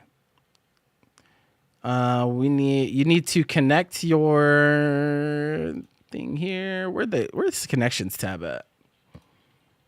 I haven't been to this tab in a bit.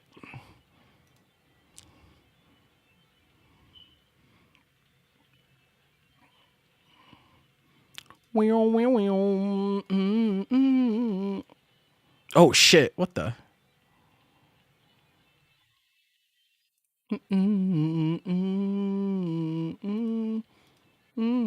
Okay, so first you go to your account settings. No, you're fine. I could show you. It's not a big deal. So you go to your account settings. You connect your YouTube here, right? So it'll just ask you to log in with Google and shit, right? And then you go to your VODs.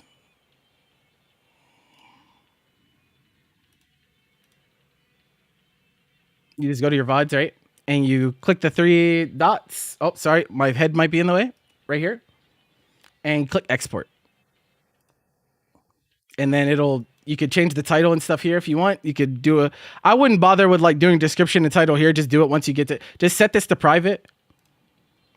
Set this to private and then just start export. And that'll just upload your VOD straight to YouTube. And then you can change the details and all that stuff once it's on your YouTube.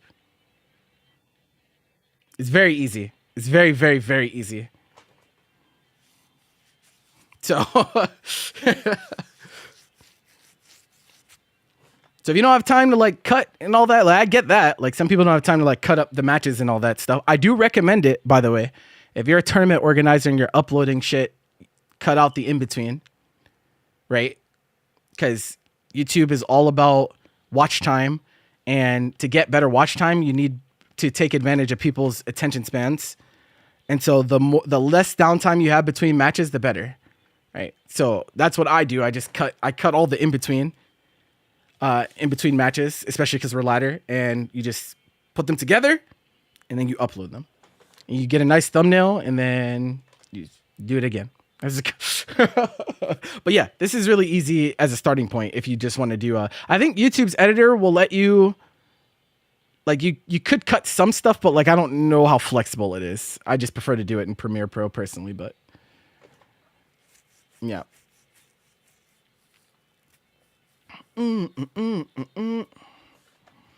Managing 7 tournaments a week just feels like a nightmare. It's like breathing to me. I honestly is at this point running tournaments is like definitely ingrained into my DNA, bro. Like this shit is a bodily function essentially. It's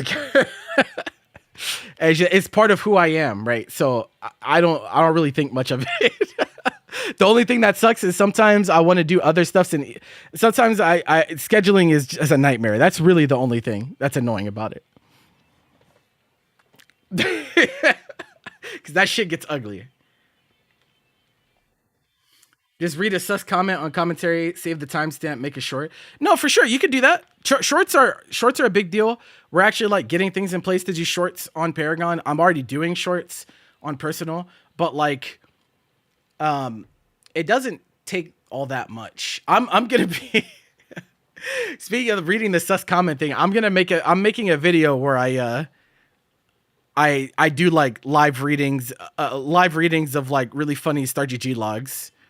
I'm gonna make that a series and start uploading those, which is even funnier. Yeah, shorts make dog shit money, but shorts are literally the doing content for exposure, bro. It's that's it. You just well, we pay you an exposure. That's what YouTube does with shorts. That's it. It can be. The problem is, as with anything in content creation, the issue is while you're growing, right? Like even if you are growing, like the reality of like you're not gonna make shit for a while, right? That stops a lot of people in their tracks because it takes a long time to get to the point where you're actually making something or seeing any type of return for the time and effort you put in. So that's like what stops a lot of content creators for sure. Pushing through that is hard. It's like it's not easy. But tournament organizers, I'm not cutting you any slack. Upload your shit. The fuck? Upload your shit. Do a little bit of reading about how to properly title things, right? How to do your descriptions. Please do yourself a favor. You just never know one day. Like, let me give you guys an example. Right? Like right now, because you really never know. You never fucking know like when something will pop off. For example, we just started running Invincible. Invincible is looking like it's going to be like our biggest game on YouTube right now. Like this is one day. One day Invincible VOD, 6K views. We've never had that before. Not even Tekken. Tekken was our biggest game on YouTube up until this point. Invincible, one day, 6K views. That's never happened to us before. I never would have thought. Never would have fucking thought. Who would have fucking thought? Not me. Not me. That shit beats every other. It blows them out of the water too. Like if you look at my 1 of 10, the top 2 is Invincible. They've smoked every other game. So like, that's what I mean by like, you just really don't know. You don't know. You don't know. You do not know. And because of that, like this month and last month have been like our best months on YouTube to date. This month because of Invincible. Last month, what was last month that pushed it up so high? I don't remember. I think it's just because we're running more games. We're just running so many games. I think the biggest thing for us is like when I'm doing 7 games a week, there's no day where a VOD isn't uploaded, and I think that's actually a big deal. That's going to be a big deal for us. Because the algorithm loves that shit. Yeah, on YouTube. Yeah. Last month was our biggest month to date. And like this month will be bigger, I think. Let me check the numbers. Let me check the numbers real quick. And then I gotta go because yeah, it's almost time. Whoops. Oh, 2.0. That is the reason. Guilty Gear 2.0. Yeah, that gave a huge bump for sure. Yeah, that was that. I was baffled at 2.0 numbers too. I was like, holy shit, bro, what the fuck? Yeah, so like, you just kind of gotta keep trying, you know, and take advantage of what you can. And that it's a little bit harder whenever you're only doing one game, but like you can still do shit. You know, branch out a little bit. Release the Grand Blue versus Invincible money match. Yeah, I'm not getting involved with that shit, bro. I already said my piece on that. Fuck ass. Anyway, all right, I'm leaving. Thanks for tuning in. Hopefully you found some of this valuable in some way. I'm going to go run my Guilty Gear tournament, but thanks for hanging out, people, all right? I will see you all next time. Also, watch Paragon VODs on YouTube, please, so I can eat. Thank you. All right, later.